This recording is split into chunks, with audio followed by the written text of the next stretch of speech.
body's bullshit blazing, still my heart is blazing. If the word kill me, I don't need a new word under you. Soon you will know, we already know the smell of the game. Strike back, get them out of your way. You don't care if along the way's a little sacrifice. Strike back, get them out of your way. Don't melt in the world, find you a way.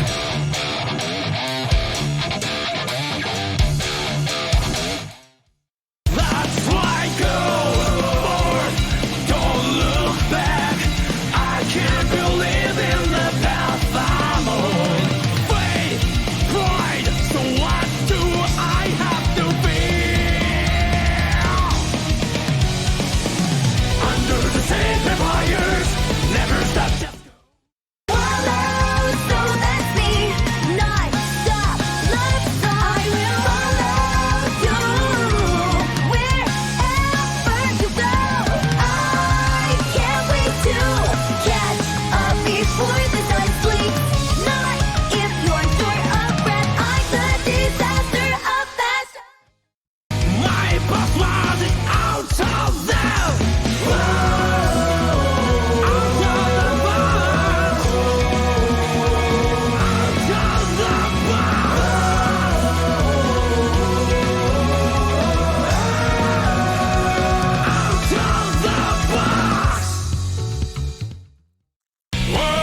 Fight like a tiger, walk in the park, play the hero till I die.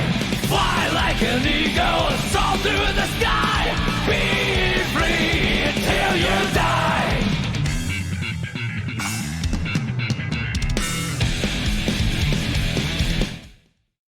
Discord, preside in society, your society. One day, creeps into society, your society. Oops, wrong screen. Okay, alright, my camera's messing with me right now. Okay. Hold on. Hold the phone. Alright. There we go. Pachow! Hello, everybody! Hello! My name is Limit, and wait, oh my god, I am so sorry, I shouted. I forgot this part of my channel is not audio modified. That must have been very loud. I apologize. Hello, welcome to yet again another Dust tournament. My name is Limit. I am joined today by my very good friends. Indies can do this in 2012. There we go, there they are. Ian Abdul can do it, yeah. Hello. Welcome to the chat dialogue. Hello, Farron. Hello, Insomniac. I am joined today by my venerable co-hosts. Let's begin from the top, whoever's at the top. Renji. Hello everyone, and welcome to the last Dust of the season. I'm Benoit Renji, the official phone microwave of the Dust. Jatsu. Hello, what's good, what's poppin', everyone? It's your boy Jatsu, your favorite voice actor, VTuber enjoyer, and Eno enthusiast. I'm super excited to be back here at the DUST 23, and I can't wait for some wild Guilty Gear action. And of course, returning finally. We have had the sweet honor of having him once again on the mic. Dan, go ahead. Hello, it's your Scandinavian boy, Dan. I have finally returned after all those hellish finals that I've had and long nights of working to finally cast Dust once again. Which I guess is fitting since, as I was just informed, this is the last Dust of the season. Oh, well, the Guilty Gear season, let's be very clear, people might think we're closing shop. It's the last Dust ever. The I last can't believe Dust Limit ever. is closing the Dust We're down from closing now the on. dust. The dust has settled. Anyway, it's 6:01. I apologize for running late. I had a minor Diet Pepsi incident on my desk. That's why I had to. Oh no! Not the. It's all good. Don't worry about it. You are perfectly on time, King. All right. But it is 6:01 in the East Coast. That means, with the powers vested in me by hosting the tournament, I am going to process our check-in. If you guys did not check in this evening, I'm sorry. You can join the next one. But that'll be after the patch, after things have changed. But here we go. We are processing. Yo, can you let me process the thing? Okay. Folks, welcome to the DUST XXIII. As soon as this thing allows me to process it, let me start the tournament. Come on. It's 6:02. What do you mean it's still early to do it? Start it. There we go. If you have not checked in, I am so sorry, but we'll see you in the next one. Anyway, welcome to the DUST XXIII.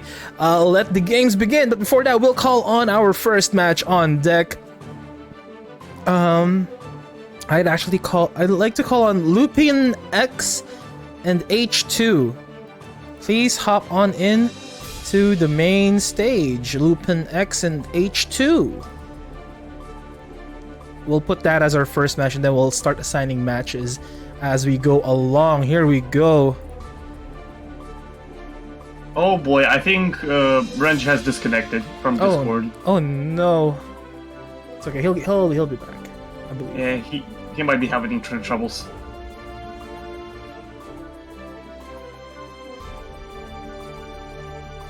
All right.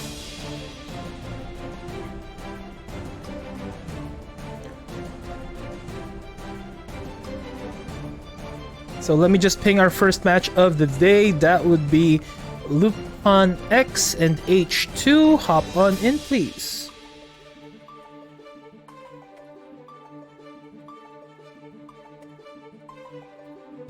There we go. Dan, are you playing this evening? I am not. I've decided to take a break from fighting games like competitively at all until DNF Duel gets released, so that I can pick up there. All right. Understandable. And speaking of playing, I'll be playing my round 1 against Captain Bones, so, I will be wishing myself luck, and I will dip for a little bit. Good luck, J2. All the best. And to Captain Bones as well, all the best. Insomniac saying, by the way, I found out that instead of voting for Kovi last tourney, I voted for J2. Now I'm broke. Oh no! F for J2. Also, I'd like to give a massive shout out to my friend Takoyaki and Renji for handling things in the back end as well, ushering in the check-ins, all that good stuff. Thank you so much, guys. But for game number 1, we are waiting for Lupin X and H2. Yeah, we have who do we have here right now?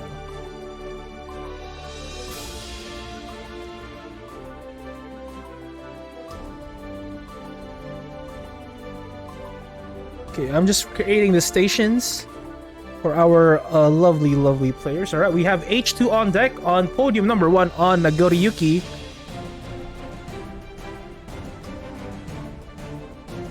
Everyone else who has their matches, please begin. Oh, always lovely to see a Nago player. Here we go. We're just waiting for Lupin X.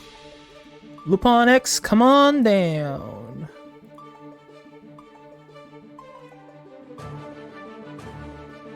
There we go.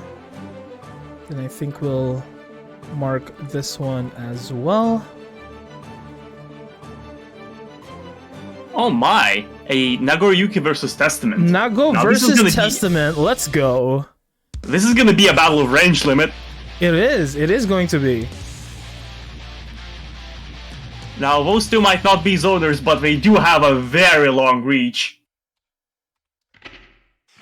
Mankind knew that they cannot change society. Oh, they're letting the intros rock. On themselves, they blamed the beasts. Always cool, always cool. They're rocking the intros. Lovely. Hell.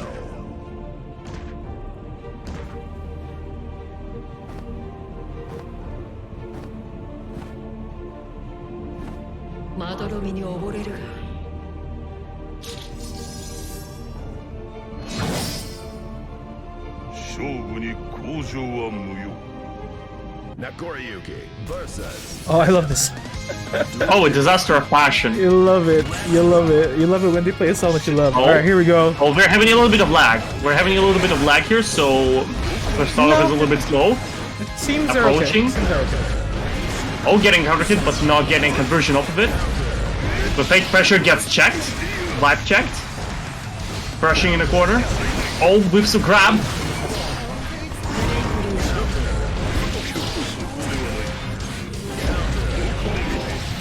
Ooh, H2 is doing stuff. That could have killed.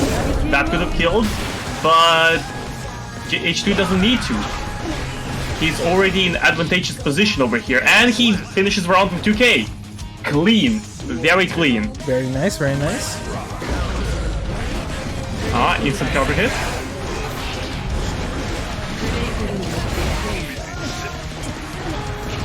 Not letting Lupin X get away with that zoning.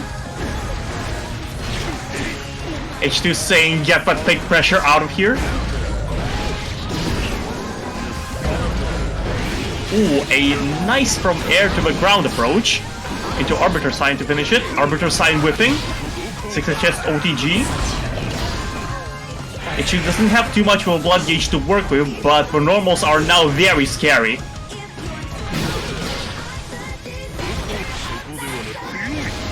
Oh, and it's gonna be a bloodburst. This will not be death yet, but it will be death for Lupin X, and that is cleanly H2 taking both rounds. Very Almost good second instantly. round for Lupin X there. They almost got the round, but Yeah. ultimately H2 took that game and will be on the board first here on DUST 23. You know, it's in his name really. It's that heavy slash. It's that H. That H, that heavy slash. All right, we're moving into game number 2 between H2 and Lupin X. Mankind Duel 1. Let's see what kind of round starter we're seeing. Oh, 2D. Getting the throw. Arbiter Sign mix. Ooh, Lupin X doesn't get himself in trouble this time. His only was countered all these times. He's maybe learning a little bit. Oh, that was a nice grab and landing.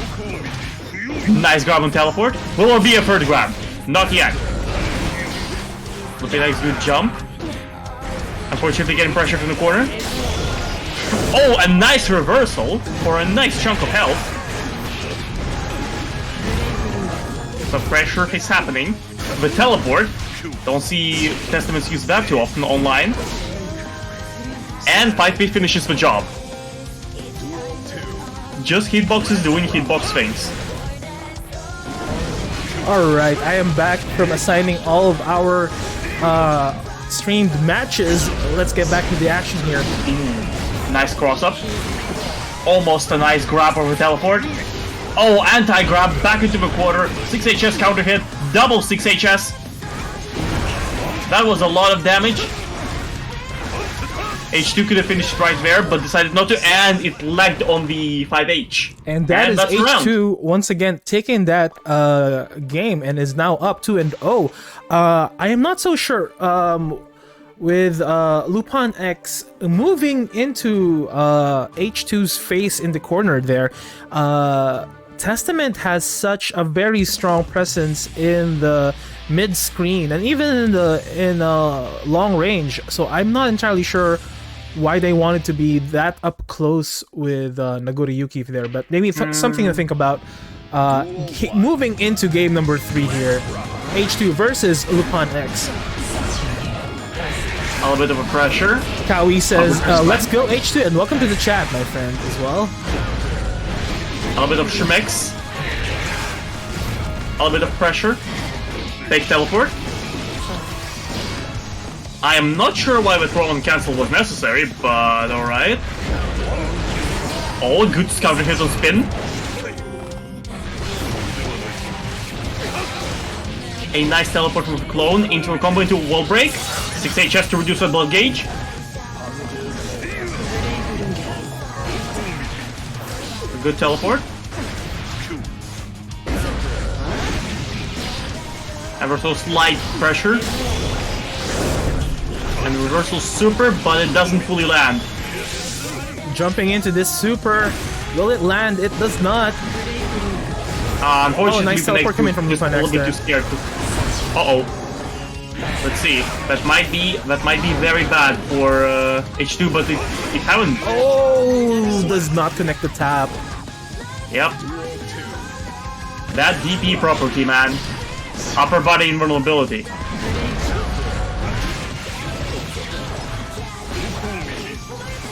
Almost full screen teleport. Let's go. Teleporting again, gets caught in that.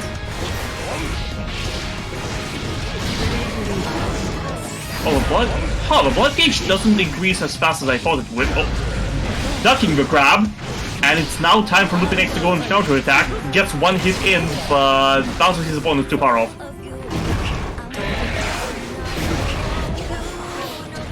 Lupin X tried to zone, but it gets him in a corner. Dashes over a quarter. Now it's the H2 who's in trouble.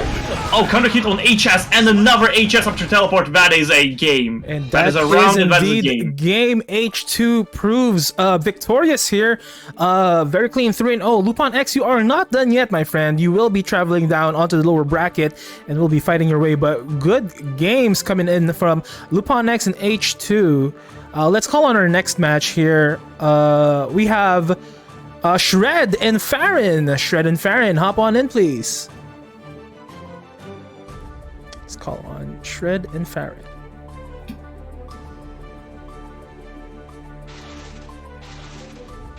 Now the big question is, who are they playing? My friend Farron, I'm pretty sure they play Gold Lewis. Oh, no. They changed Testament now. They play Testament nowadays. They play Testament. Another Testament. Shred, I'm not entirely sure. Shred plays Soul Bedkai. Oh, they play Soul. Oh, that is Shred. Okay. They're just waiting for Farron to hop on in. Kawi says, that's my friend out there. Nice. Also, welcome to the chat, my friends. Everybody hopping in. Dial-Up, Farron, Insomniac, J2, Turtles, and beyond. Thanks so much for hopping in on chat right now. Insomniac says, I gotta wait for losers again. No. There's only winners here. There are no losers in Dust. There's the lower bracket and there's the winners bracket. The not losers, the not winners bracket. The winners and the not winners bracket. That's what it is. Do we play round 2? No. Yes, Kawi. As long as your match is not labeled on stream, you may begin your match, please. But right now we are heading to the next game. We have Shred versus Farron. Mankind knew that they cannot change society. Farron de Sarriere, I believe I read that. They blamed the beast. They're also starting over with a full intro.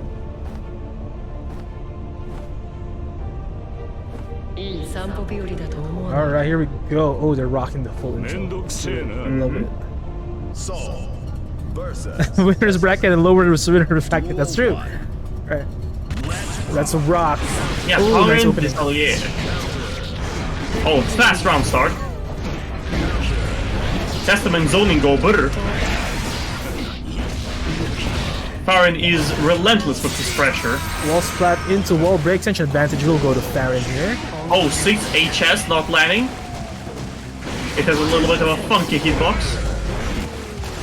JS from Soul. Oh, teleports from Testament. And another zoning possibility, and Far Slash does it. Duel 2. Let's rock. Jumping at the round start. Nice grab. teleport into the back. Oh, double teleport. Cheeky. You think they're in the east, but in the west, baby. Yeah. Oh, that was a brave crow launch. Farron like really doesn't shy away from teleporting at all.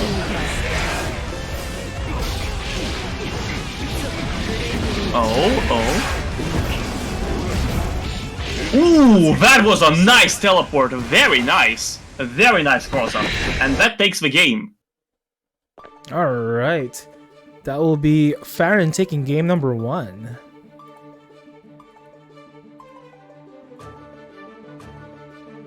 Shred is having a lot of trouble being assaulted from left, from right, from uptown, from downtown.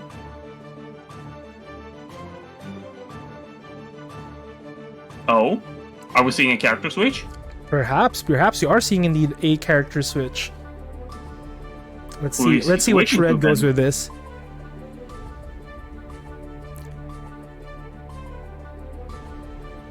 What kind of adjustment do you think Shred needs to do in this game number 2, Dan? I don't know. One character I found very strong in Testament is no, he's just proceeding as as I was saying. character Axel is my strong. No character switch. Possibly a color switch. Let's see. Maybe I don't know why he would switch a color, but sure. Sometimes you evolve depending on the color. Sometimes you just feel blue. But going back into the round, once again, firing assaults from every side, but this time Shred is just calling it out. Could he have looked up some hidden tech? Which he was missing? Oh, Vortex getting hit by the Crow. Drift RC. That backdash was timed poorly, unfortunately, so Shred got killed by 6H, and Arbiter Sign once again in front of the start. Bandit Bringer. Can Shred start his pressure? Oh, Farin calls it out. Teleport out the corner. Arbiter Sign once again. You are never safe from that. Once again, Arbiter Sign. Oh, I did not expect Testament to recover in time for that. Everything Shred does is just getting stumped right now by Farron. Very strong defense and offense. And that is game number 2, very swiftly. I think it has to do something with the fact that a lot of Testaments don't utilize their teleport fully, or well, at least a lot of those that I played, they mostly use the Testament zoning. So the high-level Testament that has fully mastered the art of teleporting is very scary to fight. That is true, Because you never know where they're coming from. Yeah, you never know. They might even fake a teleport, and then they're like, huh? What? Oh, but this time Shred lands the first hit. Vortex getting caught. Once again a teleport to the other side. Arbiter Sign getting burst, 6p coming out, that monstrous Testament 6p. Arbiter Sign. Shred really doesn't dodge those overhead Arbiter Signs, and how could he? Those come out so fast. Shred is in the corner, his back is against the wall. And he is gonna get shredded. Oh, does not land. Possibly. Oh, but lands overhead. Yes. Too much pressure coming out from the east and the west. You know, I don't see Shred using DPs. Maybe he needs to use them more. Possibly. It didn't combo and something like that, but Farron did land the overhead while they were blocking, and that closed it off. Oh. Could have been a wall break right there, but decided to go for reset. Let's see if it pans out. Oh, a nice Vortex! It's not over yet. Shred gets in a round. Let's go! Managed to hold around start. A brave choice, which gets immediately punished. Arbiter Sign getting countered by Vortex.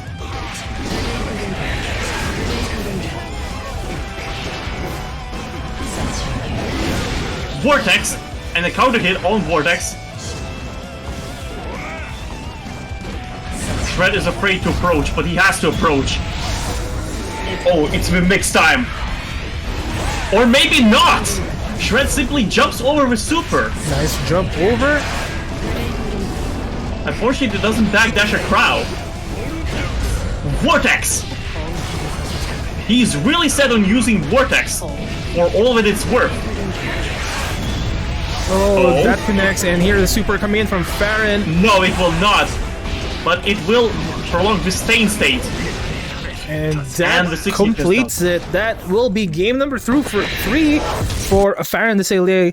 And they will be moving on to the next stage of this tournament. Congratulations, Very Farron. well done. Well played as Very well. well done. For Shred getting in that round in game number 3. Next on deck, Captain Bones, our current champion, versus UL3 Papu.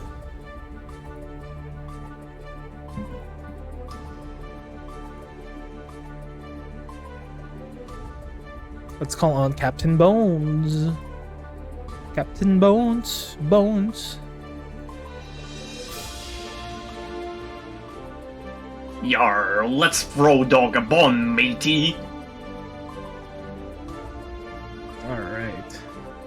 Alright, I hope everybody watching right now is having a lovely time here on the DUST 23.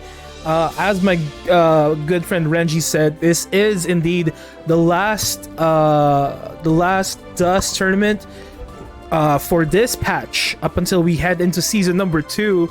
So we have a lot of good things coming in for us. I know a lot of folks have been exhausted from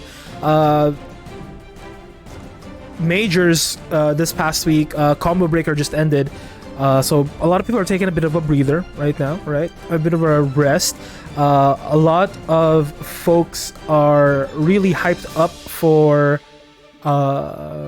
season number 2. Did the audio cut? I can't hear anything. I don't think so. Let me double check the stream. Is there anyone else having this issue? No, I've just turned on the stream. I can hear you and me. Oh, okay. Maybe there's something wrong on Insomniac's end. But thank you for bringing that to our attention. It's always good to double check if all of our systems are working. Unfortunately, I think it is more on Insomniac's end. Hopefully they can fix that. There we go. Thank you so much. Wonderful. We're waiting for Captain Bones and Papu. Speaking of Season 2, Limit, are there any plans about DNF duel tournaments in the future? Okay, while we're having this little break while we're waiting for our competitors, we do... Oh my goodness. The second half of this year is going to be packed. It's going to be packed as fuck. It's so packed, it's almost intimidating. I'm not even... we have DNF coming up. BBCF is still on the plate.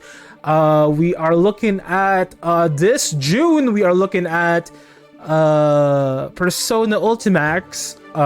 We also have what's that other game that's coming out soon? Which one? There's another one. It's supposed. Oh, the Capcom Anniversary Collection. All of them. KOF. I asked around if for people interested. We didn't get a lot of responses regarding KOF. If we do get enough responses, we'll definitely run it. But yes, we have a lot of things that we are going to be doing in these next couple of months in the later half of 2022. But I think Captain Bones is on podium 1. I believe Papa is also here. Gentlemen, if you guys are ready, we're ready. Let's get it on. It is a Happy Chaos versus Testament. I believe so. We're gonna see some big normals against an even bigger range gunshot. Let's see how Papu is gonna be able to navigate the neutral here going into our game 1. Oh, Taco is also here. Welcome back, gentlemen. If you guys would like to take the reins here from us for a bit, go ahead, please. Alright, could you stream for me by any chance, Limit? Oh, Limit setting it up right now. Oh! Papu already has the curse applied. Gonna be a little difficult to get in on the Happy Chaos here. Obviously a pretty disadvantaged position to be in when Happy Chaos has that curse applied. Bones already running it in for that close range pressure. That's gonna be the hit. Looks like Bones is on the June 10th train. As are all the Happy Chaos players, if any of you have stopped by Celestial.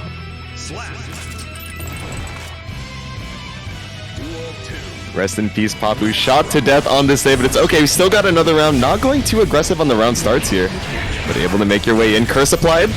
Oh, but you're gonna have to take some risks to trigger it, though. Papu is a very, very strong player. He uses that Arbiter sign way better than a lot of other Destiny players that I've seen. I actually just destroyed in 3-0. Massive improvement from last time we played, so I'm super excited to see how they do. And Captain Bones is missing some of these shots. Oh, but baiting the reversal super as well, just staying barely out of that range. Clone PRC trying to catch any funny business with the buttons. Like you mentioned, that Arbiter sign, great usage of the counter zoning from Papu.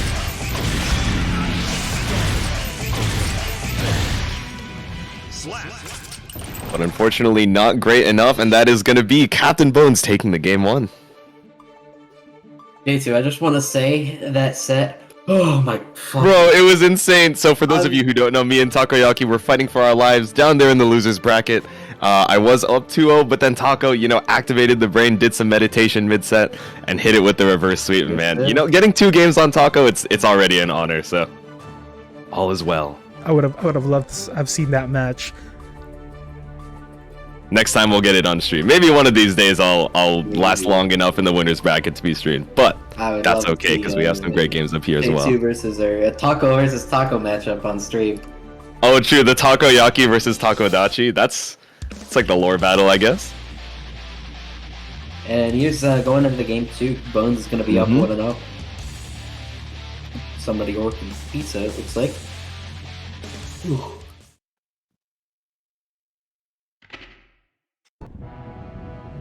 Alright, heading into this game 2, I wonder what Papu's going to do on the round start. Still not going for something super crazy there.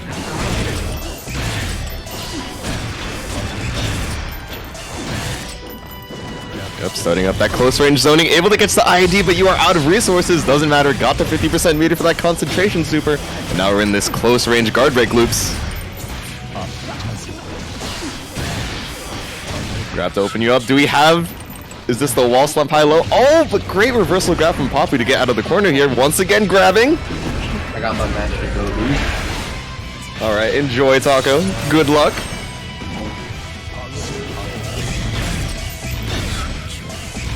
Oh, able to get that spacing after the wall break here. Papu got a lot of held down on Captain Bones, but after that neutral reset, Captain Bones just able to take that round 1. Oh no, swinging with the far slash, but just barely not able to reach. Yep, Curse applied, you have to make your way all the way back in. And Captain Bones is about to build that 50 meter for that concentration super. You have to get in before that happens. Oh no! Oh no, that was a poorly timed burst, unfortunately.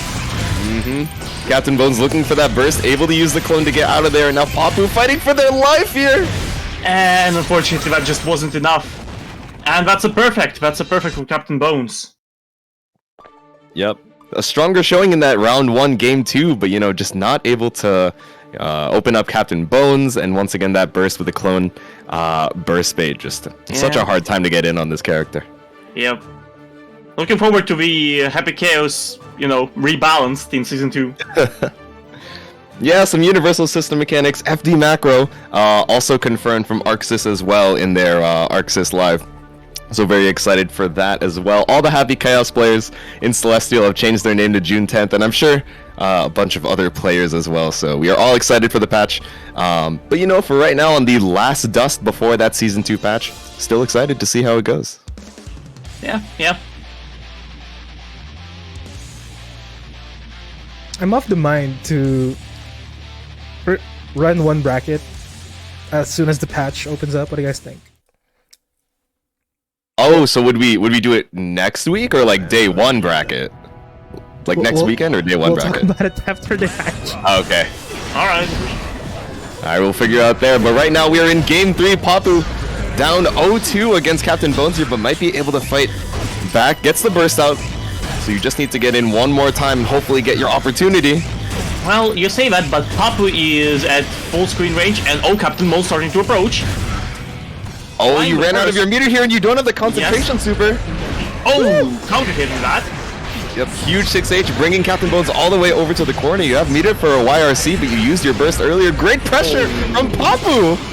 Captain Bones is now stuck, and he's dead. That's it. Taking the round. Oh no, the meter mismanagement from Captain Bones opening them up, and that's all that Papu needed to get in on there. Yeah.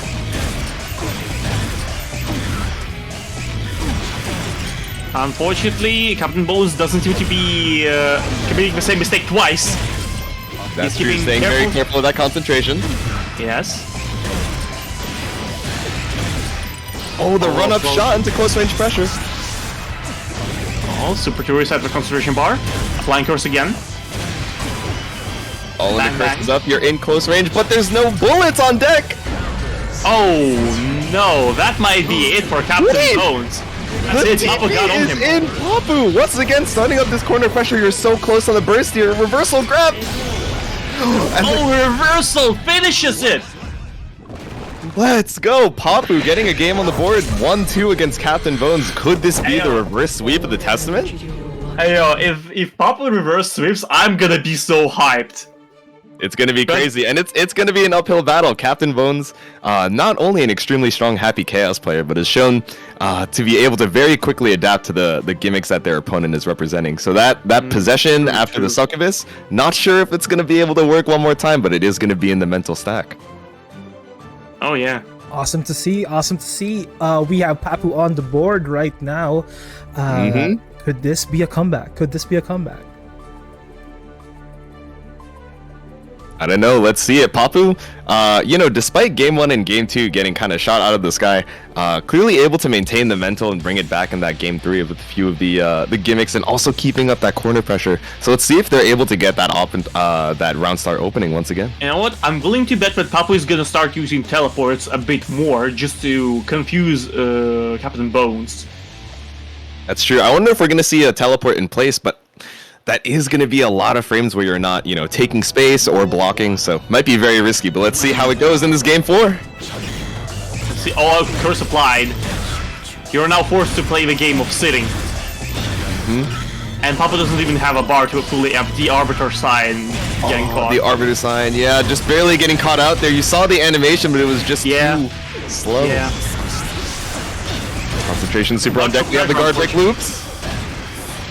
Trying to FD, but all the bar is now gone. Oh, that we've grabbed might cost life.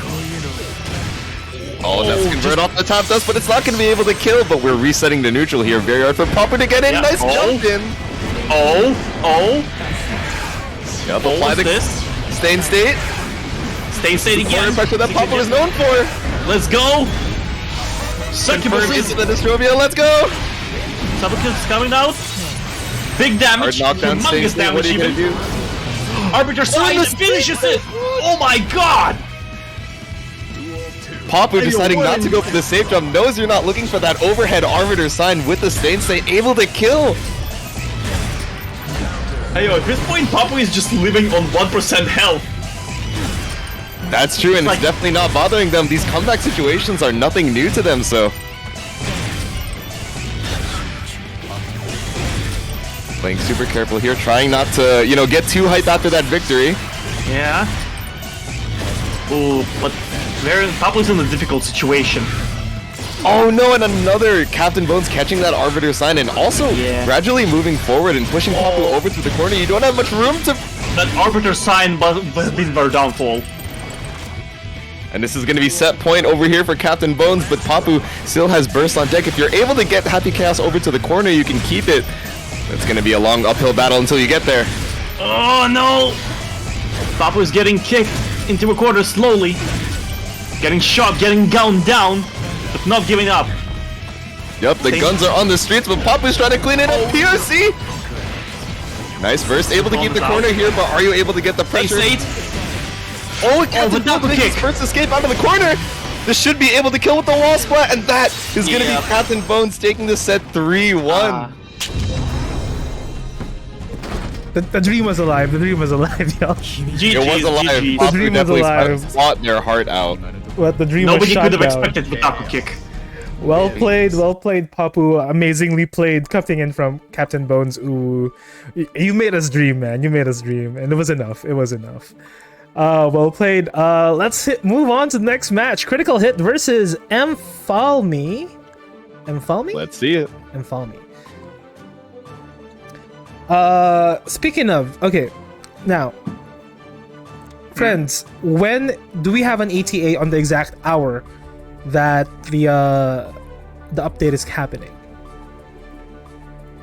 I feel like usually they do the updates around like 3 a.m. Eastern Standard Time is what I've seen, So but that I don't would know be- if that's how they'll do season 3 That'll as be well. night of Thursday that they'll put the update in. Oh jeez. Is that it? There's no way we're gonna do a 4 a.m. bracket, right? no, Limit? no. Right? I'm saying the day after. So if Oh, the day after, so Friday or so yeah, it's either Friday night or we do it Mm-hmm. Saturday. We'll just regular dust time Saturday. What do you guys think? I don't know. The season 2 hype is definitely gonna be there. I'm gonna put a vote up. Okay, I'm gonna finish some predictions first. Where were you when Limit asked this vote? So if you guys are here right now watching, you will decide the fate of the Dust EX. When will we have our very first season 2 tournament? We're waiting for Critical Hit and Infalmy to hop on in. Wait, where was the vote, by the way?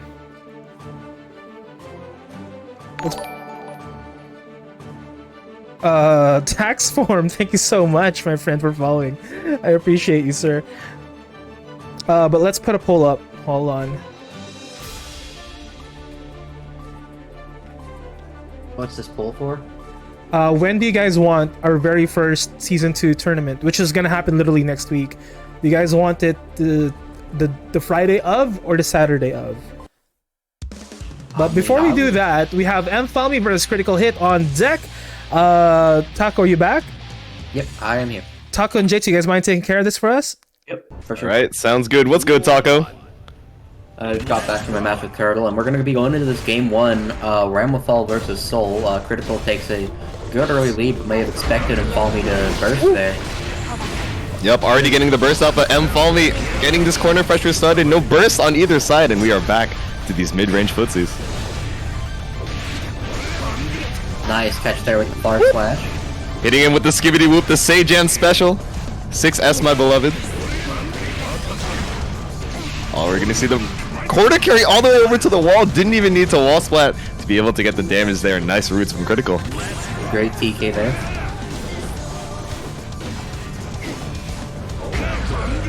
Yep, Critical playing super slow here, trying to run around these pokes and maybe even counter poke with the 6P. With 6P coming out from Elfall, fighting their way out of the corner. Nice throw there. Yep, I'm loving the stagger pressure out from this Ramlethal. For sure, both of these players are showing extremely strong stagger pressure. Critical Hit's catching a lot of Infalmy's defensive options, and same with Infalmy on Critical.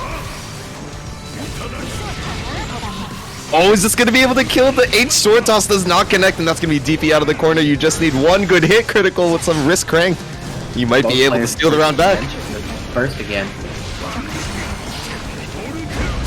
Woo! Counter and Vortex, it should be the end of it. Very nice conversion into the JS, going to be enough to take it there. Clutching out that round, Critical Hit takes game 1. Yeah, Critical just playing with some great awareness of the range of Ram specials and also that counter poke with the 6P. Really shuts down that strong Ram far slash, so you're going to have to choose some other options to get around it in the neutral. Critical Hit is playing very well around, Infalmy's far slash and JS, just, normal Ram neutral tools, playing very well around them. Clearly knows the matchup pretty well. Also, doing a great job on defense, shutting down what Infalmy is trying to do. Duel 1. Let's rock. For sure, and going into this round 2. Alright, Infalmy trying to get that corner pressure started. Nice IID back JS, forcing the burst out from Critical. Trying to avoid that corner pressure. Oh, and the DP out of the pressure, burst comes out. Get the OTG, but not a combo, but it's okay. We're in that corner pressure. Trying to stay out of range of this DP. Here, the grab comes out. Nice. No, don't make it 3. Alright. No one ever goes for the third grab. Close slash. Nope. Oh no, the whip DP is going to be the end of the round for you. You hate to see it. Critical is not super happy about that one. If you opt for 5k in that round and you miss your car, then your DP won't connect at all. A lot of people opt for close slash to avoid that. Unfortunate, the routing just barely taking the run, but Critical is undeterred, still trying to make their way into the Ram range, but unfortunately you're in range, but in the corner as well. There's that DP out. Critical hit, using it very well. But Infalmi is going to catch critical hit with a nice 2k there in neutral. Forced to burst out, but I think that's going to be enough to kill. Never mind. Just ends it on Adaro. Oh, I love that corner reset, yeah. Wall break. Big damage there for Infalmi taking game 2. Let's Even go. the score. Alright, and that's 1-1 on both sides. You know, we saw Critical really just navigating super well around the RAM in the game 1, but Mfalme getting these adaptations. I'm seeing a lot of IAD back JS to be able to catch these approaches on Critical. So I wonder how they're gonna adapt to that in this game 3. And I think each player really needs to work on something in particular to be able to pull out this make good adaptations. I think Infalme might need to vary neutral a little bit more, start using more tools than just /JS and 2K. Well, they are good tools, and obviously they're using them well. Varying your neutral is very important, so you're not exclusively presenting them a few options. And I think Critical Hit really just needs to be getting more off of that offense. Like you definitely do see them get the occasional good hit, but they're really just making, as you can see here, /5H, having an RC to extend the pressure. Trying to play super respectful of that burst, but unfortunately just not biting until you're not ready for it, so sometimes you just gotta let the pressure rock. There's that gunfling, gonna counter hit 6P. Nice convert. Oh, great convert with the air dash, okay.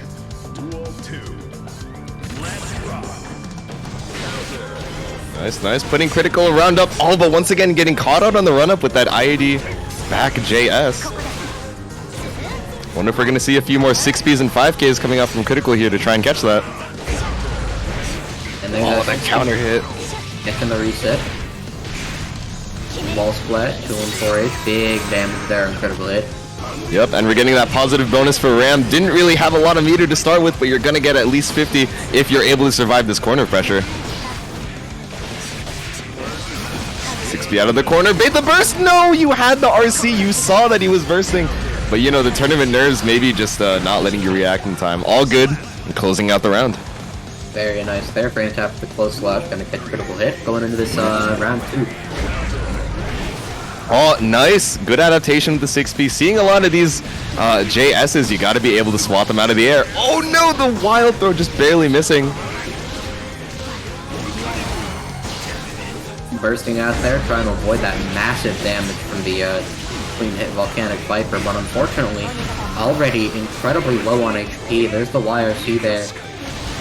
Takes a tick throw. Oh, and caught up by the gunflame, the risk so cranked that it just killed on that one hit, and that is going to be 2-1 in the lead for Critical. Infalme has this habit, it seems, of doing 6P after 6S on block, and Critical's really taken advantage of that with the gunflames. Just a quick aside, thank you so much, Idolo class, for the raid. Welcome, Raiders. And let's go. Folks, if you guys check out our Discord, there is a Google form for you guys to vote on. Please vote, check it out. Let's get back into the match. Follow risk Critical Hit. Take it away, guys. Oh, Critical Hit starting off super strong. You're trying to shimmy bait out that grab.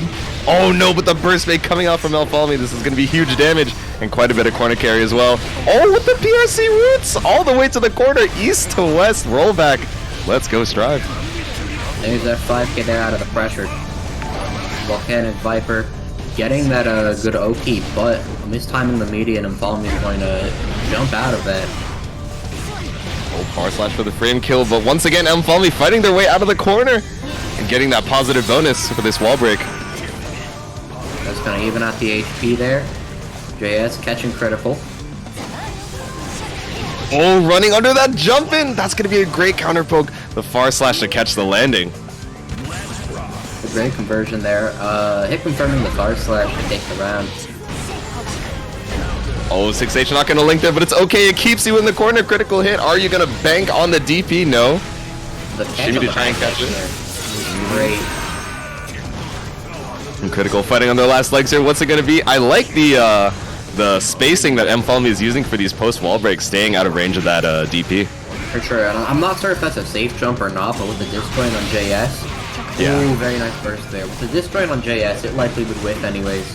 Yeah, exactly. Oh, but the 5K coming out from Critical, another skibbity whoop. All you need is one more interaction. Oh no, you're stressing out here. You gotta relax a little bit, Critical, but it's okay. Closing out the round with that Bandit Revolver.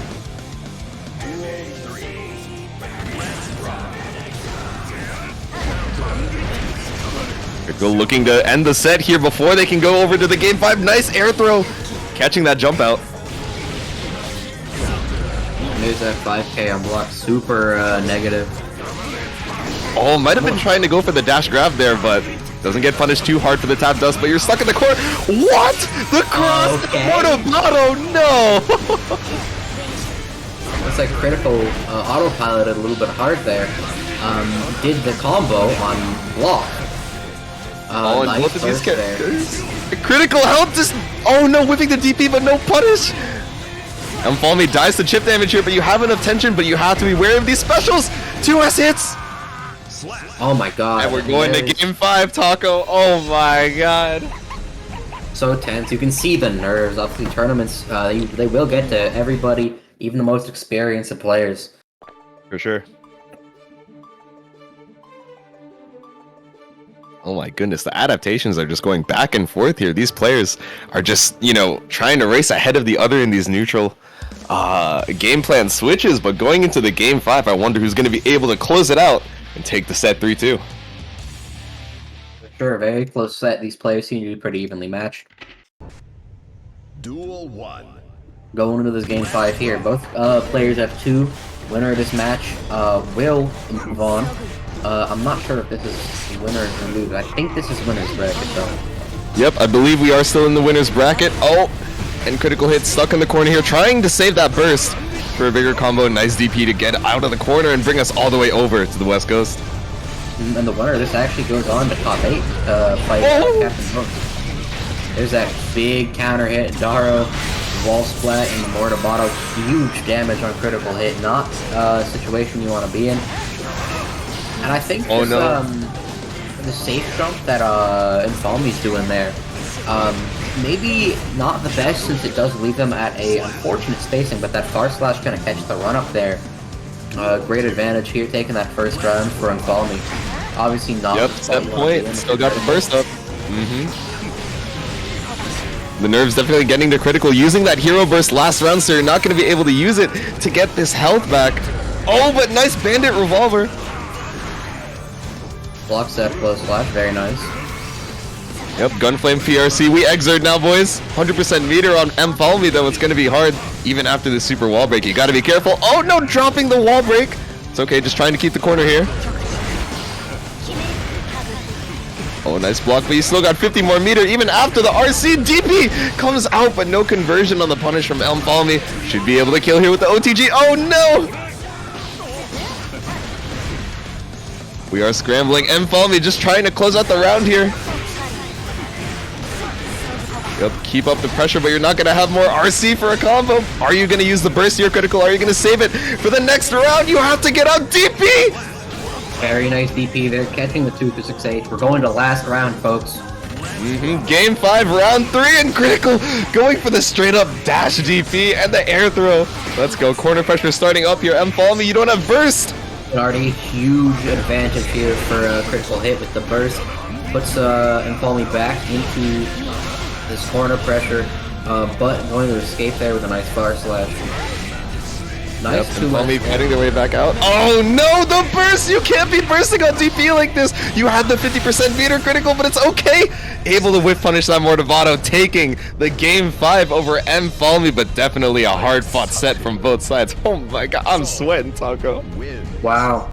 What an intense set. Holy shit. Congratulations, Critical. Amazing Well played. comeback there from Critical Hit. What an insane comeback indeed. Congratulations, Critical Hit. You will be moving on to the next stage of the tournament. Once again, folks, I cordially invite you to vote on the Google form. I know I put up a vote in chat, but I think it'd be better for us to put this this election, so to speak, onto the greater populace of our community. Set up your votes over at that Google form that I posted. It's also in our community announcements. let's decide when we're going to have this first tournament of season 2. It's gonna happen, guys. Don't let the decision come to me, because it's gonna be a decision of my comfort whenever I feel like doing it. So don't let me make that decision for myself. Make your voice heard. Next on deck, Meatman and our very own Denwa Renji. Hop on in, man. Is that a real Denwa Renji? It is the real Denwa Renji coming out of retirement. Alright, I got my The match. microphone microwave? It is. Oh, what? Where did Taco go? Oh, Taco, I believe, is being called up for the match, so it's gonna be you and me up on the mic for this one. Oh shit, it's Taco Dachi tag team! Oh shoot, you're right. So anyway, I think while we wait for our next match, this is probably the best time to remind you guys to join the Discord, join the matcherino, and then also if you have any free time after entering in all those codes, make sure to watch my Inanis of Hololive, and let's get it, let's go.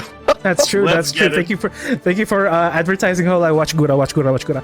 Anyway, real quick, San Yasaka, thank you so much for following, my friend. And once again, W2 tax form, very important for everybody.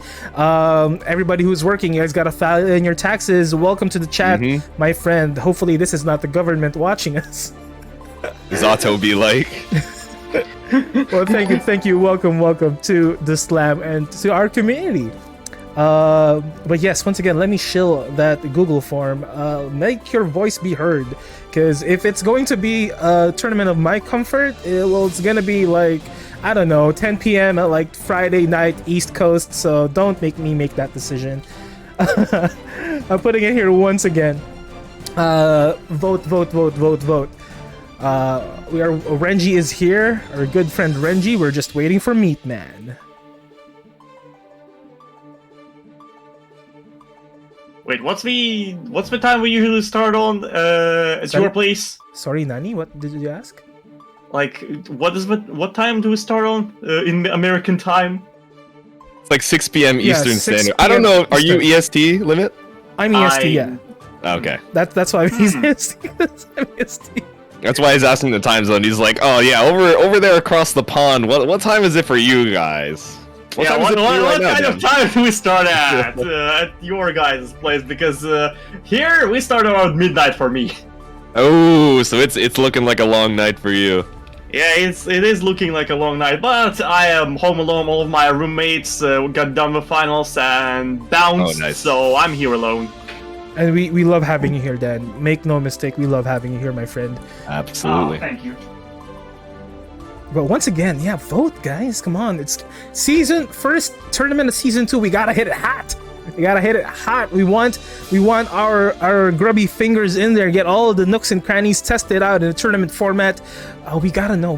I am so excited. Oh my god. Please give Axel buffs. Real talk, though. Real talk. In this later half of 2022, I am swamped with all of the amazing things that are gonna be happening. I'm so happy that I spent a lot of the first half of 2022 playing a lot of the games that I like, because we're going to work. We are going to fucking work in the second half of 2022. I've gotten that all out of my system. I played Sekiro. The last thing I'll be playing for myself would be Ashura's Wrath, and then after that, it's all just tournament hosting. From here on out, we're gonna go hard this 2022. Oh no, the unpaid overtime.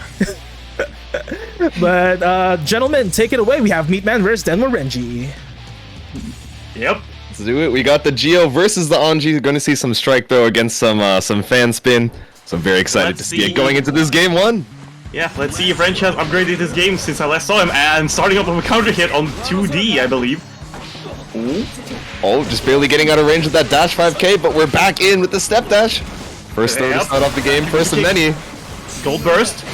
Oh, Robin cancel does not landing. Oh, Meatman is in, whipping the grab, but no punish from Renji here. Oh, Renji is gonna be the punish of his That is, oh, he whips the combo though. Okay, able to get a little bit of damage here, but it's probably not going to be enough to confirm it to the super. Oh no, Renji done. But just barely living on your last legs, you're going to have to use the FD here. Oh no, no more meter for FD. You're going to have to bank that you kill Meatman here or else. Nice backdash to avoid that HS. Oh, Spot but before not he ready gets for that cross-up. That cross-up is very strong. I still don't know how to block that. That's true. Renji's heading right in with an overhead. That's a bounce. Oh, that's gonna be a big damage for Renji. Or maybe not. Yep. Rin combos coming out, but just barely dropping the last part, and this is the return God. charge. Dust Meatman chose you. Oh no. I can't believe Meatman woke up and chose violence today. Woke up and chose air super. We're gonna see volleyball between the dog and Geo here. A nice meaty, What's that? and this meaty takes the round and the game. Yep, and that is gonna be game 1 over to Meatman. The Butcher is unfortunately out of the Walgreens right now, so we're not gonna be able to take that game. But maybe Denwa Renji able to get the adaptations in this game too, with the nothing personnel end screen. I see. You I know, see. Maybe if Renji gets into the Walmart while Meatman is in Walgreens, maybe then we'll see a corporation battle.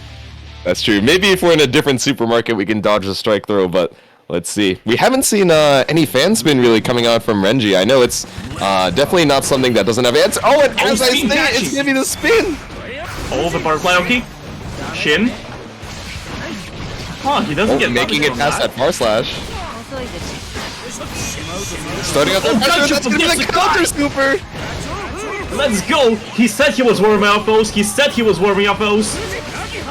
Yep, Fujin Nine, Renji always trying to use the full name of the counter super in chat, and I'm just like, huh? And Meatman saying, alright, whatever, your fancy super names, I'm just gonna do mine. And do tons of damage with that super wall break. Meatman is sacrificing his passive bonuses for those super and throwing cancels. Is that gonna be able to kill? Not quite! Both of these players fighting off of a pixel. Come on. No, now not enough for Kachu against Sakai. But finishes the round anyway.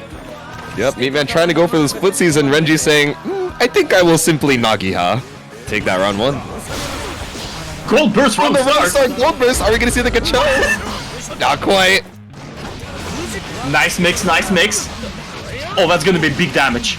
That is. Oh, let's go. humongous Fan damage. combos. Oh no, but the spacing just barely bringing Geo out into the mid screen, and now you are being forced into the corner here. Renji I throw. did not think this was part of a plan. This was definitely not part of a plan. Oh no, the ancient ones could not have predicted this, and you are going to be eating that hard knockdown. 50% meter for the counter. Are we going to see the bait? Nice wake up. Nice wake up jump. Is it time to get cornered into the combo? Yep, go straight into the butterfly. I'm not sure if the fan is going to save you here. Oh No, it will not. 1-1. You know Renji is not happy about that one, just letting the outro rock and saying, aw man, spin has failed me on this day. Meatman maybe chilling out a little bit too much there. Maybe still God. thought the round outro was going. You're getting grabbed because of it. Playing super careful of the Amare from Meatman here. Respect his pressure. That's right, respect the Jip Karen. Oh no, respect the gold burst, 50% meter 2D on the spin, and nice PRC to get out of there. Meatman, you have 50% meter, but not as much health. And that is 1-1. As Renji takes the second game. Absolutely, Renji evening up the score. Letting the fan spin, rock a little bit more, thinking, all right, I practiced the Kacho, but now I gotta practice the spin through all of these 2Ds, all of these 5Ks. Meatman obviously doesn't fully understand how to deal with the spin so far. Let's see how he adjusts in the future, but if he doesn't adjust, that might spell trouble for him. Yeah, for sure. Maybe going into this game 3, they'll be going for a little bit more of those low commit options. Maybe leaning into the dash 5K, be able to jump cancel it. Nice block on the gold burst. Round start dash block, and now Renji, you are going to have to wait quite a while to be able to get that burst up, and all the while you're going to have to eat this pressure. Getting pressured in the corner, trying to jump out. Oh, Fujin and overhead, but the recovery is too strong. Recovery is too long. Great block on the rim. This is going to be super wall break. Not quite able to kill, but you're going to be in a rough situation here. Oh, that is I'm a gonna 1% grab. health. That is a I was pixel. wrong. I got hit. It's now the time to start styling. Renji's styling. No, the charge dust, you got the neutral jump instead, and once again it's gonna hit the spin! Wait! Oh no! Oh no! He parried the first hit but couldn't parry the rest! Nothing you can do at that point. You're locked into the super, locked into the fan spin, but one has many more hits than the other. You are not biking, unfortunately. You are not biking, Renji. Oh, 2S, landing into overhead. That could have been big combo, but Renji chose to reset, and reset he did! Oh lordy! Two-hit reset. Bring you all the way to the wall. Oh, that's gonna be the throw into the butterfly, but once again, mashing out with that 4-frame normal. Meatman trying to look for a way in, but that is going to be the round over to Renji. Renji could have spin and avoided that infraction, but he still won the round.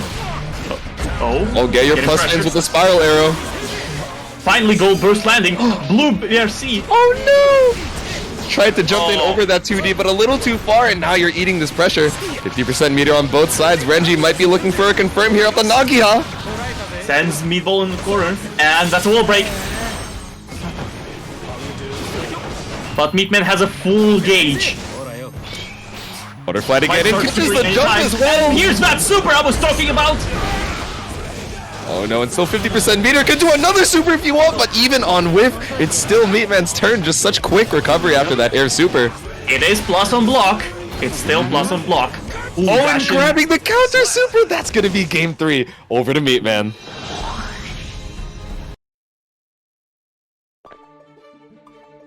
Meatman do be schmovin'. That's true, but let's see if Renji's able to bring the pace of the game back onto their side here as we wait for this game 4. Just a quick follow-up. If you guys did not make it to top 8 today, the Dust Counter is up and ready. Please sign up for the Dust Counter. I'm putting it once again on chat. Please join the Dust Counter 23 tomorrow. And back to the games. Alright, and we are back into the games, back into our game 4 here. Renji going for the round start win, really going for that high-risk, high-reward playstyle to try and get their way back in this set. I'm surprised he didn't follow it up in time to punish. The spin going through the 2D. Spin landing once again. Doesn't risk it this time. Yep, the spin is coming up huge here for Renji. I wonder if Meatman's going to be able to do something about it. And the butterfly whips going straight for the grab there. Strong round from Renji. It's all about butterfly pressure. Enemies get distracted by it. It's too beautiful. Meanwhile, Meatman grabbing right at the start and flipping. Oh, catching the backdash with that 2S. Nice conversion into a super, into a wall break. Yep, Meatman really gaming here. Renji not able to find his footing in this round. You have to be able to block. Oh no, but that's going to be the empty low. Whoever gets initiative in the round start basically dictates the round. So far in this game. Which is not Meatman over to the corner. Are you going to be able to fight your way back out? Butterfly pressure. Trying to jump out. You can't take your space.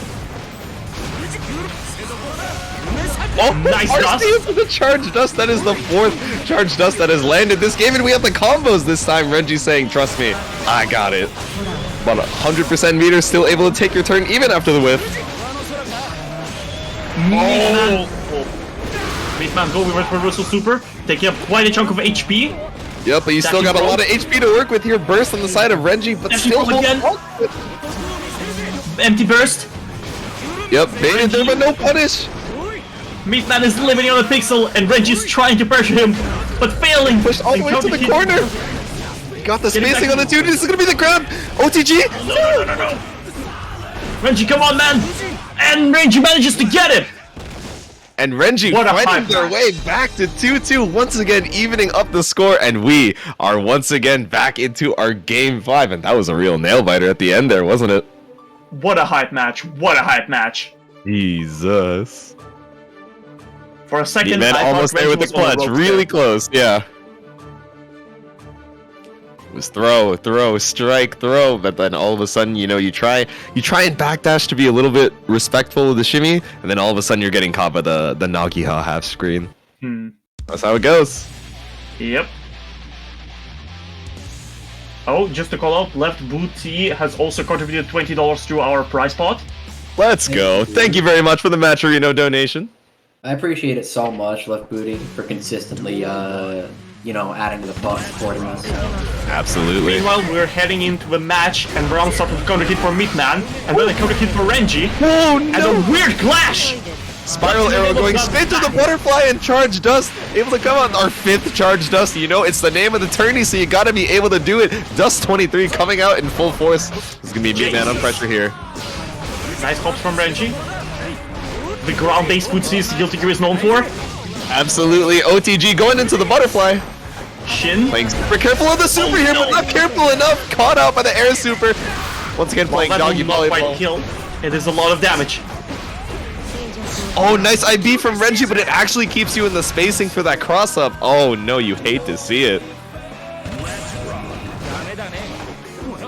Oh, no punish on the go here. These players are flailing, just trying to close out the round as soon as they can in this And tense that game. is the sixth Number year dust. 6!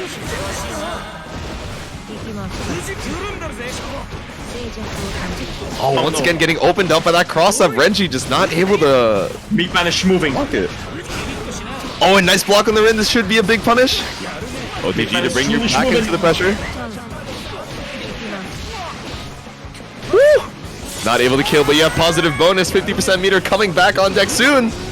Renji's almost dead. However, Oh, Meatman, nice spin. Playing super careful here. Are we going to see the super on the spin?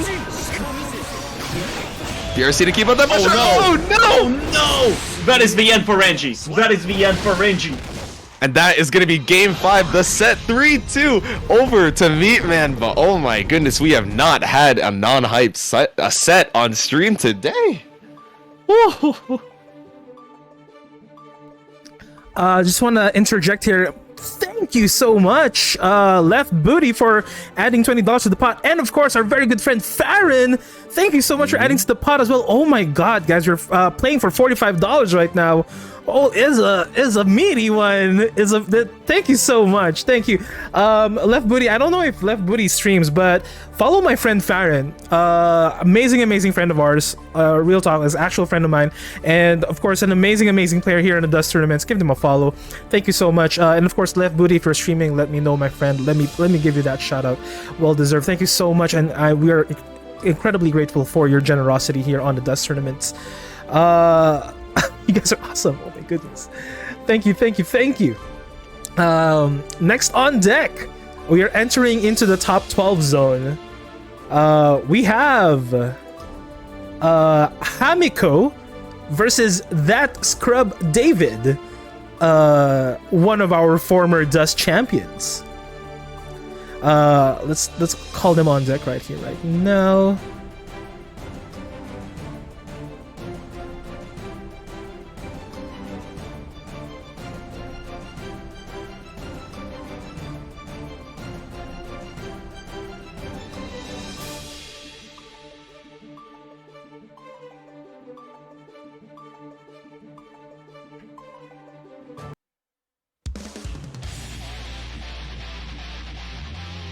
All right, and my good friend Taco will be hosting this one with me. Taco, you ready, my friend? Taco, you there? All right, yes, I'm rocking Sorry, this. I was Oh, there we muted. go. So this is getting into this Hamiko versus that Scrub David. Very strong Axel coming from that Scrub David. We've seen actually win, I think, how many? Like 2 of our dusts? Or just 1? Either way, a previous Dust champion in Hamiko. Very strong Noriyuki, as you can see here, already taking so much damage there on Axel. And a nice clone, risky, but it paid off. Taking that round 1. Playing very well around that Scrub David's zoning. There's that OTG 6H. Nice 2K there on the Fukyo. OTG 6H, there's the blood drain. Whiffing that air throw. Now full screen again. Great Fukyo forward into the 2H to call off the jump. It's still going to be a block. OTG 2S. Oh no, that's a pop.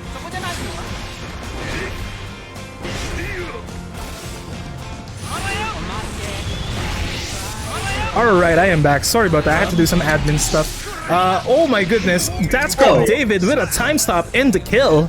Did you see that clone? It just stayed there. It did. Did someone clip that? The clone just stayed there. It was wacky. Someone Also, clipped Jitsu, that. thank you so I much for wanna see- letting you know about that. I just updated it. It should be updated now.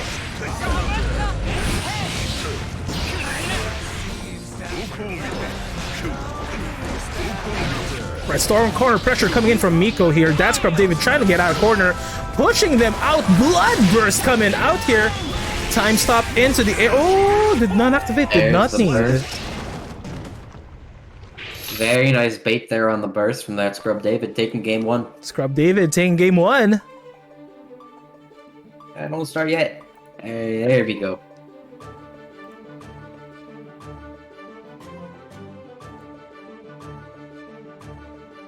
All right, let's see how Hamiko will adjust here in game number 2. Do I have the name swapped around? I just realized Scrub David is on player 1 side. Hold on, let me fix that. Wait, I think that's where he's playing. Am I wrong? Yeah, Scrub David. Yeah, I had it swapped around. Unfortunate. Oh, okay. All right, here we go. Nice. Oh no, TP there. they swapped sides. They did. They did. Okay, there we go. All right. I'm excited. Let's. There's that 2H. I call that Scrub David jumping. Ooh, reversal super baby. And we still have burst on both players. Wrist gauge really filling up for David though. Oh, red wrist gauge. One hit and it's over. But Scrub David pushing Miko back. Jumping over that command throw. Very nice. Very nice, very nice. There's some Twitter tech I saw where Nago can do fast BRC forward into Beyblade, and it goes over Axel's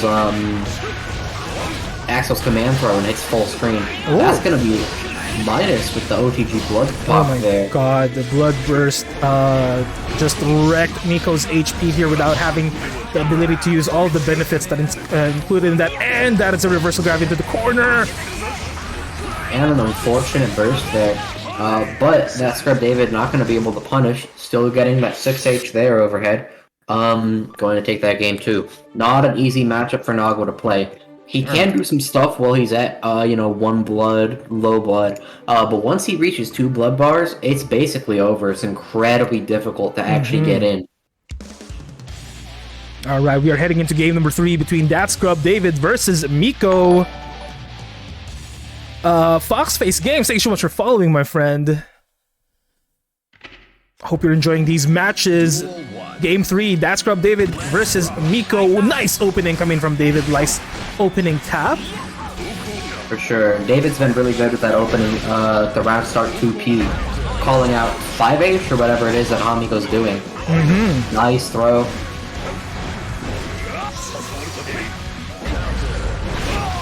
And there's going to be that wall break and a kill.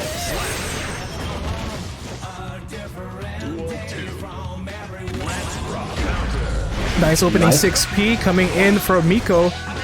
Unfortunate 6H gonna whiff though.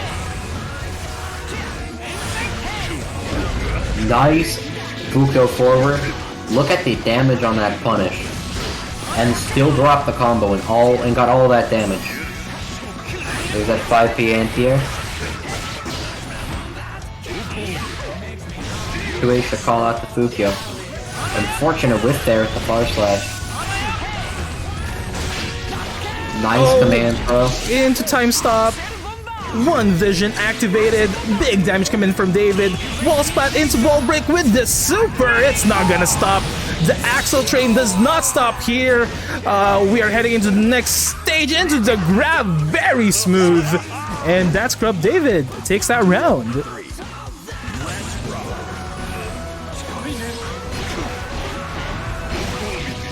Very nice there. Spending a lot of blood. That's going to be an intentional blood pop, it looks like.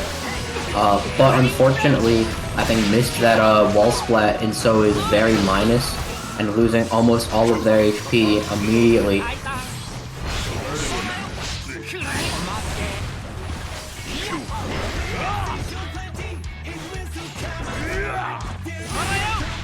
And this is a position you do not want to be in as Nago. Alright, gold burst coming out from That's Scrub David into the time stop overhead, and it is over! That's Scrub Very David unfortunate. takes the game. Also, while we were distracted, Fox Face Games, my man, With the huge 5480 donation, much the appreciated, massive- Foxface. What? I can see Hey, yo, this thank you so dub with much, my dog. eyes closed. Wait, who donated that much? Fox Face Foxface, our Games. friend Foxface Taco. Foxface! Oh A deal my that we know goodness. very well. Oh my god. Oh my god. Yo, Yo, Foxface Games, go. my goodness. My goodness. My friend, thank you. Thank you so much for dropping in the 5480. I think this That's- is a record for the DUST that is tournament going for to having the most bring it up. $100. $100 ballerinos. Damn, solid 100. Nice. Solid hundo. Oh my god. I can see the size of this dub with my eyes closed, bruh.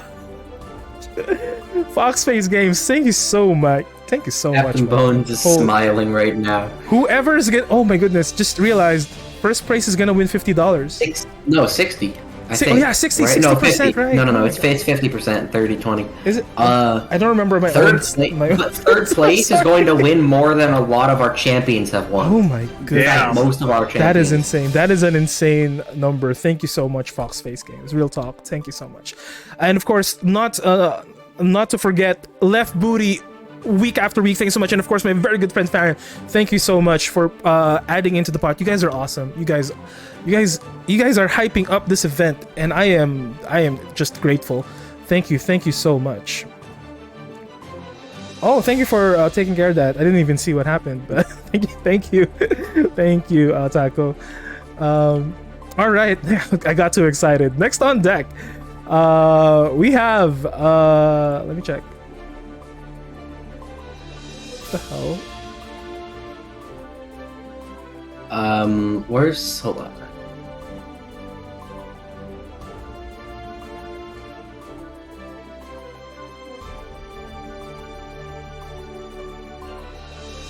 It looks like next on deck is Critical Hit versus Captain Bones, is what I'm seeing. Critical Hit and Captain Bones. There we go.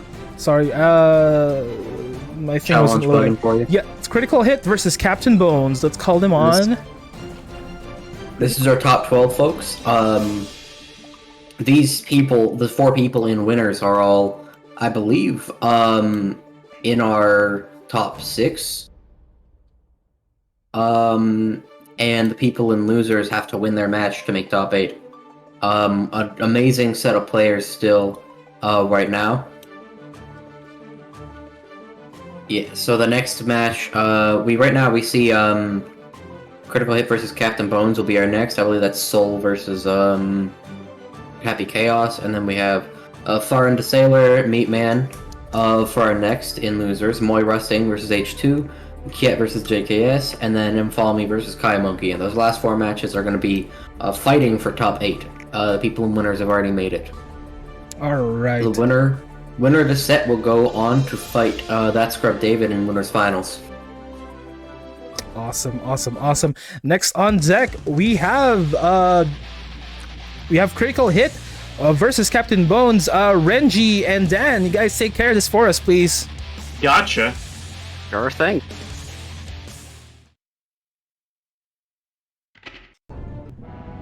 Duel 1. Let's rock. Captain Bones starting with a strong zoning once again against Critical Hit. Critical Hit is barely able to approach, if ever.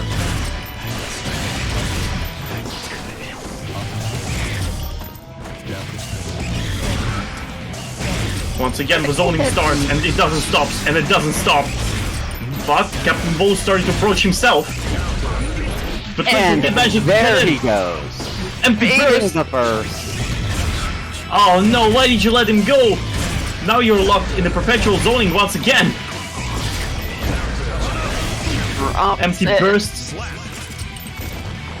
In this round, we've seen both of the players do an empty burst on each other, but this time Critical Hit seems to be more hands-on, approaching his opponent, but Captain Bones is not allowed to give up so easily.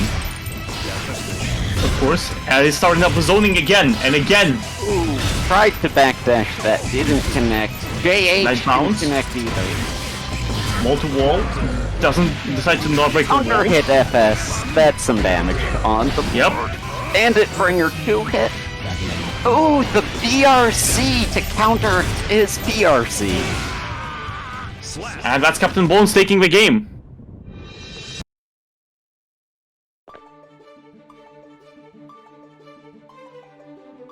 I would just like to interject. If Captain Bones wins this one, our winners finals will be a repeat of the DUST 21.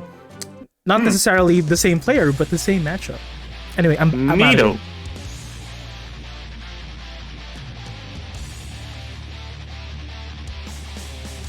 Alright, heading into game number 2, let's see how Critical adjusts to this pressure from Captain Bones. Duel 1. Let's rock. He needs to start the round strong, and he does! Forcing a burst right off the bat. Now Critical has to play a game of waiting and FDing. The old dash block game. Hate it. Yep. Oh god. Captain Ball has decided to put all of his hands on the keyboards, all 12 of them. Taking the wall splat, but not confirming it. Critical hit, getting some momentum going, and as I say that, he gets grabbed into the corner. Once again. Will this be a wall break? Yup, it will be, and it will be a round end. One of the rough things about fighting against Chaos is there's so few burst points. Oh god. And Critical Hit is once again stuck in the other court and has to play the game of dashing and blocking. Critical hit trying to backdash those bullets, and That was a very brave. nice knife raid vortex. Clone Critical Hit is and doing some then very brave moves there, but he has to do it. Otherwise, he'll never get close to Captain Bones. ooh, 5 Nice. taking it. Nice move, nice move. But gets grabbed into the corner and now gets reset into pressure. Or not! Punishing Let's just the get out. bandit bringer. And taking it with a 5k combo. Captain Bones does not let his prey get away. He got you in his sights and he's going to pull the trigger. Whenever you like it or not.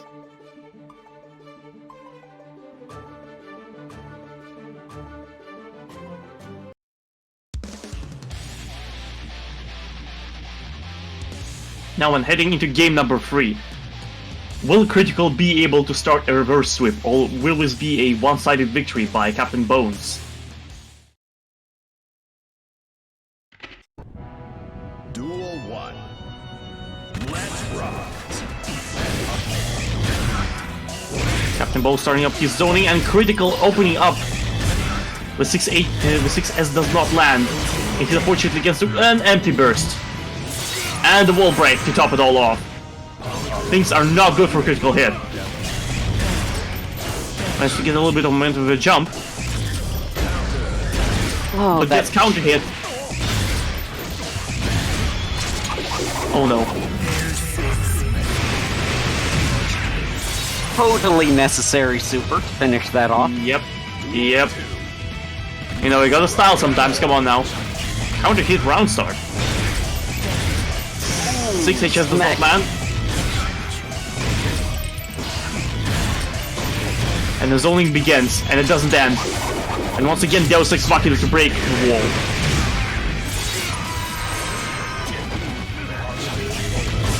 And this is a Captain rough Bones is on spot for concentration. Critical. Slap. I And- appreciate the try with that Night Raid Vortex, but that is Captain Bones taking it. 3-0. Has anyone taken a round off this guy? Oh, Yes. J2 and Papu both managed to get a game. Wait, I just want to clarify. I did not get a game off of his Happy Chaos. He happened to be playing Geo for his game. I was like, okay, cool. Maybe he'll just play Geo throughout the entire match. And then, unfortunately, after that game, he switched off Geo, and I think you can assume what happened from there. All right, but in our winners finals, it is a repeat of the DUST 21, but instead of our good friend Druce on the helm, it will be Captain Bones Uwu, the man that he said himself is a better Happy Chaos than him. So it's gonna be hype. Anyway, Farron and Meatman, hop on in, please. And I believe we've actually seen that Scrub David beat Druis before, if I'm not mistaken. Yup. Which means, as Druis said, Captain Bones is a better Happy Chaos, a very, very strong Happy Chaos. So we'll get to see how that Scrub David does against one of the best ones. I've seen multiple times Captain Bones place above Kudo Geo as Happy Chaos. If in bracket, which is amazing. If David wins against Captain Bones here, someone remind me. I will give David the title Chaos Slayer. I will make a special role for that Scrub David, and I will tag him the Chaos Slayer if he wins this winners finals. Anyway, Farron and Meatman, hop on in, please. Farron is already here. We're just waiting for Meatman. Also, Dialog, hello, welcome to the chat, my friend. Idolcast says, oh man, imagine that 2P could counter hit. Damn, that FRC route of BRT is pretty hard. Cool stuff. Hey, that brisket, a whole clone. Baron Deselier versus Meatman. I believe this is Taco and Dan taking care of this one? No, this is Jay and Taco, right? Okay, take it away, guys. Mankind. Let's do it. Heading back into this game one here. Very excited. Let's see it. I don't believe I've seen a Foreign Sailor on stream in a while, but obviously, clearly a strong Testament player to have made it this far in bracket. Yep, and making their way across the screen. Already 2 teleports in the first 15 seconds of this set. We've seen, oh my goodness, these players are just zooming across the screen like it's Cars 3. Jesus. And I could definitely see why Geo would do really well into Testament, you know, being one of the fastest characters in the game, having an amazing neutral, and a strong game versus zoners or characters that like to play at a farther range. Absolutely, you got the mobility here, and you have the life lead, but Farron just able to get a lot of their movement out towards this mid-screen using beautiful use of that teleport. Woo! Once again! And that's the Arbiter sign to close out the round. Catches Meatman off guard with that long-range overhead. A good tool, since a lot of the time, at a long range, you're not really going to be considering if you're going to be blocking overhead or low. But it looks like Meatman is going to threaten that overhead at long range as well with that fast dash 5D. 2S catching Fire the Sailor off guard. Already a lot of HP down. And there's that super to punish. Yep, we're seeing Farron go for a lot of these teleports, and that is going to be the round over to Meatman. But, you know, I'm not sure. Maybe they want to start playing a little bit more towards that mid or long range. You know, you don't want to put Geo into her optimal position, even if it leads you to the meaty situation. For sure. That's big damage already. More than half HP down.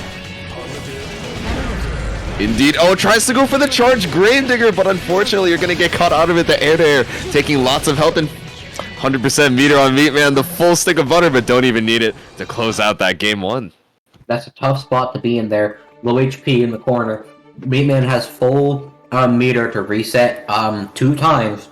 Yep. If he can't open you up. So, not a fun place to be in.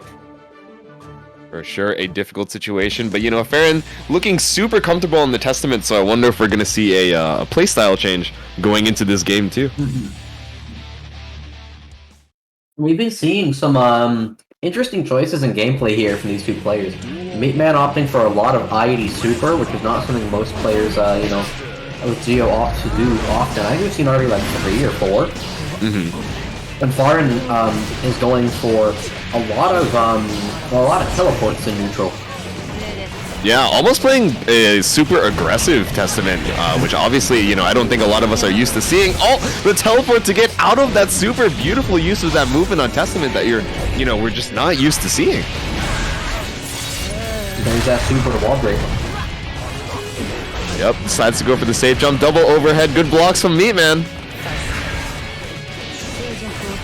Oh, crouching under that air cross-up.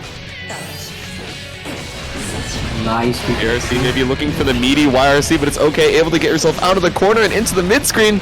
But we're knocked down. Meatman fighting their way back in. 50% meter on both sides. Nice use of the super there. As I pointed out, Meatman's using a lot of these supers, and I think it's working out super well for them.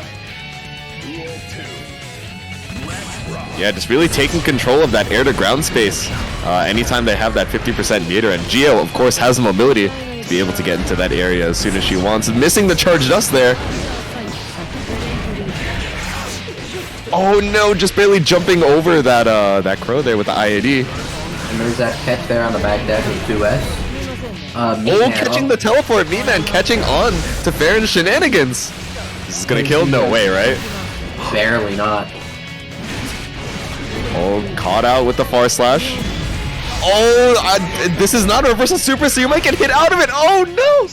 I love the use of the 2-1-4S there. Yep, just jumping over the Nostrovia. And that's Meatman taking game 2. 2-0 over Farron here. We're seeing a little bit of adjustment, trying to stuff Gio out of that airspace, but it's just not enough.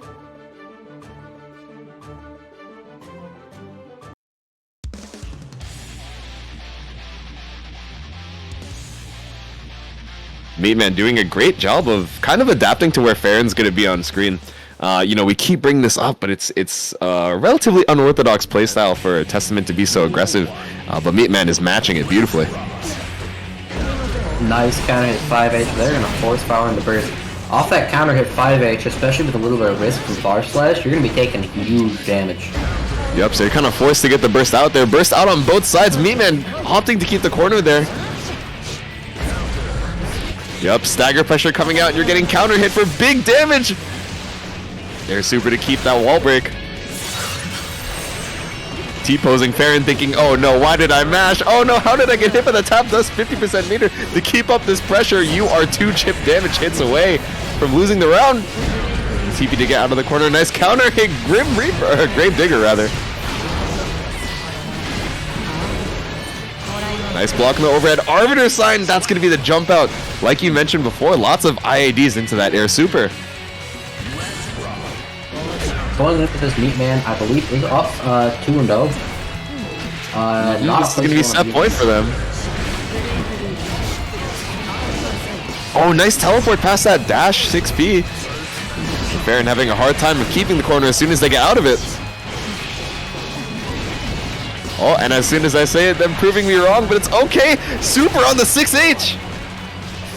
And despite how it looks, that is not a disjoint, that 6H. It has a full hurt box and can be 6P and then super, as well as DP. 100%. Once again, going for the Nostrovia neutral. Not sure if you're going to be able to get around it. That cross-up special. And there's that 6-8 on the burst. Going to take game and that's going to be Meatman with a clean 3-0 over Farron. Playing beautifully, but just, able to get around all of these Testament committal options. Well played coming in from Meatman, and well played as well, Farron. But Meatman will be moving on to the next stage of the tournament. Let's call on Moy Rustang and H2 on deck, please. That next stage of the tournament that Meatman is moving on to is going to be our top 8. So congratulations. Definitely top 8, absolutely. We are still waiting on the last 2 stragglers, whoever is going to come victorious in this last 3 matches to round off top 8 as well. Moy Rostang and H2, hop on in, please.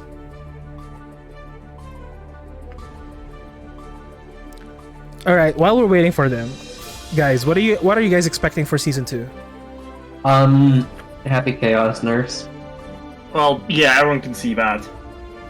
I am guessing, for the reason I'm feeling, there is no concrete evidence to point to that, but I'm feeling Axel buffs. Axel buffs? I can see it. The actual That's what David is gonna hear you. He's smiling like from beyond the Discord. He's like, oh hell. Oh, yeah. listen, I'm smiling. Hell- Dog. hell I've picked yeah. up Axel. I picked up Axel myself after seeing your That's Cup David. My brother in Christ, do not go to the dark side. He's standing over there smiling and saying, too "You late, wanna learn some brother. Yomi? I've already You seen wanna do PM?"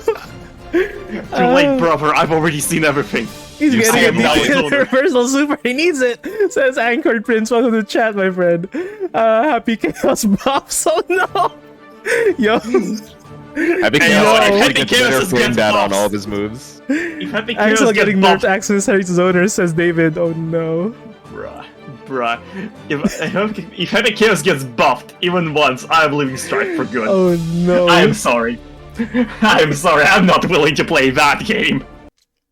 Alright, we have H2 and Moy Rusang on deck. I should change their names. Dan, you and I take care of this one. Oh, hell yeah. Folks, next game on DUST 23. Mankind knew that they cannot Let's see. change society. Wait, isn't that also the first matchup we streamed? No, Was it was H2 H2 versus Testament? Oh, yes, it was Testament, but yes, not necessarily the same players. Yeah, not the same players, but the same matchup. Yes. Ah. Well, let's see if H2 manages to repeat his success. They are rocking the intros Yep. as God intended. Nakoriyuki versus Ah, Disaster And we of have Passion a rocking good the back. song on deck. I love it. Starting from a counter hit 2D. Applying Stay in State right off the bat, but Oh, let me hug H2 is you. not afraid of that fake pressure. Let me bite you, baby, Yes. says H2. They're just staring at each other menacingly! They're just staring at each other. Boy Mustang. Oh. There's a lot of just pauses in here. Until Boy teleports and grabs. Prince is saying double fuck you with a half circle that crosses up. Ooh. Alright, Moy Rustang is very reserved here in their offense. Yes. Very patient. Ooh. That JK could have led to a combo. Possibly, potentially. So many meter for both of these players. They're reserving it for season 2 of Guilty Gear Strive. Oh no! That We might be have the time so to use much that meter! Oh, blood! Oh, raw dust! Oh shit! No burst. You're gonna Now have it's to take time to this. die. Unfortunately, H2 got reaped to the grave by the Reaper. Nice opening But slash. starting around,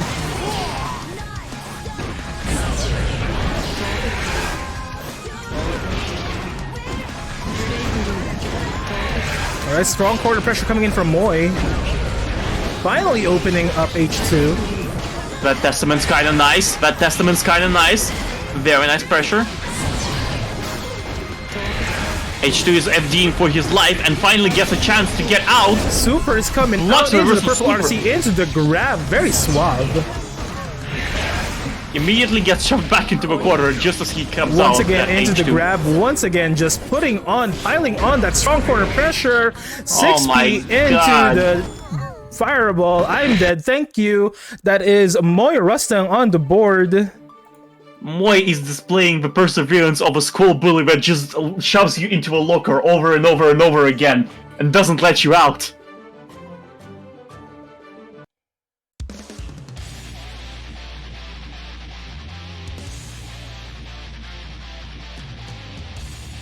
JKS saying Disaster Passion Loki got same vibes as Team Rose team from Sonic Heroes. I'm not Dai, played. thank you forever, says Jitsu. Yeah. Yeah, that's what I was supposed to say, to be honest. Yep. Oh god. H2 is once again back into the corner. Will he get out? He doesn't get out now. Stay in state applied. That is nice a danger teleport. for him.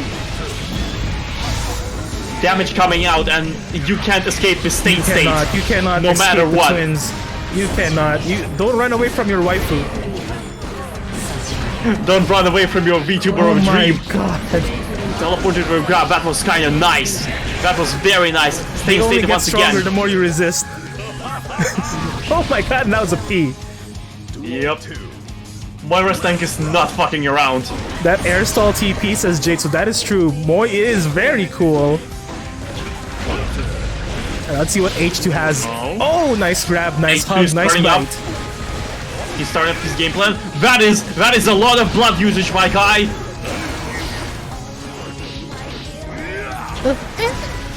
That man used 3 specials back to back. I'm just vibing no. to this amazing song right now while Moy Rustang is bringing on Meanwhile, the pain. Wall splat he's into teleporting wall through break. HS. Oh my god, double wall splat. There we go, we got the wall breaks, we got the tension advantage. Yellow RC to get stop out of that pressure. Reversal! Oh, the reversal super That's does not not land. connect. Is he about to pop? No. But he do be getting that damage, that humongous cheap damage and that humongous range. H2 has the range on his side, and Oh my he uses God. it wisely. Well played H2, taking that round.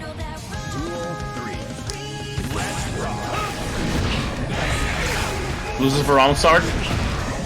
H2 is getting back once again, but reverses with a heavy slash into a grab. Nice Oh grab. no! Once again, The we have teleport. corner pressure. The teleports are kinda nice. The teleports do be nice, but H2 finally manages to get over the corner. Only to get put back in. Arbiter sign. Oh my god, another overhead. Another one.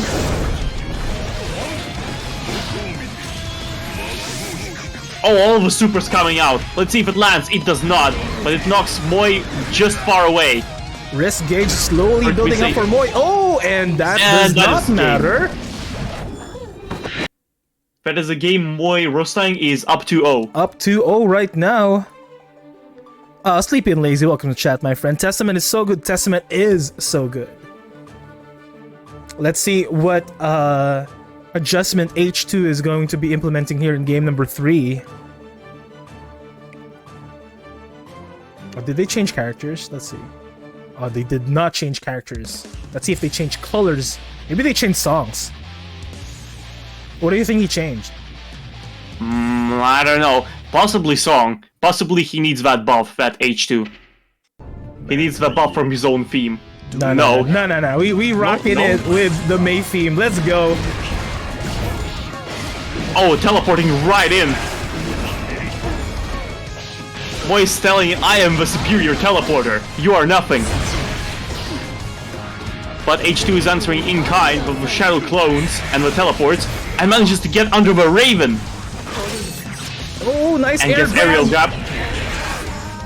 Stay state applied. This is now Goriyuki risky. is being suppressed right now. Oh, backdashing Oh the my grab. god. He needs to get pushed into the corner. Alright, the blood gauge is reversing its trajectory, but H2 is in dire straits. Reversal no, super that'll take the stops round. it. H2 did not block that one, unfortunately. H2, you need to start your ascension here. H2, if that was the best time to start Morbin, my friend. It is Morbin time. Yep. Oh, she finally pulls off a grab during the slash combo. 6 speed. Same state applied. Oh, that is Managed a to get gold in, burst. but That no- is a lot of meter. Yep. Question is, will this land? It did. It will.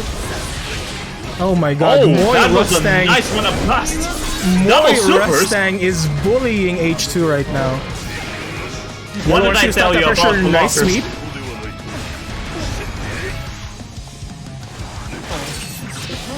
H2 even has a high blood pressure, Oh, so nice burst, he but can't did even do not. anything. Oh my goodness, Nagoriyuki could not morb in time. Congratulations to Moy Rustang. Moving on to the next stage of the tournament. Well played, my friend. Clap, clap, clap. Dialogue says bad limit. Shut up, Dialogue. Listen, Morbius is just a new meme on the block, I'm sorry. It just comes in like, Hello there. Hello there. I have finally made my soundboard work. Well, Nice. very nice. Very I don't know nice. if this has been pointed out yet, but thank you, Dialogue, for the $5 added to the pot. Renji's back. Yes, Dialog did add $5 to the pot. Thank you so much, Dialog. So unshut up. We've had so that's many my boy. different That's my boy, Dialog. It's okay. We're buddies. So many people have added to the prize pool today. We've had Left Booty, Fern the Sailor, Foxface, and Dialog. Thank you all so much. You know, you're supporting the tournament and the players, and generally, like, just being very helpful. That is so true. we really appreciate it over here. Memes aside, yeah, I'm internally grateful to you guys. I am humbled and floored by the generosity that you guys have been giving this event. Next on deck, we have JKS versus Kiet. I think they're on deck already. If you guys are ready, we're ready. Let's rock. And I think my good friends Renji and J2 will take care of this. Oh, hell yeah. Alright. Let's get it, Renji. I'm super excited to see this. We got the Axel versus the Viken. Kiet and JKS, obviously, you know, no strangers around these parts. Definitely no strangers to their characters as well. My understanding, Vikings don't generally like this matchup very much. Yeah, Viken kind of has the god normals that are able to, you know, get you in against normal characters with that JS, that 2S. But when you're playing against Axel, who's just, you know, you, but the guy you're not, you, but the guy they tell you not to worry about, you know, it's a little bit hard to get in. And obviously parry doesn't really get you too much mileage here, but going in for the JH! Oh, and that's Gold Burst on Kiet's side. Oh, nice PRC out of the command grab. Yep, great reaction to these jump-ins from JKS. You might have to play a little bit more slow if you're gonna get in on Kiet, but that is the perfect to start off the set. Oh, the cross-up JS. Nice block on Kiet, the IB. Oh my goodness, 2K to mash out of that cross-up. Did that 2K hit behind him? I think so. I think Kiet pressed it right as JKS had crossed up. So it looked crazy. Oh, time stop combos. You might be able to kill here if you get the wall splat. Axel Bomber coming out. Oh my god, how is she all the way up there? Not even 2S was able to reach. That's how high the Axel Bomber brought them up. Oh my god. Viken goes flying. That is wild.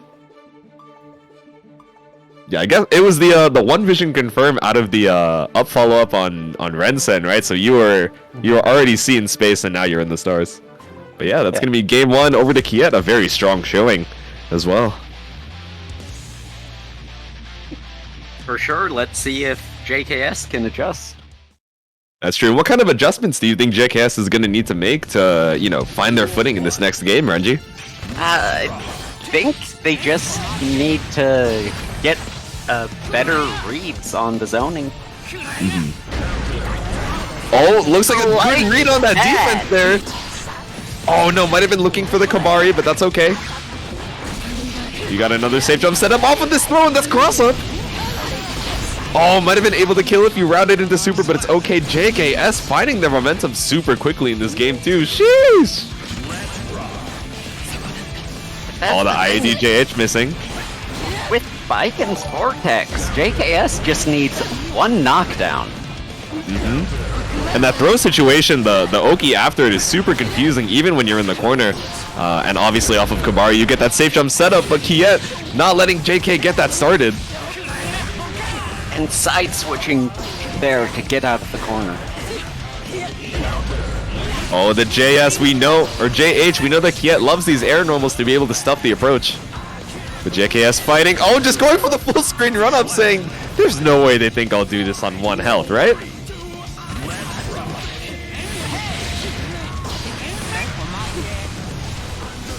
Okay. Just chilling on full screen, eating some of these Rensens, but JKS going absolutely ham, just running up, waiting for Kiet to make a move. Now Kiet is stuck in the corner here, might be looking for the side switch command grab. Oh, trying to IAD out of the corner, but the offensive burst, I don't think this hits. Did not. Gets punished by the JH, but no confirm from JKS. You have to work your way back in here, but you're going a little too ham. And that's Kiet taking it again, but JKS making a much stronger showing.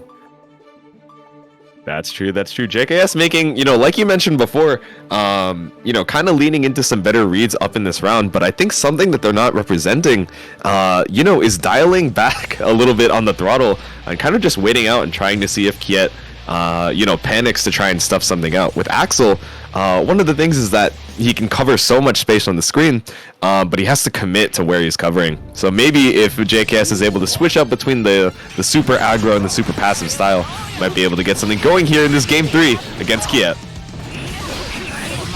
Kiet starting off real strong. Yep, already getting a lot of pressure, and that is a huge life lead. Off the Rinsen explosion, able to get the one vision. This should be able to kill with the wall splat.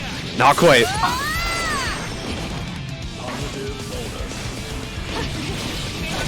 Oh, Kiet playing defensively, just trying to get that one hit, but maybe playing a little bit too passive. Has to use your burst here. You hate to see it. But the Soaring Sickle able to get that round 1. But JKS did earn the burst on a sliver of HP. Absolutely. So the next time they get in, that's all you need for Kiet, but using the burst to try and push over to the corner.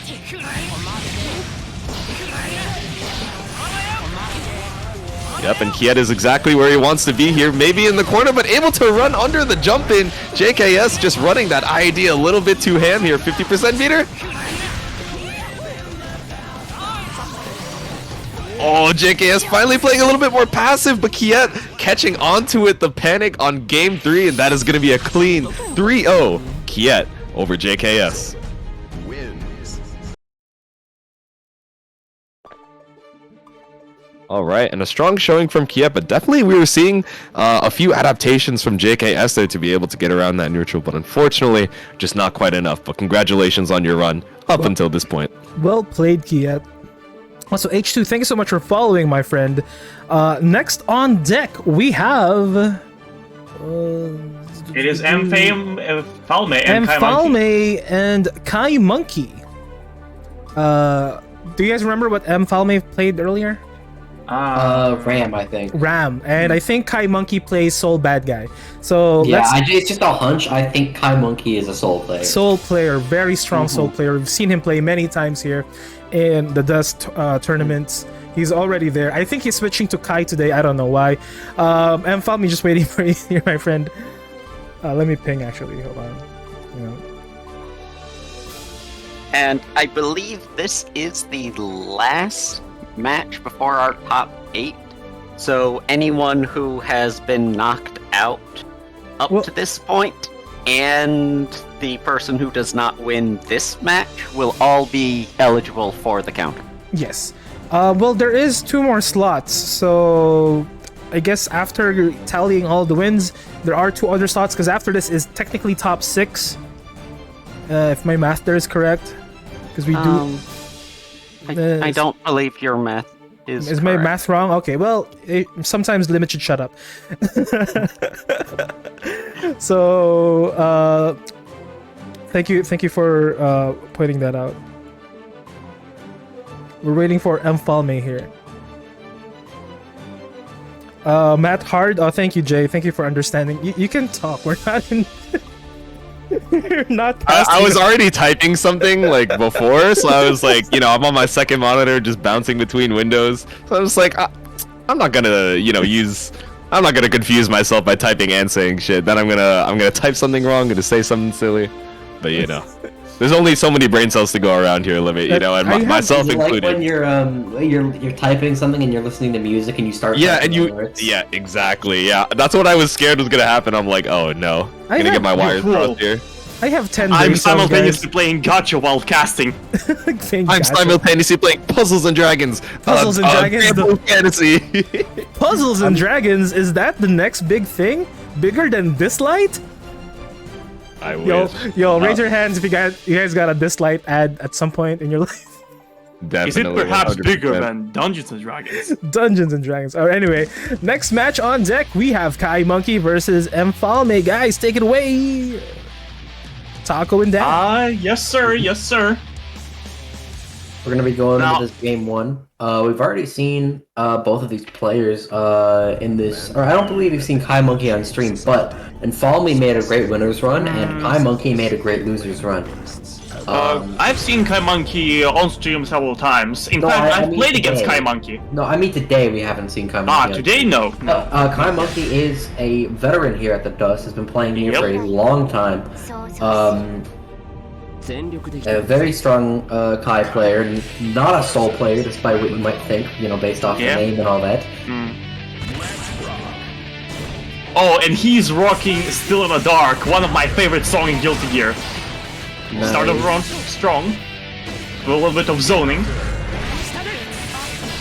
Stun Dipper to get into the corner. Something I've noticed about Kai Monkey is he's very, very good about using Stun Dipper to get knockdowns. Like off those far slashes and 5Hs. He uses that move very low.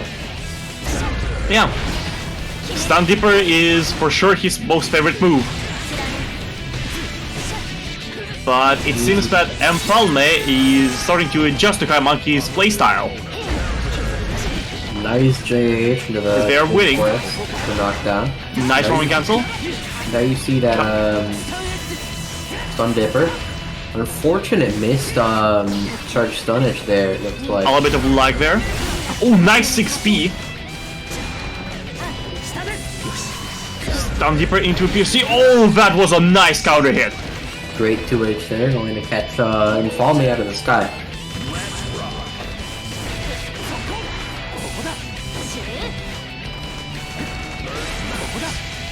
A little bit of zoning once again. That was a great 214K there in the air. Great counter grab as well.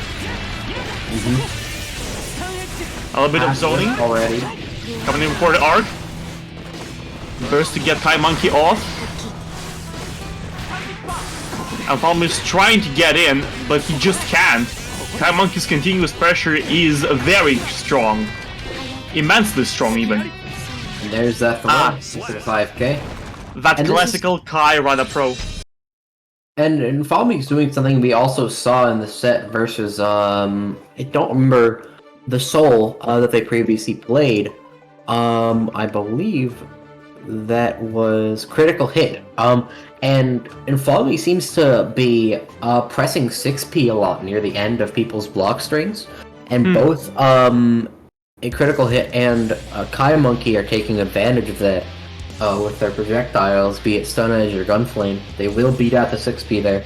Although 6P can actually be timed to go through Stun Edge sometimes. That is true, that is true. I have gotten it on accident multiple times as Nago. But oh my god, that run of grab is disgusting! The Kai special. There's that 6P again, you can see from Infalme. But going to work this time and catch the Fudora. A little bit of burst for zoning there. Another burst to get a little bit more distance in between themselves. Nice 6P.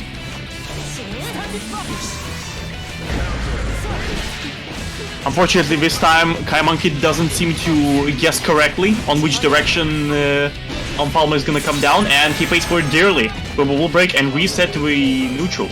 There's that confirming the wall break from Empalme, big damage. But Kai Monkey's still in a good position here in the corner. There's that Kai's J-Slash, and right the lightning to break the wall. This isn't gonna kill, but it's gonna do quite a lot of damage. And Empalme is living in a prayer. Emptying for his life. Ooh, that's a nice PRC. What a nice PRC. And a crazy cross up there after the JK as well. It looks like Kai Monkey did not expect it, and I didn't either. That was quite ridiculous. Yeah, quite a good confirm. Quite a good confirm. An anti-grab in this economy. Nice. Another grab. The grab stonks are going crazy. Oh no, the Kai stonks are going down. Everyone sells you Kai stonks. It might be the time. Empalme is adapting. Yellow RC to try to get the pressure off, and Stun Dipper to try to get over the quarter, but that ends poorly for Kai Monkey. He gets put into the quarter, and in the quarter he stays. There's that 2S conversion. Indirect We're now the game for Empalme. We're now 1-1.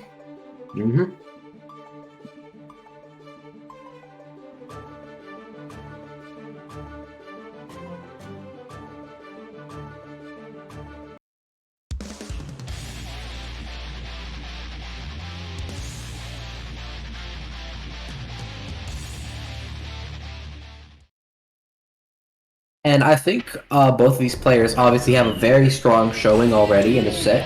But I think what they really need to do is Infalme needs to be playing around throws a little bit better, both on their offense and on Kai Monkey's offense. And They Kai definitely Monkey's- need to. as well as they do seem to have some kind of backdash packet. And Kai Monkey really needs to start. How was that? What is Ayo. that? I don't know. How did that side switch? What? I'm so confused. There's a What? side swap. Rollback. I have questions. What happened there? We need lost frame data. Someone pull up the lost frame data right now. And there is a beautiful confirm there into the wall break. No meter for mortar bottle, but that's fine. Still big damage. Burst out of there, a risky burst. Oh, that was a nice attempt at the aerial grab, but it didn't land. And unfortunately, that burst is not going to pay off for Kai Monkey, and Infalme takes that game anyways. It's very risky to burst at such low HP unless it's the last round. So obviously on the last round you have to, otherwise you're going to die. Oh god, That's big damage. that is indeed big damage. And Kai Infalme- Monkey didn't even get a hit. It is AP. Oh no, not AP anymore. Let's see what Infalme is about to do. Now, oh, here we go. Infalme is starting to shmove. Starting to do ram things. and big damage there on Kai Monkey. Both players got some huge damage there very quickly. Yep.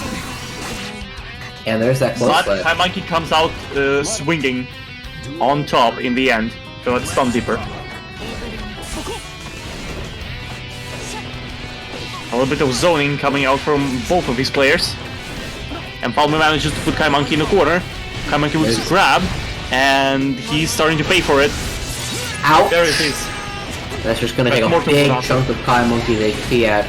And Infalme's still opting for this safe jump.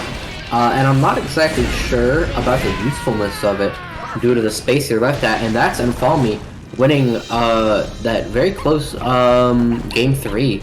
Obviously it wasn't perfect, but still, those first 2 rounds were super tense. Yeah. And managing to get that perfect there with some good reads, some good play from Infalme. Now up 2-1, only needs to win one more game to take the set and move on into top 8. It seems that Infalme managed to find somewhat a solution against Kai's zoning with Heavy Slash, weirdly. Yep. I mean, as long as it works, but he's used it more than once now. Yeah, Ram's Heavy Slash, I believe, is frame 12 and incredibly big and disjointed. So, Oh, yeah. It does have, you know, some not great whiff recovery. It's worth As it. long- If you get as a long counter as it hit on that, doesn't it's hit. worth it. Because you do get big damage off that counter hit 5A, if you know the routes, which a lot of people don't. I don't actually know how to convert off of it, but I have seen some crazy, like 300 damage conversions off of it. Oh, here we go. From corner pressure gets countered. Now, I didn't expect Kai Monkey to get out of that fast. There's a throw. Ah, yes, the Kai Classic is starting. And Palme has enough for a reversal super if they opt to go for it. Go for a Roman Cancel instead, and continue the pressure in the corner. Now it's just ram things that are happening, and that is the end. There's That ball is the flat end, 5A. unfortunately. And Infalme playing very well right now. Up 2-1. Only needs to win one more round to Yeah. take this and move on to the top 8 over Kai Monkey. Props to Palme, he managed to adjust real well. 2K, no follow-up. There's Oh, that was an risky empty route. work, fortunately. Dara wall break into the 2-1-4H. Big damage, an unfortunate burst from Kai Monkey. I'm going to eat all this damage, and this may be enough to kill. This will definitely be enough to kill. And there is that jumping P wall break. Going to take game 4, winning over Kai Monkey and moving on into top 8. Well played, Mfalme. Congratulations moving into the next stage of the tournament. And of course, well played for Kai Monkey. Folks, the DUST Counter 23 is up for registration. If you guys did not make it a top 8 today, I'm putting it up on our chat right now. It is also available in our Discord. Before we proceed, I would like to ask something of chat. If someone can take their time and clip that second game sudden side switch, which happened. I'm not sure what happened there. Like that P into side switch, which happened in between Mfalme and Kai Monkey. That'd be great. Thank you.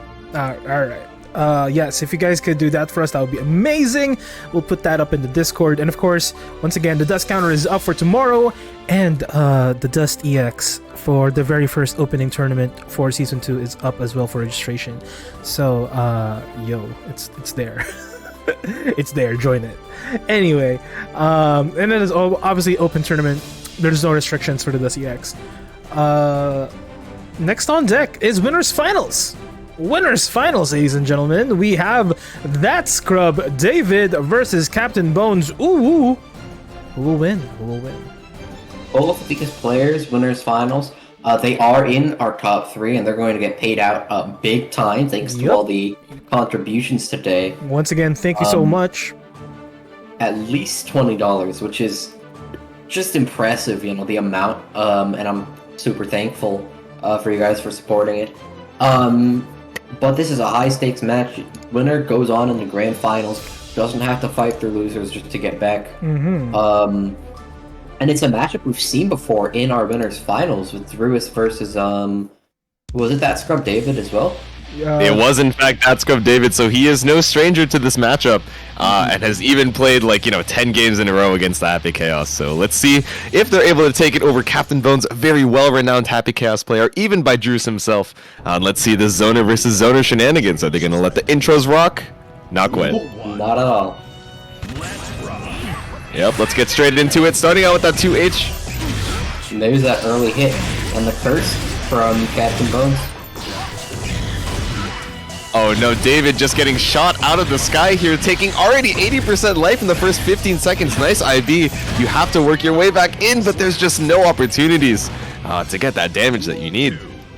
Very nice. That's going to be a swift first round for Captain Bones. Oh, David seeing that Captain Bones is feeling himself, playing a little bit defensive, trying to catch that run-up. This is going to be 6H to get in. 2K is going to catch the backdash. Oh no, and going to be able to bait that burst with the curse. Very unfortunate for that from David. Oh, the time stop on deck, maybe saving it for in between the shots, but unfortunately you're going to get punished for it. And that's going to be the game 1 over to Captain Bones. And this matchup's very interesting. A lot of people will say it's heavily Chaos favored, and a lot of people, actually some people say it's like even or slight Chaos favor, but the way it typically plays out is both players want to zone, right? Because Axel can't do a ton on pressure, and when Axel, is zoning, Happy Chaos has to get in and force Axel into some kind of situation that Happy Chaos can zone. And the same with the other way, right? Axel has to get in, get some kind of knockdown maybe, with, a 214H or a Renson, and set up for zoning like this. And you can see now that Scrub David has set up zoning, and able to make their way in here. Oh, the one vision! Oh no, the bait! The burst getting baited out, no burst on either side. Captain Bones has the momentum here with the curse applied. Very unfortunate. Going to hit that Scrub David there. With a 5-hit aerial combo from full screen. Just gunning that Scrub David down. Then David made like 3 mistakes that round. Bones is just so good with these conversions. Getting damage off of every hit. So much damage. Burst baiting. Basically just making sure that Scrub David gets as few opportunities to get in and deal damage as possible. Oh no, and you hate to see it, the command grab just barely getting punished by that shot there, almost reaching it full screen, but that's gonna be David's shot out of the sky, not quite! 50% meter, but what are you gonna do with it? It's all gonna go to FDing these shots. Nice FDIBs! Very nice. 2S to take the round. 2S going to catch that script, David. Not easy, obviously, for EXO to make it in. For anyone to make it in, even the characters with the fastest dashes, you know, your Chips and your Geos and Ramlethals, Amelias, even the characters with a very fast dash are going to have trouble getting in just because of how good Happy Chaos zoning is, and especially versus Bones, who's so consistent with it, gets that guard crush like 90% of the time. You know, not easy to play against. And, you know, the fact that that script David is even managing at all to get in and deal damage is very impressive. I remember the first time I fought Drews, I got double perfected and gave up. Because I was like, there's actually no way I'm going to, you know, do anything in this. And playing against, you know, such a good Happy Chaos like Bones, obviously going to have that mental stack, just from, you know, fighting such a good player, it's very hard to keep your composure. There's that overhead on the wall slump. Yep, and Captain Bones able to get that wall slump started. This is going to be the super wall break. Curse about to be guaranteed applied on that scrub David. Yeah, 50% meter, but you have to make your way in. Oh no, just going straight into the shot. And Captain Bones so fast there with those shots, amazing timing, making sure to squeeze out every ounce of damage possible that you can. But that JS going to counter hit. 5p whiffing, nice 2k the challenge. Yep, set point for Captain Bones, but getting forced over into the corner, missing the curse there. That's Scrub David able to maneuver around it, but unfortunately getting caught in the curse once more. You're gonna have to make your way back in. That's concentration super to get the resources back. Curse reapplied. What was previously in the favor for that Scrub David, Captain Bones now has a life lead after 2 hits maybe. Yep, the life lead, the position lead. Oh no, dropping that at the ready stance. Very unfortunate. That's the frame trap. And that's no meter to be able to block here. That Scrub David is bursting at full screen, and that gun going to frame trap the dash. If you try to dash block at all, you are not going to be able to if Happy Chaos does that run-up bullet. Yep, Captain Bones looking to frame trap your dash there with a normal shot. That is going to be 3-0 over that Scrub David, one of, you know, the strongest players in the bracket, but sometimes you're just not able to get in on the Happy Chaos. But don't worry, we have Captain Bones guaranteed for Grand Finals and that Scrub David heading down to the losers bracket to try and make that run and get that run back. But here's the thing. We've seen this happen before. Keep in mind, we've seen this happen before, and Axel is a time traveler. Yeah, so I was just thinking, in 21, winners finals was Drews. him and Drews, and Drews swept 3-0. And then in Grands, Grub David came back to win it all. that is true. We've seen it. If anything, We've this seen it is happen a all lot of according to times. Keikaku for that Scrub David. Just potato chip. Don't worry, guys. I'm on my villain arc. Well, let history repeat itself. Meatman and Moy Rustang, hop on in, please. Yeah, Captain Bones will may be in Grand Finals, and he is an incredible player, but I would not rest on my laurels just yet if I were him. If Scrub David wins this one, we'll make a special title for him, the Chaos Slayer. But of course, that is still that can still be taken away from him from anybody here on the lower bracket, from Meatman to Moy to Kiet to Enfalmi to Hamiko to Critical Hit. Here's the thing: if Kiet manages to get to the losers finals and defeats David, he might be via Drew's David match as well. He might be the other half of that. So let's see. Calling on Meatman and Enfalmi. And Moy Rustang. And Meatman and Moy Rustang. I read that wrong. I apologize. Thank you. Meatman and Moy Rustang.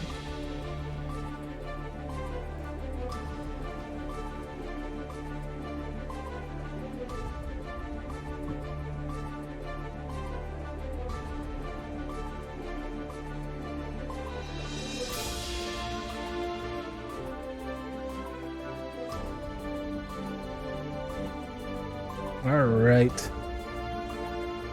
Also, guys, the DUST EX is live for joining. I know the voting for what time and date is going to happen is still live, but I might as well have the tournament up and ready, and we can just adjust if people decide to have it on Friday as opposed to Saturday. But Saturday is on the lead, that's why I put it as Saturday. That's tentative still.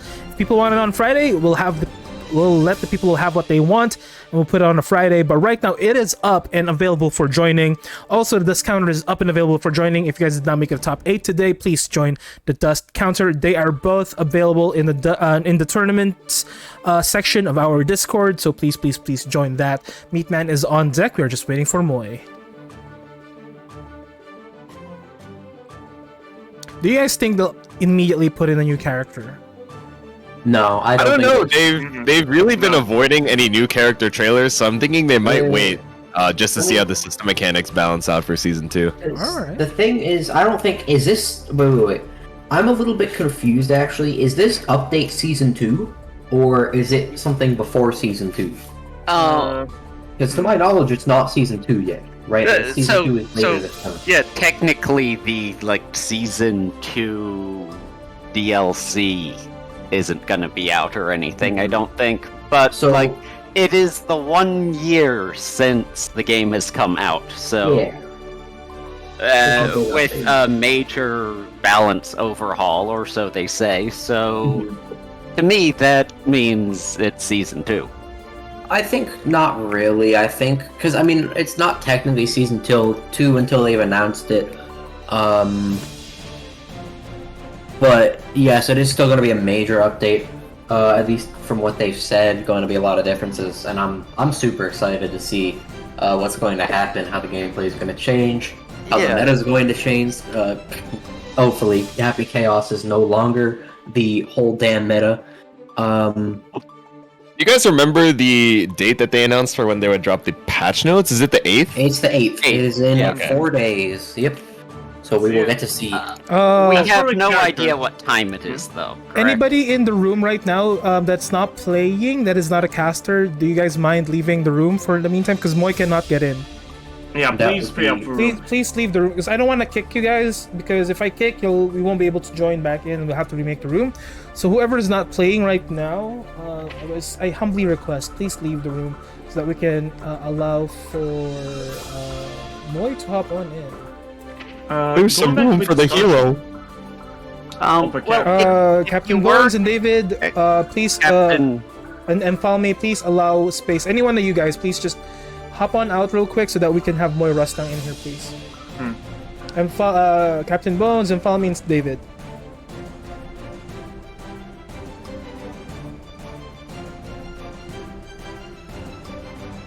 Alright, but I think you were gonna say something about the new patch coming up, Yeah. right, Dan? Yeah, so concerning the characters, my guess is that they don't want to release a new character because they don't want to they basically don't want Guilty Gear Strive competing with DNF Duel that early into a DNF Duel launch, which is why they don't want to raise the height for Strive right now, in the month that DNF Duel is dropping. Sometime later, sure, but not now. The other They- thing to consider is they've confirmed 4 characters for next year, right? So they're going to want to spread them out at approximately every 3 months or so, right? Mm-hmm. Considering that we had 5 characters last year in the same time frame, I don't think they're going to be in much of a rush to drop anyone new out when they have other things they can get people excited about. Yep. I feel like that's a combination of that, yeah. They're basically planning on non-stop updates for both games so that if you play both games, it will be a constant stream of content. Like, you'll be getting something on DNF Duel, then you'll be getting something on Strive, and you'll be getting something on DNF again, and just planning and spacing out those things so that they don't, like, crash into each other. Yeah, if they could stagger it, it's probably the best since, you know, they're obviously trying to manage the communities for both of those games. But they know there's going to be a big overlap, so it's like, okay, when do we want it to be Strive's time in the limelight? You know, give it enough time for that, you know, to maybe naturally die out a little bit, and then, you know, give them something for the DNF dual drop, and then, you know, balance that out once again with the Strive new character dropping, you know, kind of alternating between those two games. I would assume is their main focus for Real right now. talk, I forgot DNF duel was Arxis. Me too. I Oh mean, my They were God. Arxis. Forgot they were an Arxis IP. Ayo Limit, get your head back in the game, my guy. I forgot. Yeah, it's their Team Blue. So yeah, Team Blue. Oh my god, I'm Arxis is just Dabba-dee, killing dabba-die. it. I'm conflicted. Dabba-dee. I'm not really. It looks like a really funny Kusoge, and that's all I need Yeah, from it absolutely because it's going to end up Kusoge. Like it looks like Arxis tried to Don't like. like it as Kusoge just yet. That game's not even out. Nah, I bro, mean, we saw that beta. it Do looks to you me- know how Do you big the Inquisitor remember- wheel is? do you remember the Strive beta? You're gonna judge I mean, I DNF think- based off the beta after we saw the Strive beta. I mean, I still think Strive is a Kusoge. It's a think very that's pretty fair Kusoge, enough. I but, think it's- you know. I think though Kasuge is a little bit harsh of a term to go ahead and use for either of the games, even in their beta. Because if you look at other like what are considered Kusoge, right? My favorite example being the Sailor Moon game, in Oh, which true. I forget there's one character who quite literally wins at character select. No matter like I forget who it is, but I think she can literally win no matter what, and it's just whoever matches faster wins. If it's a mirror. Such is life. Alright, I believe that is- Moy is here finally. Yep. Let's do it. Alright, Dan and Renji, take it away. Alright, alright. Oh my god, it's a Geo Moy. versus Gold Lewis. Moy rocking Gold Lewis. Oh, he brought out his true main for this. Mad respect, by the way. Will we get to see the Gold Lewis factor? Find out now. Duel 1. Let's rock. Oh, strong wrong start from a Yeah. boy. We are certainly seeing the Gold Lewis factor here. Oh, yes. Oh, but now he's getting pushed and countering a flip immediately. Damn. Moy is not letting up at all. He's taking every opportunity he can get to swing that coughing around. Getting that Not bad. good Good drone here. oking. And Meatman finally getting started get- here. Finally, his game plan can get started. Oh, be Down the careful, system, that will it hit land? behind him. It does not. Okay. Meatman was safely out of range. I have gotten hit backwards by that move. But the backdash is kinda nice though. And meanwhile, Moy Mustang takes the round. Reversal Super unfortunately could not work against him. Very good bait for Moy there. A little bit of jumping, a little bit of footsies. A little bit of Behemoth Typhoons in the neutral.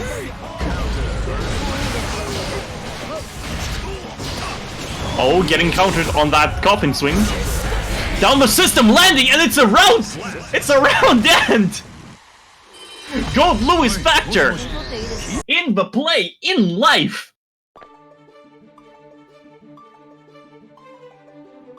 Hello? Yeah, Renji? that You here? Yeah, that counter pick or return to main maybe with the Gold Lewis because You got mad silent there for a second. it happens. I just get silent sometimes.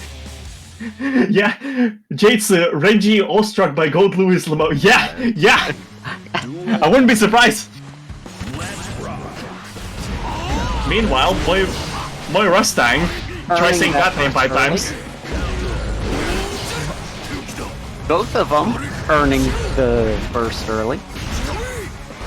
Moy is gaming. The privilege of playing low tier. No one knows what you're doing, except for you. I mean, I'm pretty sure what he's doing is swinging a coffin, and the move is called Behemoth Typhoon. Yes, but you don't know specifically which Behemoth Typhoon he was going to do. One that's plus or one that's minus. Oh, nice full dust combo. Meatman Man might be taking. Oh, No, and as no, I say just that, you said that.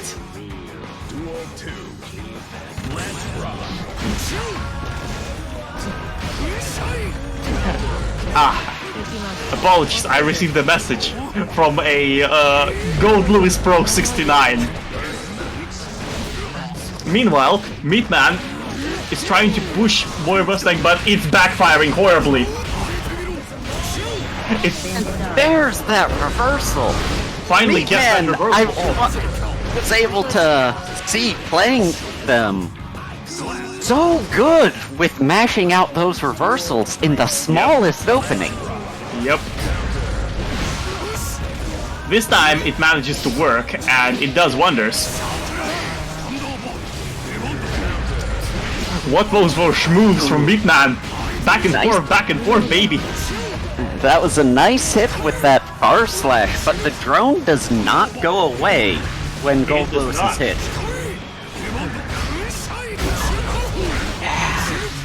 Meatman just had to try something with no meter to faultless defense. He would have died from chip if he didn't try something, but something just gives Gold Lewis a kill there. Hello? Apologies, my headset has decided to kill itself for a second there. I had to plug it in to recharge. Your apology is not accepted. Damn it. Yeah, the council has decided, shoot this guy on sight. Put the Sage Oh, shoot no. emojis in the chat. And from commentary. Assassinate. Oh no! Not the shadow! I think the assassins got him. Anyway, back to the fight. Okay, starting off with that flip kick, but not able to confirm anything with it. But still putting Gold Lewis in the corner, bursting to keep it there. Oh, that clash was something. Oh, able to Abare out of there. Quarter.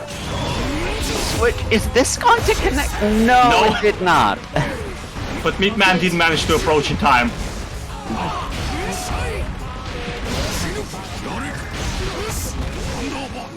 Gold Thunderbird? Lewis Gaming here, that corner pressure. True Gold Lewis Gaming, but Meatman is not about to give up. Tried to Abare into that frame trap again. Once again. Yeah, that is not the... Oh no, the aerial super landing! This is death! This is just flat out death!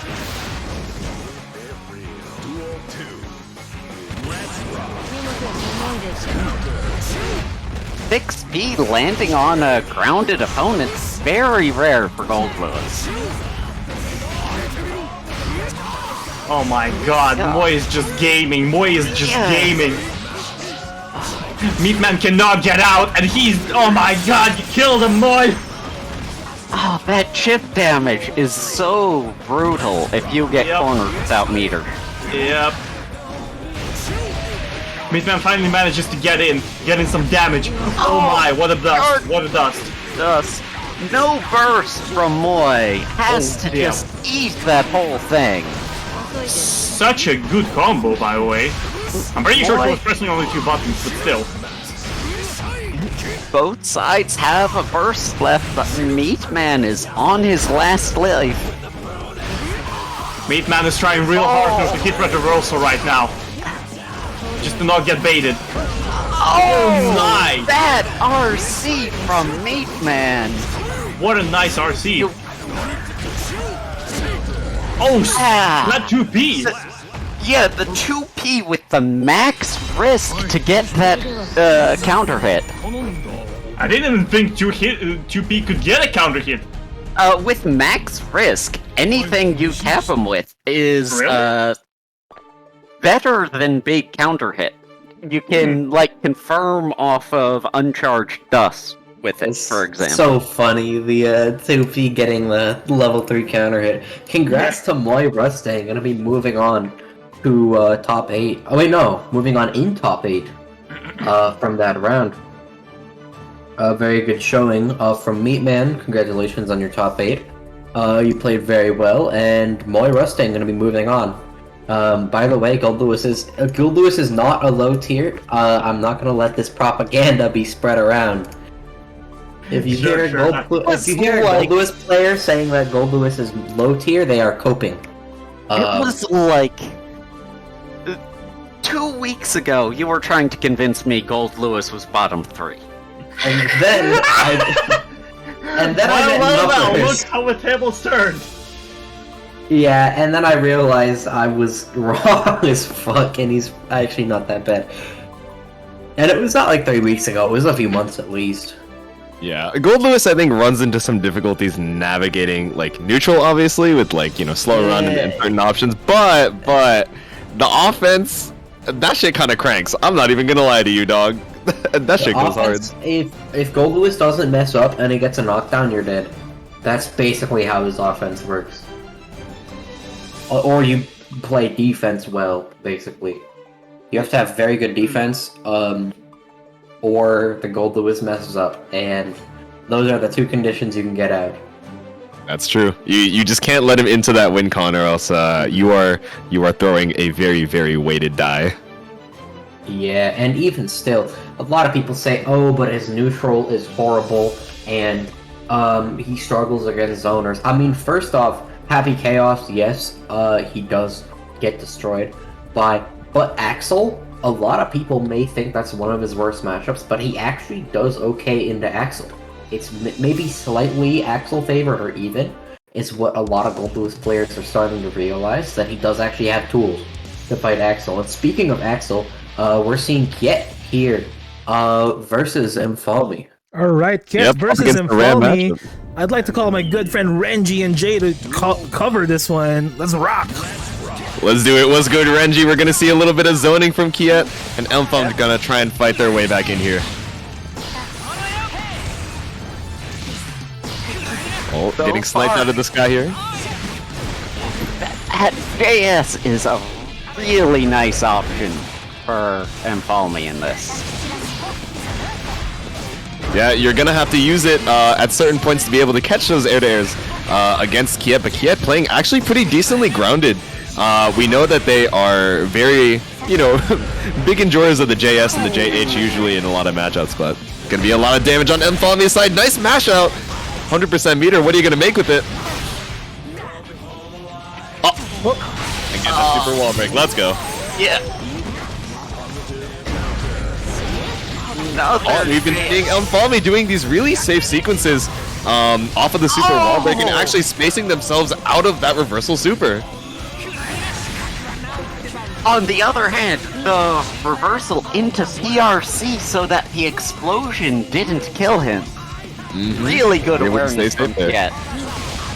Yep, and we're seeing a lot of double jump into the flip kick. I wonder if Kiet is going to be able to start, trying to actively anti-air that one. But it is a weird angle to try and cover.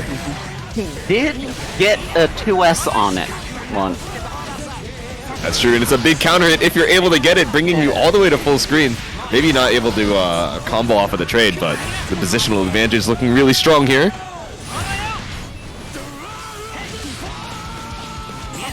Oh, you were seeing it again. Another double jump flip kick, but going for the PRC to maybe throw off that anti-air timing, but it's not enough. Kiet is woke to your shenanigans, Mfalm. Oh no, just barely missing the 2S. Again, such a weird angle to cover when it lands just barely behind the axle. We're stuck in the corner pressure here, stuck in the abyss. Oh, and Kiet fighting their way back out with a huge counter hit. 1-1 on rounds here.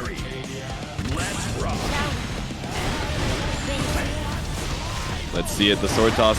Threatening to bring you all the way over to the corner. Woo! And nice block, getting the trade on the explosion there. And Daro not breaking the wall here. Great choice from Mfalm. To a charge dust, Kiet might have gotten burst, but Mfalm ended the combo early and finishes with a throw. That's going to be the perfect as well. Great burst awareness, like you mentioned, from Mfalm.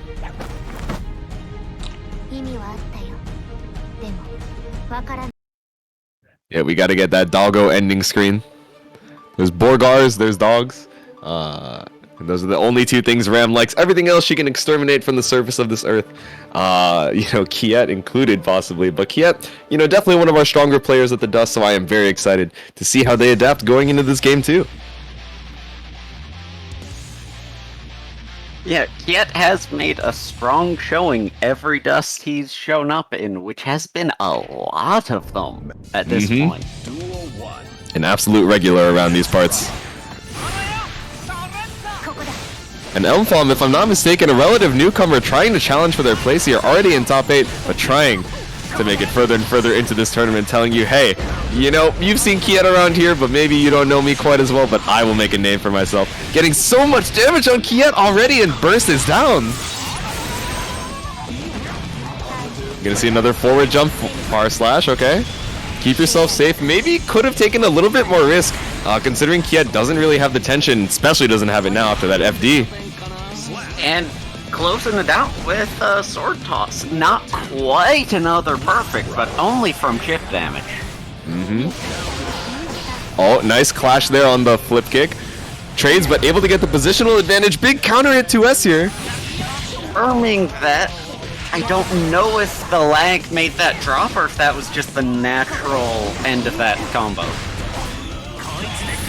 All good. Kiet is chilling. Oh, but may have let the reversal super rock a little bit too much. But you get hit by the second hit, and he's safe. And not only that, able to get that counter hit 2H Elmfalm. You are fighting your way back in, but it is an uphill battle for sure. Not quite landing the anti-air again.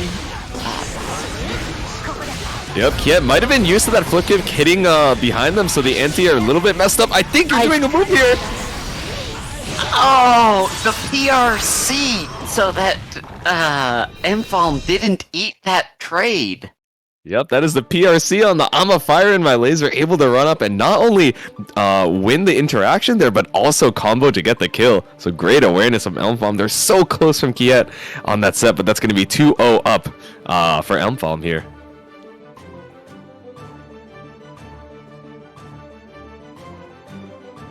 Man, Renji, what kind of adaptations do you think we need to be able to see from Kiet here to solidify that win? They were so close in that last game, but what do you think needs to change?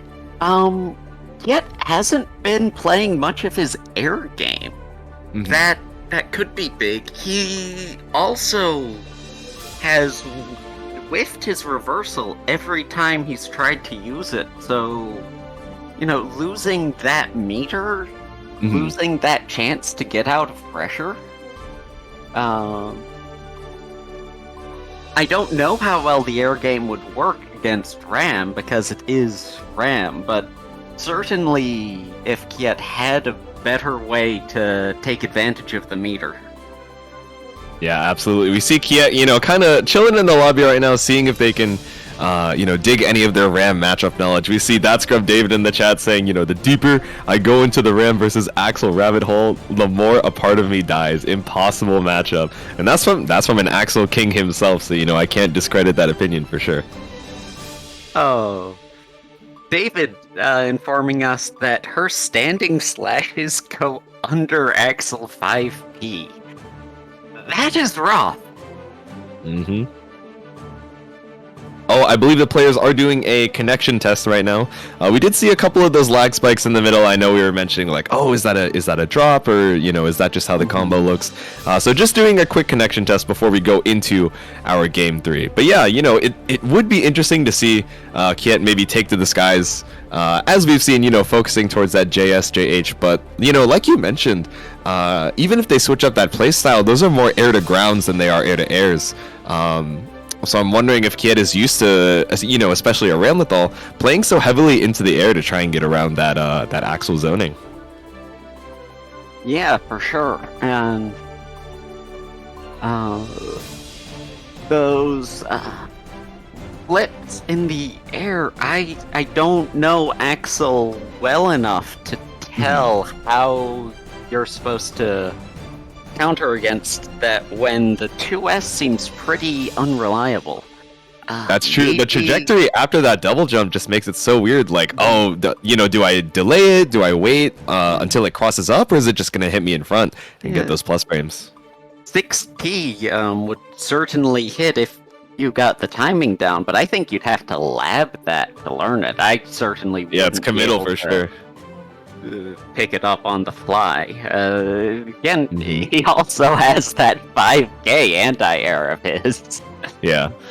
So maybe it's not so much an issue of, you know, covering the actual flip kick itself, but maybe trying to catch on the double jump before they even get into that special cancel.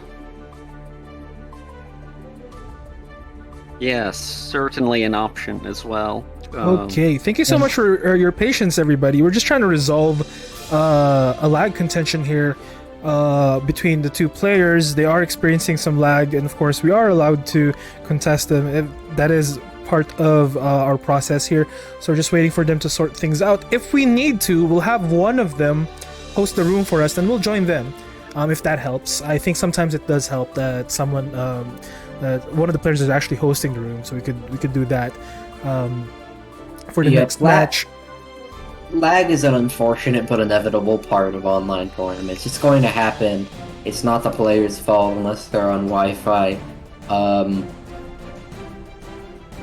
But it's mostly just like, it's going to happen at some point in the tournament. And it's not really... it can be a big deal, but I think we really just have to kind of deal with it sometimes. So it's very unfortunate for the players, obviously. Lag is never good in matches. Okay, so Kiet will be hosting the room. I will break this room right now, and we'll join them. I'll just watch your stream. On our way? Yep. No worries. Yeah, that's kind of just what happens. But jumping back into that RAM discussion, you know, we do still have David in the chat saying the Axel is actually supposed to reposition to try and cover that flip. But there's also the threat of JH. So there's an RPS situation on the double jump when you're trying to cover it as Axel versus RAM. You know, and you can also whiff punish the Ren Sen from full screen, even with the up follow up. So, you know, expert tips over here from our fellow Axel King. So we're just waiting for Kiet to give us the room, then we'll join that. For casters, if you guys just want to just view it on our Discord, so it's only me jumping in, so maybe that might help as well. Less people hopping in the room. So it's just the two players and myself. Then the rest of the casters can just watch the stream that I'm doing. Yeah, divert some of those network resources downstream. We'll put it on Discord, and then if there's any lag there, you know, we'll blame Mr. Discord himself. That's okay. Or Limit.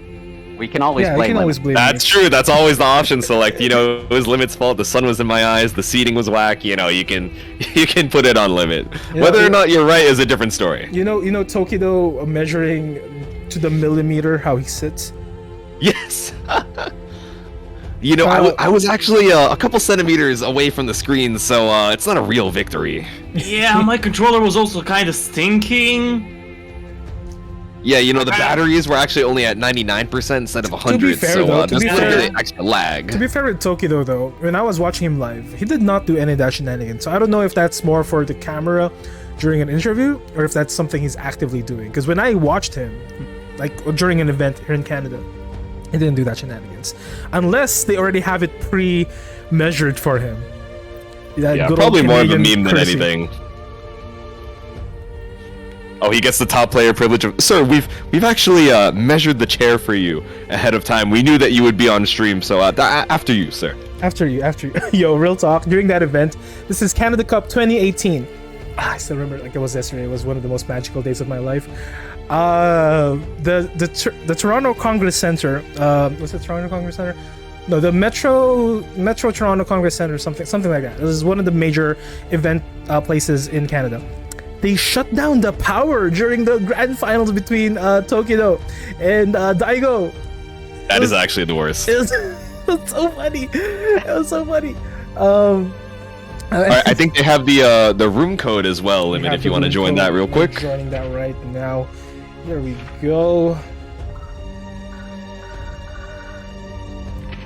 Gotta keep it moving, but man, that is really unfortunate. The power going out during grand final of all the times. Like, it'd be bad anytime. They cut it. It didn't go out. They cut it because apparently the event was going into overtime.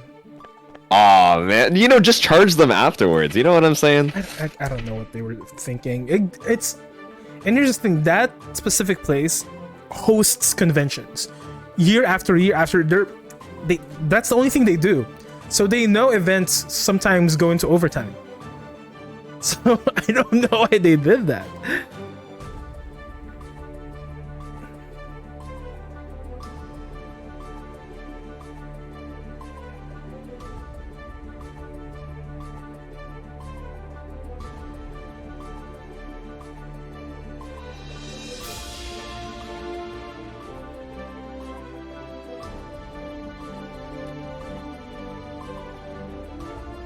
All right, and we are waiting for, I believe it is Elmfall to join the room over here. You know, there's some network connection shenanigans going on, but that's just life in the online bracket space. That is true. And we'll be going into our game 3 very shortly. Thank you, everyone, for your patience. Thank you. The score will remain, however, 0-2 advantage Empalme, but we will accommodate this request for live contention. Obviously, we do know that sometimes network issues do arise, and sometimes distance is also an issue. So we try our best to make sure that all of our contenders, all of our players are connection vetted, and if not, and if someone is not connection vetted, automatically we give that person who is actually connection vetted the win over there. But both of them are playing right now with the verified connections, so of course we will go deep into helping both of these players out. We are not waiting for any more spectators. It's only me.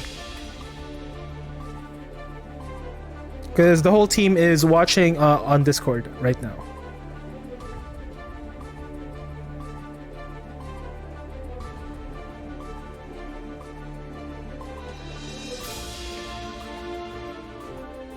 Alright, we are back into it. Thank you so much for waiting. Back once again with Kiet versus Empalme. Guys, take it away. Let's do it. We are back into our game 3. Apologies for the difficulties, but thank you for your patience. The Axel, once again, trying to, you know, maybe zone out this Ram a little bit more going into this next round. Let's see how it goes. Getting that corner pressure started here. Kiet trying to fight out of the corner, uses the burst. Oh, a nice jump up, but getting caught on the way down. You can't be pressing those buttons if Elmfalm is waiting for you down below. Once again, the H sword. Oh, straight up into the charge dust, Renji. How many charge dust do we have to see? Oh, You hate to see it. oh, do you? Do you? I don't hate to see it at all.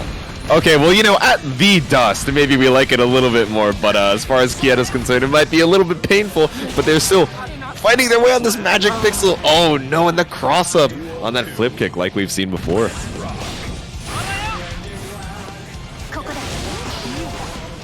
Oh, see, now it's hitting same side. It's just so hard to tell when she is so far above you at the top of the screen. Then those 6 Ps catching Kiet on the way down when he does that double jump straight up.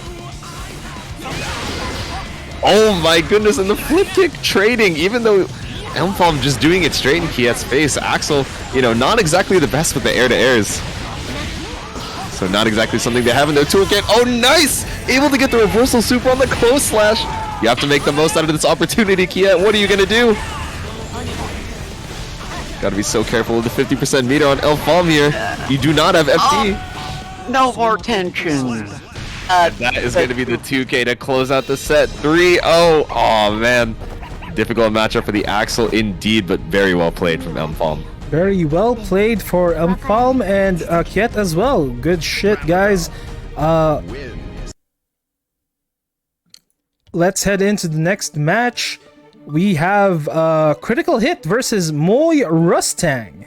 And folks, I just want to point out, just because that is a very strongly winning matchup for Empalme does not mean that they did not deserve. I've heard stuff like this from a lot of people, and I want to keep this out of our community. Empalme played great, right? That was a very, very good set on their part. And even if I've never seen stuff like this, I just want to try and refrain from saying that was not deserved or carried or anything. Because, well, honestly, that was a great showing from Empalme, playing around very well in neutral, enforcing the RPS on IAD with JH, and 2 on 4K. All around Yeah. a very good set. Yeah, for sure. Yeah, bro, the gamers are gaming.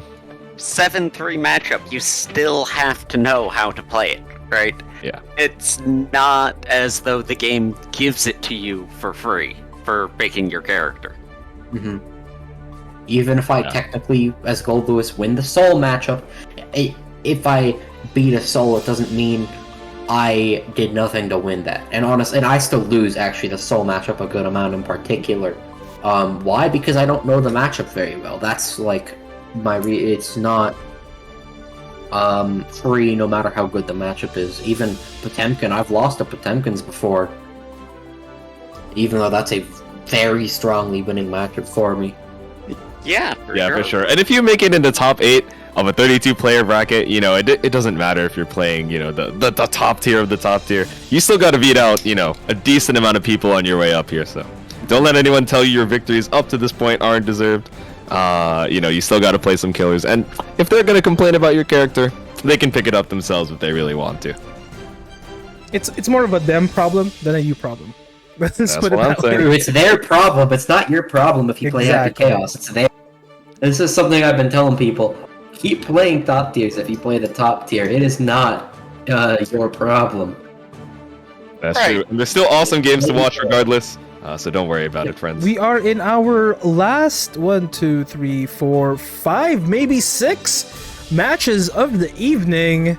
Potentially 6, but right now we are looking at 5.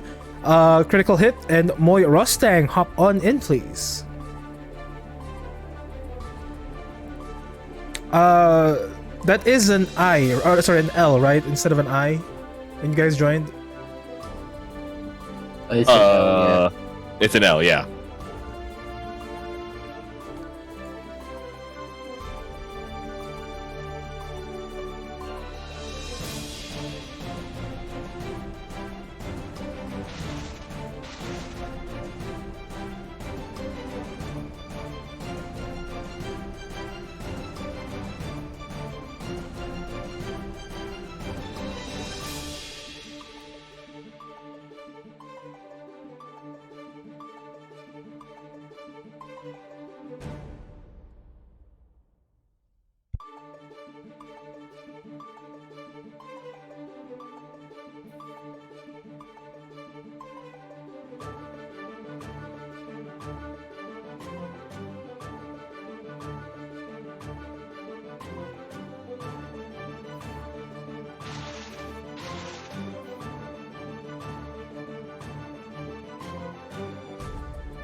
Alright, do we have both of our players for this? I see some people. Are they not having a lot of success getting on the podium, or...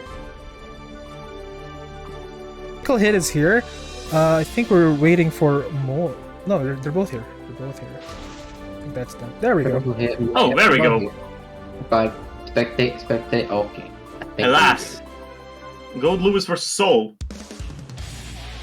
Mhm, Why did I feel Moy- like I heard about that matchup like 5 seconds ago? Alright, time to talk about it. Yeah, and Moy opting for the Gold Lewis here. Versus Soul. If you know the matchup, it can be in your favor. And obviously, like as we've seen previously, Moy has a very strong Gold Lewis. Yeah, as you were saying that, Critical Hit gets so far absolutely wrecked. Managing to only get a DP and a 6P in. While Moy is doing all that fun Gold Lewis stuff. The side swaps, the coffin swinging, all of it. Skyfish coming in, oh 6P! Great 6P Unusual there round on there. 5P. Nice 684 to catch the dash in. Volcanic Viper to get out of that extra pressure. Nice Getting 6P jumped to on catch Dragon the Blade. JD. Bunny Bringer. Bunny Bringer again. It seems like Critical Hit has started to get into his zone, and just as I say that, he gets grabbed into the corner. And it's now time for Moi Gaming. Until it isn't. The commentator curse is hitting very hard. And there is Moi maybe expecting critical hit to press after Bandit Bringer or something and going towards super. But critical hit opts the block. And even just off of one knockdown and some chip damage, you can see here the amount of damage that critical hit has taken. I do keep in mind that Soul is above average HP. Yeah. Critical hit also is taking usage of a lot of Bandit Bringers, which you don't usually see on Soul Pressure, on like a higher level Soul. Yeah. Because it's somewhat unsafe. Well, it's actually only -2 on grounded. Oh, is it? Yes. Interesting. Oh. Oh no! There's that Critical super on hit the is caught. TK. Oh, very unfortunate drop there. Moi was 2 steps away from winning there, man. Feels bad, feels bad. And that's a very unfortunate drop, going to actually cost Moi the game. That 2H has 30 whiff recovery frames. It has almost a full second animation, and if you hit a close slash OTG and then cancel in the like 2H, you are like -30. It's very unfortunate. Damn. Damn.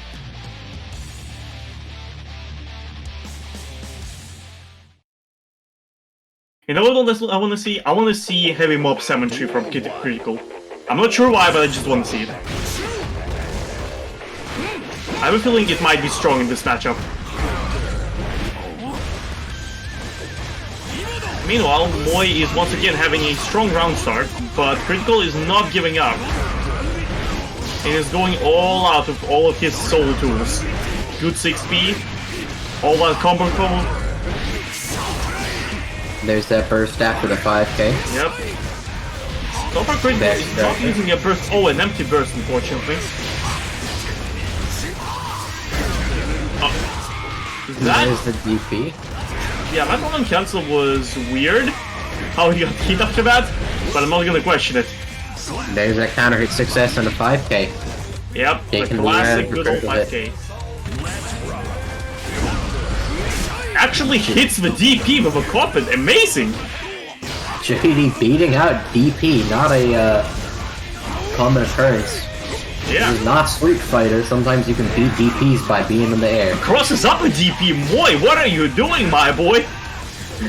Stop that, the Soul Spades are starting to cry. Oh, Tyrant Brave. Moi blocks it. DP right after, oh my lord!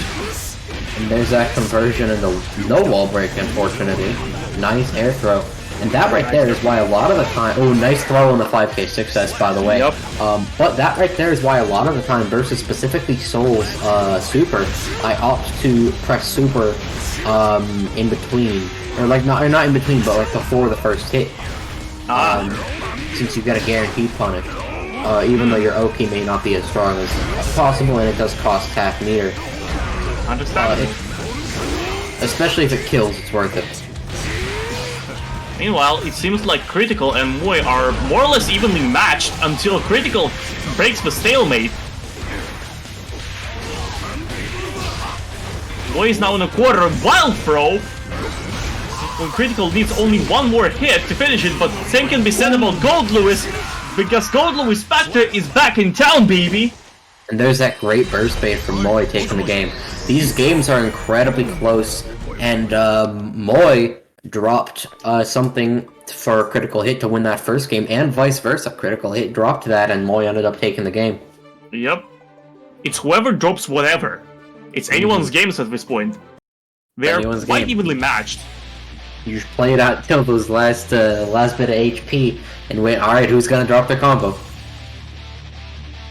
Who is going to crack under the pressure? The Dust by now has been going on for 3 hours, and it has been somewhat exhausting for these players.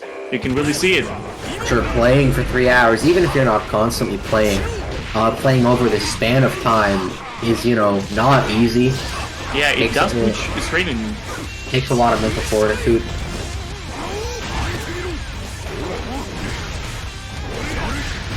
Continuing. Critical seems to have upper hand right now and manages to get and counter hit and an NFT burst in a corner, doesn't follow it up fully, bro. There's His the speed of back kill. burst out of there. I like that conversion. 6S conversion was great.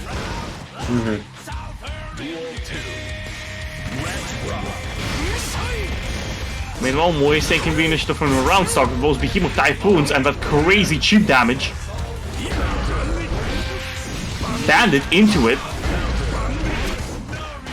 Nice Backdash for 5k!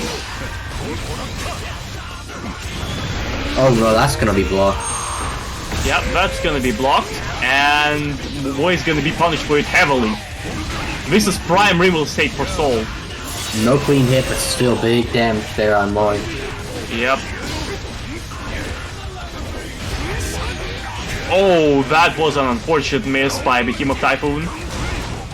And a good guy in flame pressure. Beating at the 2k. Yep. We're now up, what was it? 2-1. 2-1. 2-1, critical hits favor. Only need to win, needs to win one round, and then critical hit will be in losers semifinals in top 4. Yes, sir.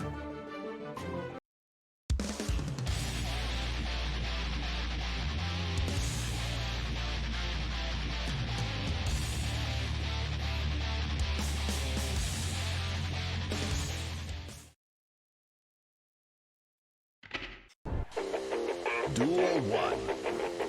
Red Rush. Oh, nice 6 HS. But unfortunately, a little bit late on the Night Raid Vortex there. Yeah. For the confirm, gonna get the OTG. But it ends up didn't. Oh no, it ends up mattering because now you're in a corner and just getting out. Close slash into a K. There's a 6 And that is the end. That is simply soul styling. That is simply soul gaming. And this is now a set point for critical hit. Oh, Moy is getting throw in. there on the DP. Moy's finally getting in. And he started his game plan. Trapping Nice critical in a JS corner. there. That's not quite going to be kill. Never mind, the OTG 2k gonna kill. Bit of a scuffed combo there, but it's going to work. Hey, if it works, it works. Oh. Critical is moving. Critical is doing footsies, but so is Moy. Grabbing back into the corner. Volcanic Viper counter hit, but gets also hit by Skyfish. Immense damage on the wall break. 2 Behemoth Typhoons are more than enough. Bandit Bringer into a PRC. Gets grabbed out of that PRC. PRC to cover. Burst. Volcanic Viper. Bandit Bringer for mix. Backdashes the coffin. And the 5H anti-air, not something you typically see. Taking again there from Moy. That's 2-2. Then this next game is going to take the set, move on to top 4.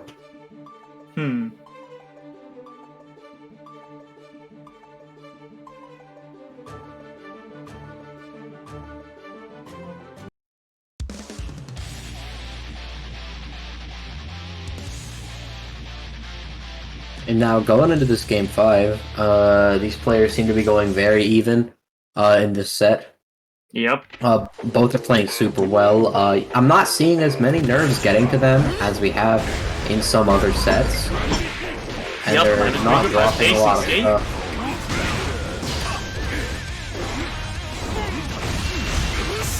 Air grab whiffing, and it ended up costing Soul almost 50% of his life. And very likely more due to being in this goal booth pressure in the corner. But going to Manages jump to get out. out the bandit over. Nice PRC to cover up that gap. There's counter hit Getting to 60. speed. Oh, blocks in time, but doesn't block in time for that, and gets killed. There's the low big combo starter there. Super plus on block plus 16. Actually, maybe 15, I think. It's 15, yeah. But it's Oh, very gets grabbed close. on the OP. There's the double low. Sets up for huge plus frames. Look at that chip damage. All that damage is on one throw, basically guaranteed. Unless critical hit was going to spend half meter there. Not The a critical place hit to- manages to mess up the 6S loop there a little bit. That's gonna be dead. Yeah, he's going to die. That is death. That's That is dead Boy right Rustin there. taking this game. Okay, very quick game 5 with the comeback there over critical Yeah. hit. Very nice. I Moving on to I top blinked 4. and it was over. Well played to Moy Rustang, moving into the next stage of the tournament. Congratulations, my friend. Next on deck, this person has been waiting for a very long time, Hamiko and Mfalme. Hop on in, please. Hamiko's last match was Long time ago. a long time ago. Ages So, ago, I'm sorry, like each Hamiko, one saw I his last match. apologize. So let me count how many matches have been in between your last one. 1, 2, 3, 4, 5, 6, 7, 8, 9. There have been 9 matches since sorry. Hamiko's last match. some of them much longer than others, and we've seen a lot of game 5s in that time. So you know, if Hamiko's like feeling a little rusty since their last match, you know, it's totally understandable. But Hamiko is someone who explodes out of the gate as soon as the game starts, so I'm sure they'll be warming up very quickly as soon as they get onto Actually, this fan. bit of a correction. I don't see any game 5s in all of Aw. that. Other than that last one. That last one was the only game 5. The rest were all 3-0. And like 2-3-1. No, we did have a couple of game 5s. We did. But it was 3-0, 3-0, 3-0, 3-1. Maybe the scores 3-0, were 3-0, reported 3-0. wrong. I would Critical hit imagine, and yeah. Mfalme, there was there, and then what was the Renji's match was 5 sets as well, right? That was also a game 5, yes. But Renjix was not in between Hamiko's and this. Oh, that's true. But you know what? It's no more waiting for Hamiko and Mfalm we've seen pretty recently. But let's see if Mfalm is going to be able to move from the zoner matchup to Miko's super hyper-aggressive gameplay. Oh yes. Miko immediately gets put into the corner after round Oh, start. no. Oh, but nice throw break, able to get out of the corner there. And then great burst from birthday. Mfalme. 6HS OTG. Here's Continuing to keep up that pressure there. That is Oh, a damn close slash into the bite. You got so much blood to party with, and you know Hamiko is gonna let it rock. Yeah. Oh, Shadow Clone into the combo, into Beyblade, into 6H OTG. Oh, Kagebusha no That's a lot Jutsu of damage. insulting the demons for the damage! Oh Hello, no, I Fukio advise in, to but you're getting caught out. I would advise Mfalme to consult with our doctor. Oh, never mind. They consulted with violence instead. And Oh chose to no, wake the up blood super. rage hopping, and then, you know, Yeah. just not quite able to punish it the way that you wanted to. And that's gonna be a very quick game 1 over to Hamiko. Said, alright, y'all got me waiting in the wings for an hour and a half. Let me speed run this. Let me show you what a quick game looks Hamiko like. angry. Oh, yeah. Hamiko angry. Evil Hamiko be like, I will time you out. I will use all 90 seconds on this timer. All 99 seconds, all 2 rounds. You know what? I'll even throw a round just to make it longer. I'll go into a game 5 just to prolong this. That's true, but going into this game 2 here, we see Mfalm once again taking to the skies. But as we know, blood gauge Nagoriyuki is- has a lot of those anti-airs. Yep. Man, that blood gauge is building real quick. That's the Miko special, able to get the counter hit 2S, but not quite able to get a combo after it. Fukio's Nice quick. maybe pushing that blood gauge a little too no. far. Oh no. Uh-oh.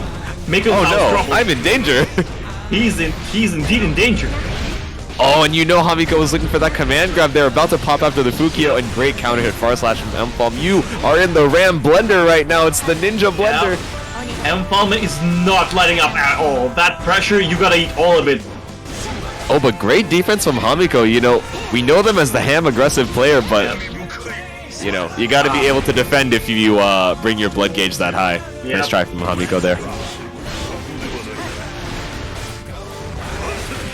But Oh, and then Beyblade, no whiff recovery, able to challenge there with the 5K. Oh, no. But you're Look at the blood gauge. Look at the blood gauge. The blood is Observe this moving. blood gauge. And you know Hamiko is looking for that Fukio command grab, but Yep. trying to catch But out the... might not get a chance. No, he gets a chance. And we're Very partying. nice. Get that blood on deck. What's the moves? Beyblade? Yeah. DP? Yeah. Wait, we're already almost about to pop again. It's How did we get here this quick, Dan? Miko said it's time to drink red Kool-Aid and drink all of it in one gulp. So true. It's sangria season over here. Are we gonna see the burst? No burst from Hamiko. Dropping that Is it burst. time to morph yet? We got the corner pressure. Is it morphing time? Not quite. I'm restricting the urge to morph. I'm thinking about it though. Hamiko with the Oh, first spin. nice It's morphing time, baby. Nice RC, very nice drift RC. There we go, baiting out that burst. Hamiko once again getting the momentum. And this is going to be a very long time until the burst for M-Falm. I don't think Dodges they're going to be for able to grab. get it this set. Miko's getting put in the corner. Oh, but gets reversal grab out of the dash cancel. You cannot be dashing in no, this you're space like this. about to Oh become content. You're about to become content, M-Palmer. no! You are about to be a Twitter clip and you got 1 pixel of health left. That's all you got. Also, gotta make the look most at of the it here. blood gauge on 50% meter. Miko. It was just enough to survive and not pop. Yep, and you got to be careful of the reversal super here. Nice grab to reset that momentum a little bit. Hey, yo, don't relax no, just block yet, on the Miko. YSD. Don't relax just yet. You haven't won just yet. Oh no, you're about to It's warp. gonna tap dust. You have to be time careful. to I'll warp. one pop here. Just let him rock. Let him morph. Oh, time okay. to Waiting warp. until the wall break. It is truly Yes, warp great awareness. time. Oh no, not the jump. Them empty But it's burst okay. kills. Oh my goodness. Making it What to a the game, round what a 3 game. last hit. Last What a morph game. situation. It is truly morp situation. No man, we know Hamiko is a ham player. Maybe that's why they have their name. But you know, M-Falm, Yep. once again, a relatively new player around these streets, but able to switch up between the passive and the aggressive playstyles here. Yep. I'm just barely weaving in and out of Hamiko's range. Very good gameplay from M-Palmer. Oh god, what the hell? The lag was Just strong checking the with that. connections, all good, all good. You know, the Morbin may have had a little bit of an effect on the network there. Oh no, trying to stop I himself think- from morbing. He said, I don't want to be like this anymore, Yep. but gets caught out of the command grab. Miko has made a gamble, but boy was he bad at math. Because he is now Oh, in the close slash YRC to get out of that pressure. no specials, only corner. No, you all can't the be time dashing to get in out. Nago's space like this. Hamiko is woke. But gets put back into the not corner gonna get away with it. immediately. 5k, teleport. Let's see. Yep. He now has a little bit of blood. If you let him reset, he will gonna do this close slash over and over and over. Oh, close Do slash not just let is going to Miko be able reset. to RC and get the kill. You don't even need to Yes. refresh the blood. We don't need it. Walk Not up gonna get close that far. slash was swag. Did he just walk like up the slowly and close slash? Indeed, he did. The JS able to catch the approach, but nice throw attack from Hamiko. Knockdown situation. We're seeing a lot of these, chill forward jumps with the JS coming out from M-Falm. They're trying Once to keep their again, the grab spacing. whipped and Miko got punished for it severely. Oh, and that H-sword is going to catch the approach and also bring you all the way over to the corner. No meter to keep up that pressure, but Good 6 HS. Miko fighting Oh, back. nice PRC to cover that gap. oh, you got 1 bar of blood left. Nice backstep and able to What a burn the nice dodge. first. What a bait backdash. there. Oh my goodness. I'm out of words and M-Falm is out of health. It's 2-1 for Hamiko. Yeah.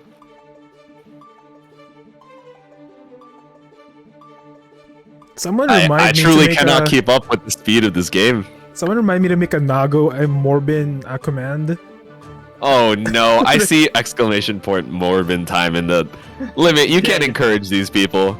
You can't be giving them more I excuses can to and I Morbin. You will. say that, but you were screaming it's morbing time literally like 2 I'm seconds pandering ago. to the audience. I don't, these views do not reflect Yeah, my personal yeah, views. It's sure. only for the dust. I'm playing it up. I'm a character. Sure, my guy. First it's for the memes, then you like the meme. But going into That's the true. I third, am the meme. or well, the fourth game, M-Palme is winning the round start, and Oh, he's nice. continuing to win. Short toss into the grab. You gotta keep When up his this map pressure. comes Keep it in- safe. Oh no! Uh-oh. The FD making it so that Ram had to dash into Miko's getting out of Headler's the Origin. corner. Oh, RC off the big swing. Miko's trying to get him in the corner at all costs, but not bursting. Oh, and Mortabando to that's close not out the the round. Jeez. We spent 99% of a 15-second round in the left corner there. Wasn't that crazy? Yeah. Damn, that's crazy. Oh, the Rekka whiffing, but it's so safe on that first whiff. Yep.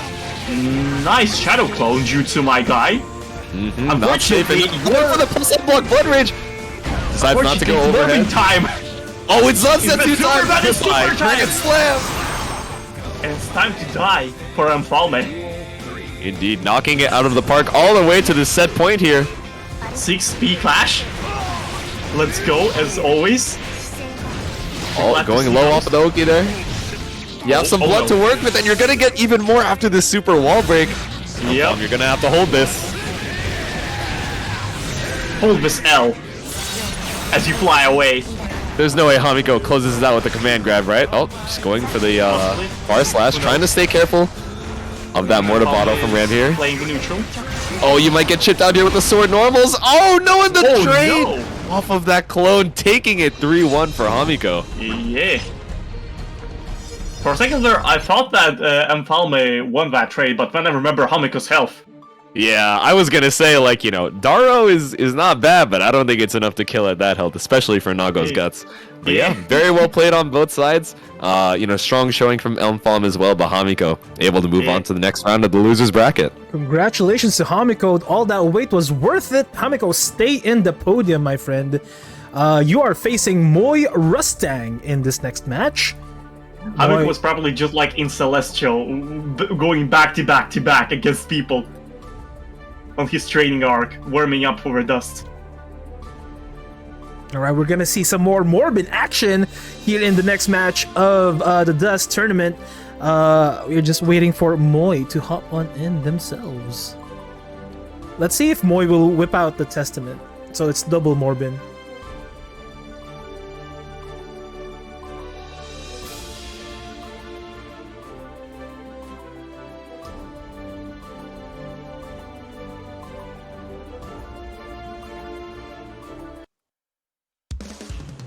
Alright. Next on deck is Hamiko versus Moy Rustang.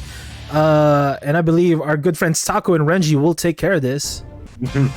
Yeah, we are seeing the Testament coming out. I cannot blame Moy for picking Testament into this matchup. It's just not easy to play Golduus into Nago. I would imagine Testament having a lot longer range, you know, projectiles that are always accessible, like the Grave Reaper and the Crow. Probably, you know, good for Testament to have in this matchup. Taking the command grab in the corner. Oh, ERC into a close slash counter hit. And that is closing it out fast. Very nice there, the 5 feet of wall breaking kill.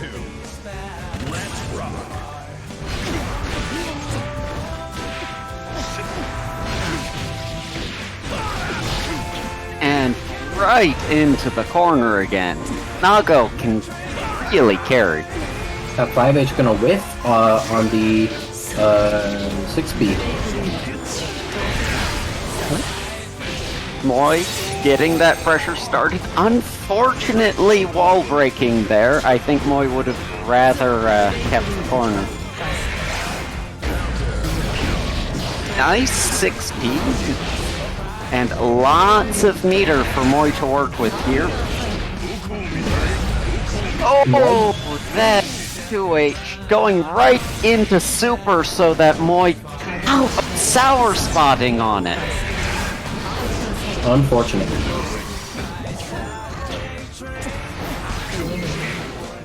I are seeing the yo and the pop. Very unfortunate there for Hamiko. Moy Rustang going to take a round off of that. A very unfortunate mistake there after the super, not going into 6H. That 6P beating out the 2-weight pretty cleanly. This is big damage. Oh yeah. And Testament does not have the most health. So, even with Guts, we're seeing that amount of damage. And there's that counter hit Beyblade again. Same exact conversion. Counter hit Beyblade, close slash into the super.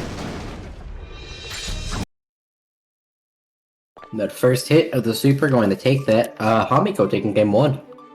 Mm-hmm.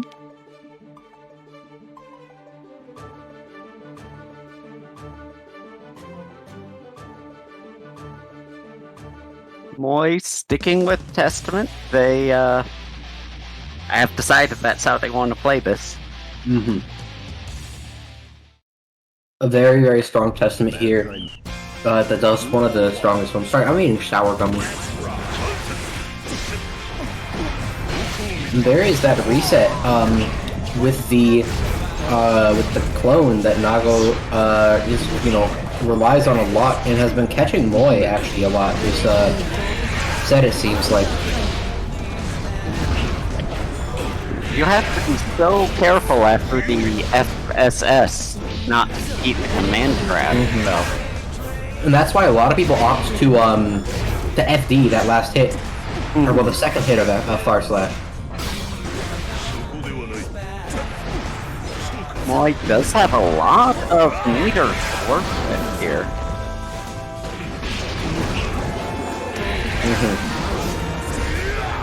Nago sure seems to have a hard time avoiding the clone. But not the clone, the crow. Yeah, you have to have good mobility to get around it very well. So Nago does end up getting Spain. That full blood 5H reaches so far. So hard to get around, and yet again, Hamiko catching Moi resting with it. Duel 2. Let's rock.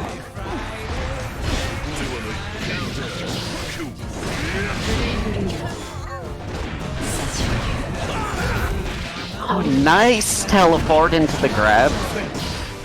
People tell me that is reactable, but I have never once reacted to it. Me neither. Baiting that reversal. Tries to bait out a burst, but Moi is not having it. Moi very good at conserving that burst. Oh. But it did connect. There's And grab into kill.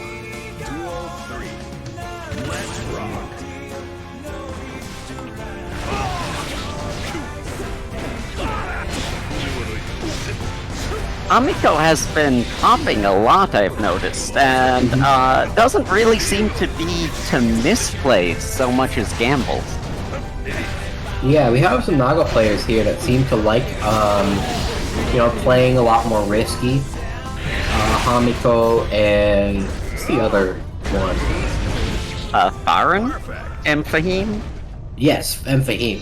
We have a few Nagas like that who seem to risk a lot. But if they do, you know, get what they're going for, you're gonna see way bigger reward, right? Because if you have more risk, which obviously takes up more blood to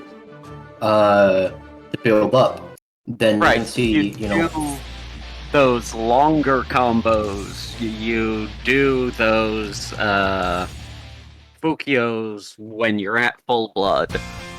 And you try to make it up on a hit. Nice bite there.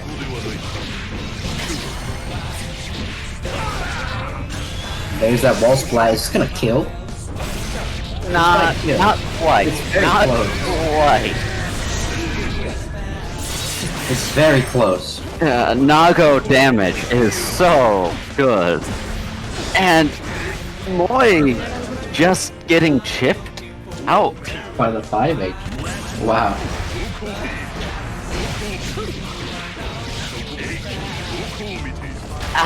And popping into that 50-50, Moi techs the grab. The health is looking even off of that pop, but It's actually a freeway. You can do low, low, or high. But yeah, very good tech there from Moi. There's the burst there. Go back into neutral. that clone going through the crow seems like a really good answer for Nago. It's useful, but Nago also has to be careful for it because it does take a lot of blood, right? You're using two specials. Obviously, one is Fukio, and it's not going to take as much, but it's still going to take your blood there. Yeah. Back dash there from Moi. Don't get counter hit. Look at that wrist bar up in the red zone. Oh yeah.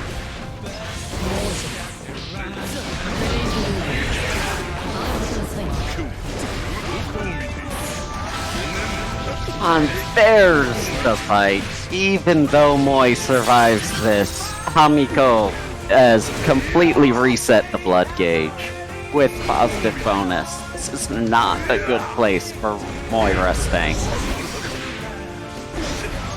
Trying to bait out that burst, but Moi not gonna bite. And that's gonna be a pop, it looks like. I think that's what I think. Yeah. Oh, just barely Not burst.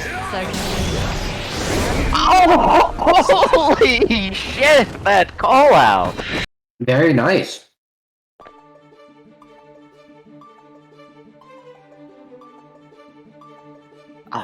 That hard read on your last bit of health, on your last light in loser semis. Moi played that last bit of that game so well, just reading what Hamiko was going to do, playing very patiently, you know, waiting for Hamiko to spend that blood, and not taking the bait. That they cannot. Duel 1. Let's rock.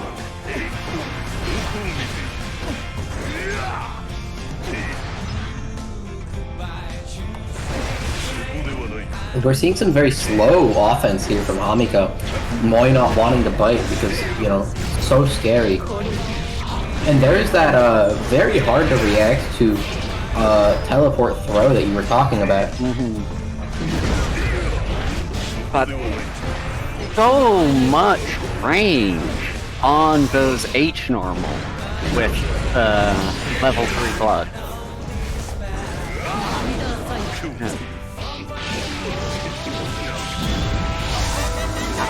Into a succubus combo. I love how cool those always look.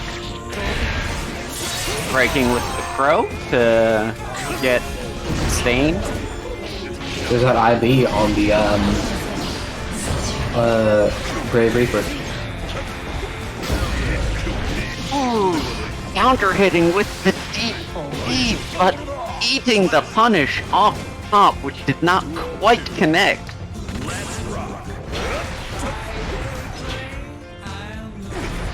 Moi playing so patiently. Moi is so patient on his defense. Willing to I just could sit not. there. I could not pull this off myself. I could not. No. I would panic and hit a button. Normally, Nago's offense is very fast-paced. Like, you see a Nago and they're just pressing buttons, doing clone, doing Beyblade, circling around. US taking it with a P. Very nice round there from Hamiko. Now on set point.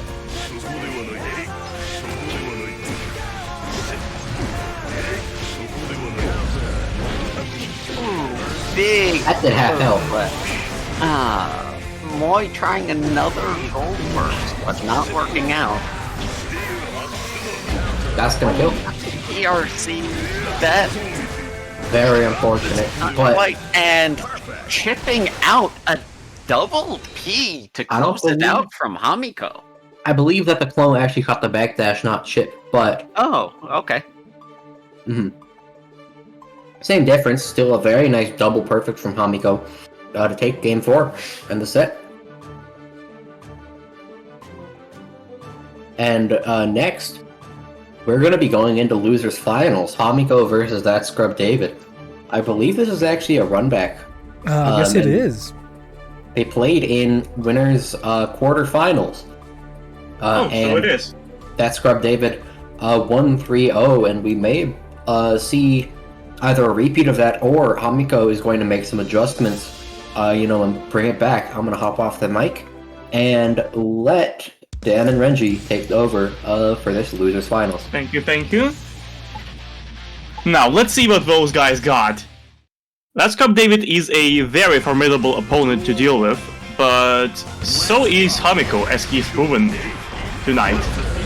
And Hamiko immediately gets a counter hit on that Beyblade and gets a burst out of that Cup David and gets another counter hit. Oh, that's gonna be a lot of damage.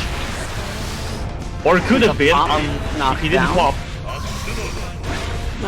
Those pops aren't so bad. They give you a nice mix-up on hit. The thing is, he could have done a lot more damage. He could have actually almost killed. Though it doesn't end up mattering if he gets a kill anyway.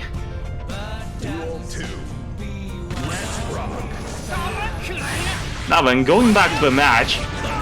Oh yeah, It appears- clone goes through Renson.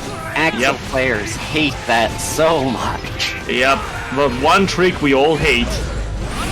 However, Axel does have a length on normals. Unless Nagu starts hitting that higher blood levels. Oh, 2 HS finally hitting into Renson.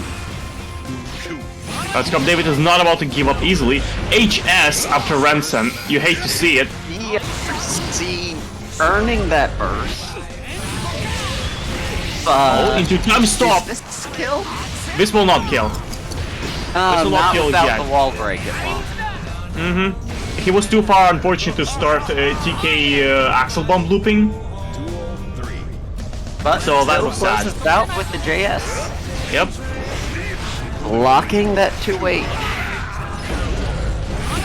Counter hit Oh. off that. Side switching to put Hamiko in the corner this time. Oh, Hamiko is cracking that scuff David under pressure. While simultaneously bursting and grabbing, and oh my lord! That much damage off a Yep. grab. Punishing the whipped 2-8. They're both evenly matched with the health decrease, and now it's... Oh, that could have killed. That was a big drop. Scrub David taking it. That was a big blunder on Hamiko's part. He could have killed with that easily. You hate to see it. Yep. Unfortunate for him, but fortunate for that Scarp David. It is what it is.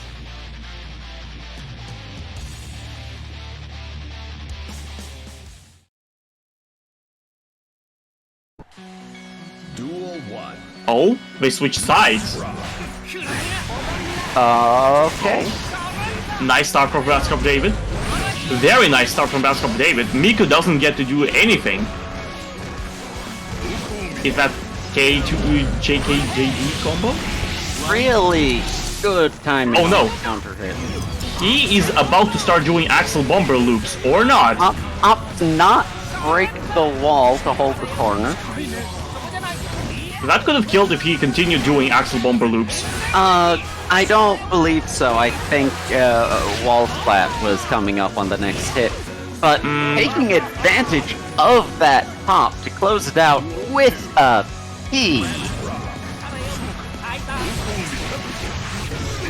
Hamiko is not about to let that go easily, and is trying to come up with peaks of his own. Nice little chunk of damage off that 2S counter hit. That's Cup David is keeping him out for now. Not able to punish the command grab, unfortunately, for Hamiko. Oh, Scrub Miko David is bursting. was not watching the blood. What? Did you see that Beyblade over? Yep. Oh. But it ended up not mattering, because that Scarp David took the game too.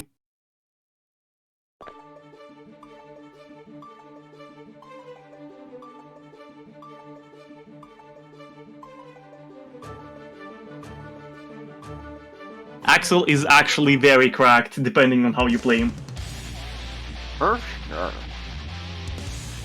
I'm kind of weird. I actually enjoy playing against Axel. Apparently, other people do not, but I find it a lot of fun. Understandable. Have a nice day. Oh. That Scarp David is getting called out. That was 2 hits! That Yep. much damage was Yep. 2 hits! You have to remember, Miku here is on blood pressure level 3. His blood pressure is rising, dare I say overflowing. He has lost multiple rounds because of blood mismanagement, so that is also a risk for him. It is a gamble, but it is a gamble which pays off. I'm not sure how much is mismanagement and how much is just bets not paying off. That is true, that is true. Sometimes Nago mains do love to more. Just because. Oh, Renson. Yeah. Rensons. With the blood this high, Oh, Nago can't do anything full screen, but only needs to close in such a tiny amount because of the huge range. there we go. There's that damage. Oh. Nice aerial snail. At the first movement. Nice backdashes on the command grab, just unfortunate Nago doesn't have a way to punish from that. Oh god. Baiting the burst and getting on the board, Hamiko very convincingly taking that game 3. Hanako is still in this. Also, Taco is writing in chat, Renji masochistic confirmed. I can neither confirm or deny it. We'll have to ask Renji's girlfriend. Please don't, my wife doesn't know about her. Ah, yes, your girlfriend and wife. Duel 1. You have a whole harem going on.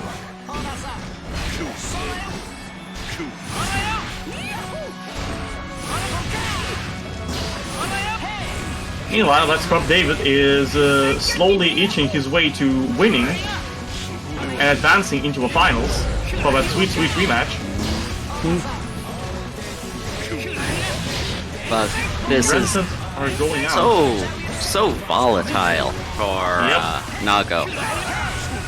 He's on max blood level, so he can't even teleport safely. Oh, trying to bait the first. Oh my god! With one vision on, you cannot Fukyo. Fukyo is 100% reactable. Yeah, that was one of the biggest reads I've seen in this tournament. That was a truly Zawardo moment.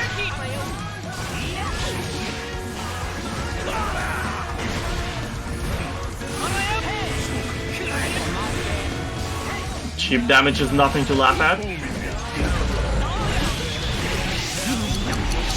And it's time for Axel Bomber.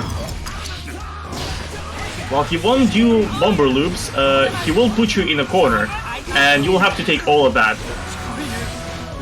Fun fact, Scrub Axel... David making sure everything he's doing is burst safe. Yep. And there we have it. Scrub David closing it out. Hamiko not being able to find a burst in that whole last third of their life bar. Congratulations to that Scrub David. TSD getting a run back versus Captain Bones. Ooh woo. David and Captain Bones would like to invite you guys for a quick interview before Grand Finals. Let me find that. Where is it? There it is.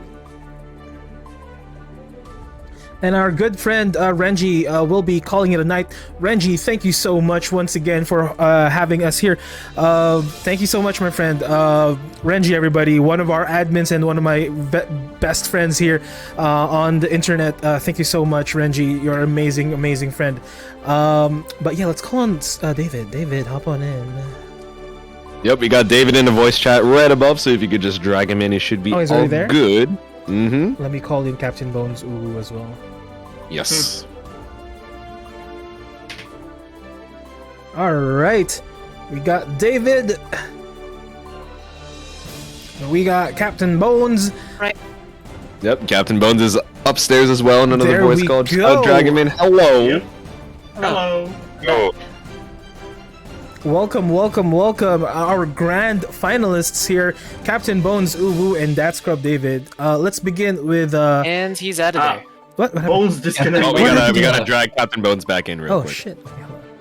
There we go. All right, let's begin with Captain Bones because we do have a lot of questions for David. Captain Bones, you are no stranger to the grand finals desk, my friend. How does it feel to be once again be here on the DUST 24, my friend? Feels good. I gotta take the chances because June 10 is coming, so I don't know. So yeah, it feels good. Guys, you guys have any questions for our good friend Captain Bones here? All right, Captain Bones, you've clearly had a strong showing against a lot of people throughout this bracket. One of those people being myself, you know, got to experience it firsthand. How are you feeling about the Chaos versus Axel matchup? I actually am I'm glad David won because I feel more comfortable against Axel than against Nagoriyuki. Okay. The thing is, Nago is really volatile. It really depends on round start, and I kinda don't want to deal with that. So the Axel matchup is a lot more free. If I lose round start, it's not the end of the world. Yeah, I can keep going. Makes a lot of sense, yeah. So it sounds like it's fairly similar, except Nago has stronger round start, and when Nago gets his win condition, it's a lot stronger since he's at not your preferred range, but his preferred range, as opposed to also your preferred range. Yeah, and every hit he gets, it's death. I can die from the hits. For sure, yeah, he can snowball very hard, deal a lot of damage. Whereas Axel's high damage is situational, but still quite a bit of damage. Yeah, you can't underestimate the Axel bomber loops. Nerf Axel bomber? No way. Lamau. That's the only thing he has. Any other questions for Captain Bones while we got him? If there's no other questions, let's get to that scrub David. David, my friend, this is a reflection of one of the best grand finals ever held in this tournament. That's right. If you make it a big one, dude, I'm gonna make it again. You know what I mean? But how are you feeling being in this exact same spot? Here's the thing: your former opponent Drews highly regards Captain Bones Uwu as a stronger version of Chaos. It's kind of like you defeated the main enemy and was like, I'm gonna come back here, I'm gonna remember this, and then he calls it the big boss, was like, boss, there's this guy. And then Captain Bones Uwu comes out. He's like the secret boss. If this is the final boss, he's more like the secret final boss. This is like, well, I guess you could say secret boss, an optional boss where you can win or lose, doesn't really matter, because you know in the story he's gonna get defeated in like, what is it, 6 days? So I can't hold out until then, so I gotta fight him now. In terms of how I'm feeling less of that magic, that Fateful Night, but I'll see what I can do. I can always find a way, but it's a matter of finding the way in time. Yeah, I have a question for the both of you, actually. What do you think's gonna happen on June 10th? Your characters... Arxis hates zoners, so what's gonna happen is that what Arxis does is that they do like dartboard balancing, but they hate zoners, right? So either way, some of our tools are gonna get nerfed even further, both Axels and Happy Chaoses. That's for sure. The question is, what are they gonna do in an accident? To either of these characters, because if they were to buff Axel even a little bit, it's like, what would they even do? Like, the main reason that they nerfed Axel JS, for example, in like the latest balance patch, is because we can combo off of counter hit JS, and we all know how that went. But like, I think well, yeah, because you'll be doing JS normally with ID back JS, and you have to air dash cancel. But I guess you could do air snail, but I think part of the thing with Axel is if you were to buff him, like you said, I don't know, like where would you buff? You can't predict anything. It's Arxis. It is Arxis, but they also do have a different balancing person than they did in Exard. So, their track record, like their history of balancing things, it only really applies to what's happened in the story. Which, granted, has been better than previous games at the very least. So we can only hope. You can only hope, that's true. But one small change, even with a good intention, can be very bad. Oh yeah. I mained Kanji and BB Tag, and every single patch, up until like the final 2.0 release, they kept buffing him and buffing him and buffing him. Until it seemed like everything was nice and good until they made one change. And that ruined the character, despite literally getting every single patch getting buffs. One change ruined the character. And it was accidental too. They made Sasue his like air EX move tracked instead of going a set distance, which ruined the character because tracking sucked. But that's a whole different story for another different time. What my point is, when it comes to balance patches like this, when you shake things up, you can never expect anything. You can hope all you want, you can make all your predictions all you want. It's just you never know until you read the notes, and even after you read the notes, until you touch the controller, play the game, you never know. Yeah, and Bones, I think your answer is a little bit easier to predict. How do you think the patch is going to affect you, and what are you, planning on doing after it, depending on what happens? I'm gonna die. That's a bit morbid. Brutal honesty. Good riddance. I want to be a bit prepared, so I started playing Giovanna, for example. So I'm a bit prepared. But either they accidentally buff Chaos or they kill the character. I don't know what's gonna happen. They're accidentally buffing him, by the way. It's 100% happening. By the way, Geo is, I think, on the table for getting nerfed as well, so I don't think you picked the best character to avoid that. But I mean, if you like playing Geo, go for it. I am not stopping anyone from playing the characters they like, and that's what I think everyone should do. Gold Lewis game. But I would love to go ahead and get into this grand finals. We're going to be seeing... Before we do that, Jay and Dan, do you guys have any questions for our grand finalists? Not really, except for I wish to thank you for introducing me to how fun Axel is to play. Let's go, David. By your gameplay in the tournament, I have started playing don't use me an example. Do not use me as an example. Why? You sicko. Why? You are spreading the word of Axel. Why? Why should they use it? Why? Because my Axel plays completely differently. That's true.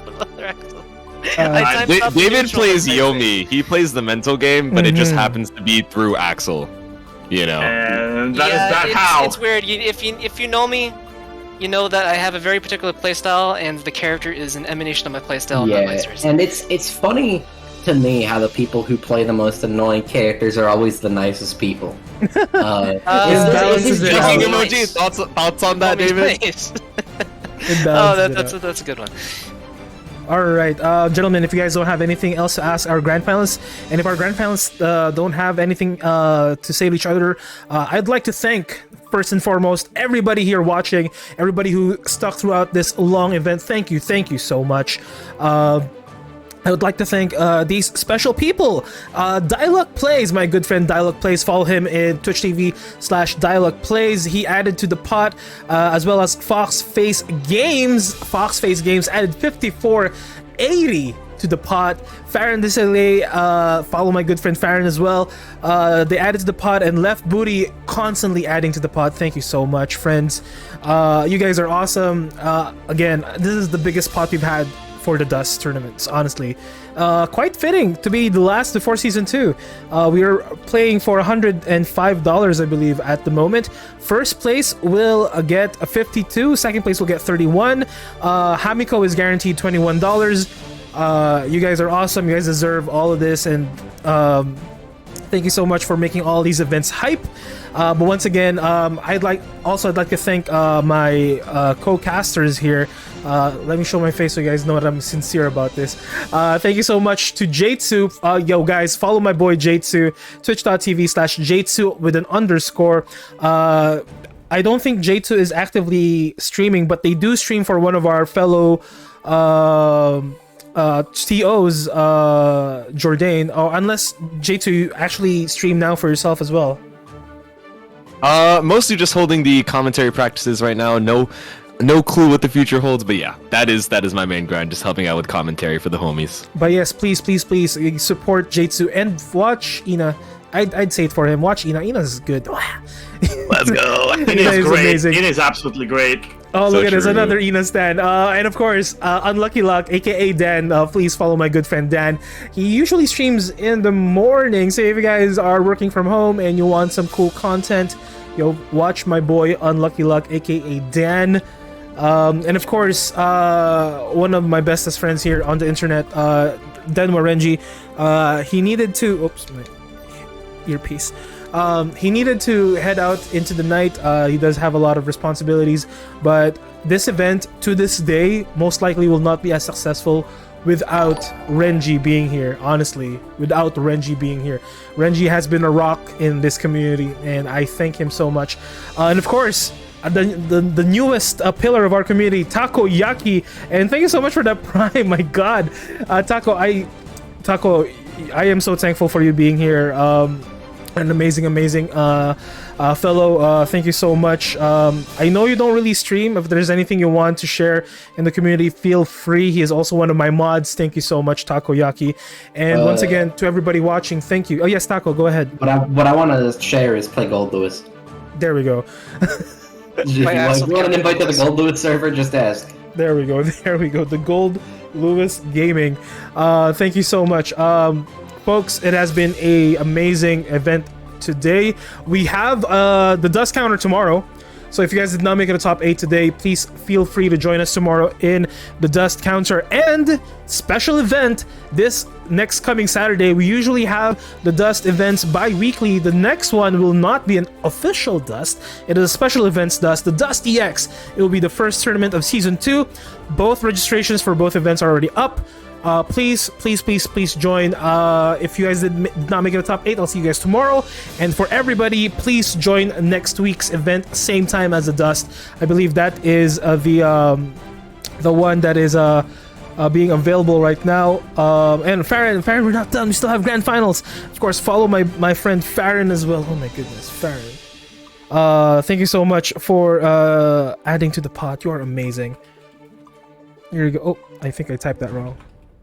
But for now, that is it for me. We will be heading into our grand finals here tonight between Captain Bones Uwu and Dat Scrub David. If David wins, we will give David the Chaos Slayer title. I'll give him that. Plus the official title. He'll have a special title as well. Once again, Captain Bones Uwu only needs to win 1 set. David needs to win 2. Grand Finals is a set of 1st to 5. Gentlemen, thank you so much for playing here this evening. And everybody watching, thanks so much for watching. If you guys are ready, we're ready. Let the Grand Finals begin. Okay, good luck, have fun. Adios. Good luck to all you all. And we're going to be getting into this grand finals. Captain Bones versus That Scrub David. It's going to be a zoner versus zoner matchup. Axel versus Happy Chaos. This is a matchup we've seen a good amount here at the Dust. We've seen it in a previous grand finals. That Scrub David versus Druis. But this time it is a different Happy Chaos, one that Druis regards as better than and one of our strongest players at the Dust here, Captain Bones.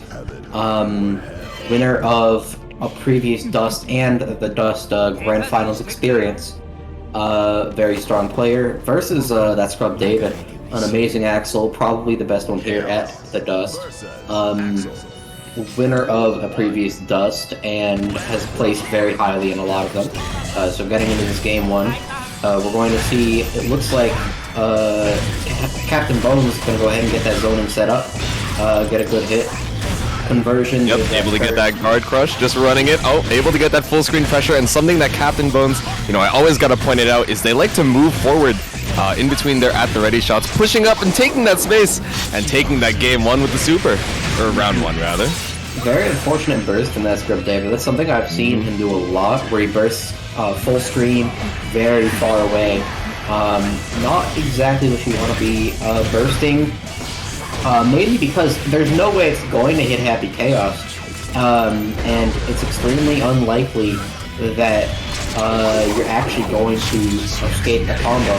Likely you're just going to eat a reset in the combo and reset that scaling. And there's that success out of the combo going to take game 1 for Captain Bones. Yeah, absolutely. Sometimes, you know, when you make it to that grand finals, you have the momentum, but also you have those nerves, right? You're like, oh man, I'm so close to winning this tournament. And when you're stuck in that pressure, you really just want to use whatever tools you can to get out. So, unfortunate burst, but it's okay. It is 1st to 5 for our grand finals. So that's Scrub David not letting themselves get down over that first game.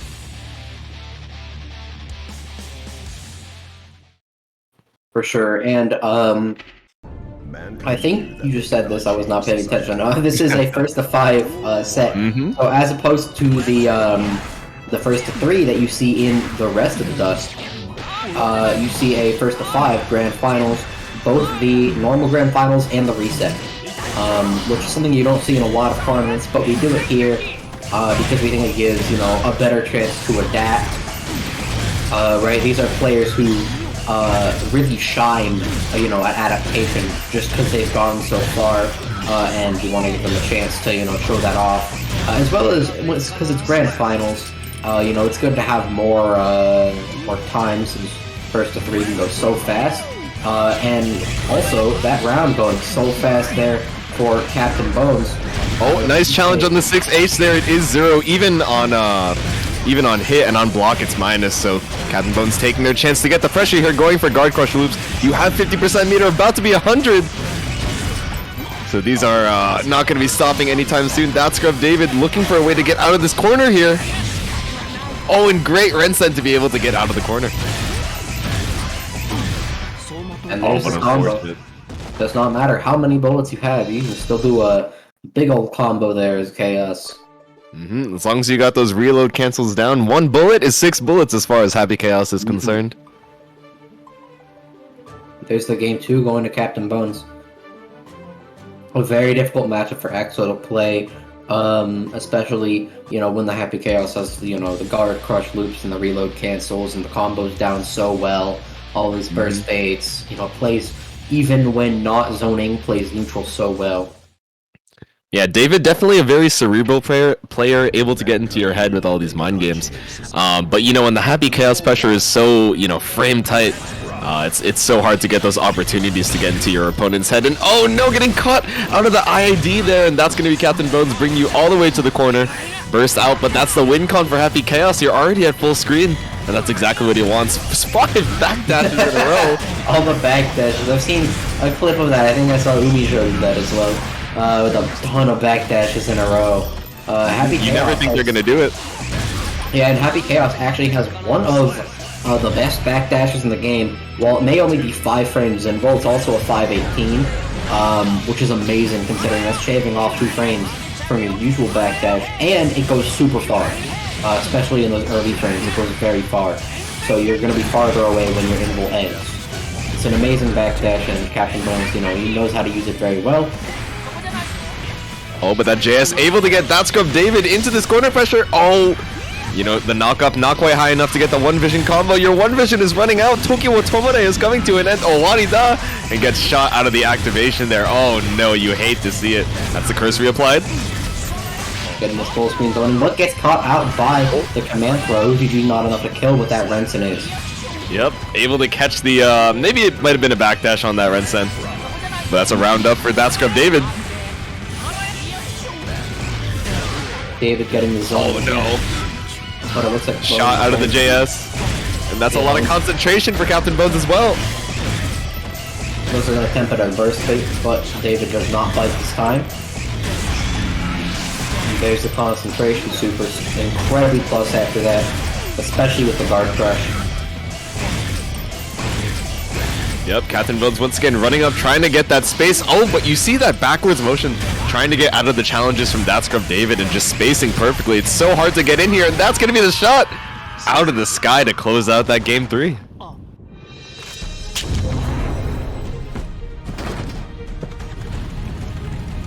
I love that Scrub Davide as well. That scrub David. I love Chainsaw saying, I love that scrub David. So true, Cymerch.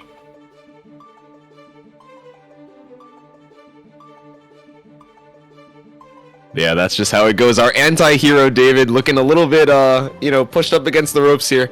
But they were able to get one of those rounds, you know, opening up the Happy Chaos and able to stay just out of range of those very strong normals. So we'll see if he's able to adapt going into that game 4. Yep, that's what you want to be doing every round, but obviously it is not easy. You can tell by, you know, the sheer pressure that Captain Bones is putting on. And just not letting David really get much started without a lot of effort. Gonna get this zoning set up. Oh, using the normal shots to keep you at bay here. Be able to get the concentration. The resources are back on deck. The bullet count doesn't even matter, but that bar is so full. Yeah, 50% meter to keep up that concentration once again, even if you run out here. That's Scrub David might get shot out of the sky. That's a super to confirm the round. Very nice. Quick round 1 for this game 4.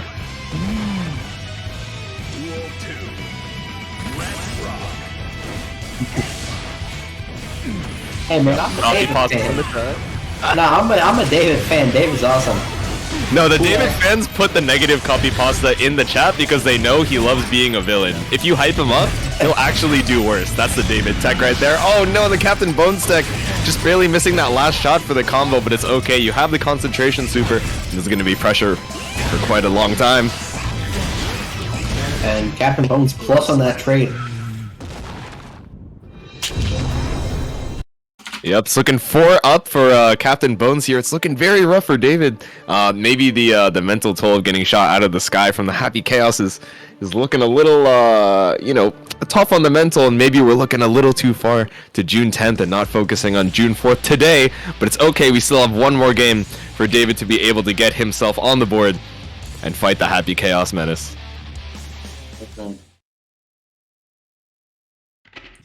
Mankind knew that they cannot change society. Yeah, not an easy matchup for Axel. You know, has to work very hard to get anything started. That's true, and Captain Bones just playing so well, even leading up to this grand finals, 4 hours into the start of the Dust, but still playing like it's the first game that they've played all day, getting caught up with the Charged Dust. That's like the 10th Charged Dust we've seen on stream today, even off stream. Don't know what's happening. Nice Axel Bomber right off the ground. And there's that close range command throw. Oh, unfortunate, that burst not going to get punished, although it was baited. Oh, David getting it started here. The OTG! Time stop, able to close out the round. I can't believe it comboed off the ground bounce. That was such a clean conversion there from David. That was sick. You already know David smiling to himself. Like, even if he loses this game, and then the set, he's like, damn, I did that cool shit. You already know. Oh, trying to hit the anti-air there. I just want to point out that David just did 3 6H's in a row.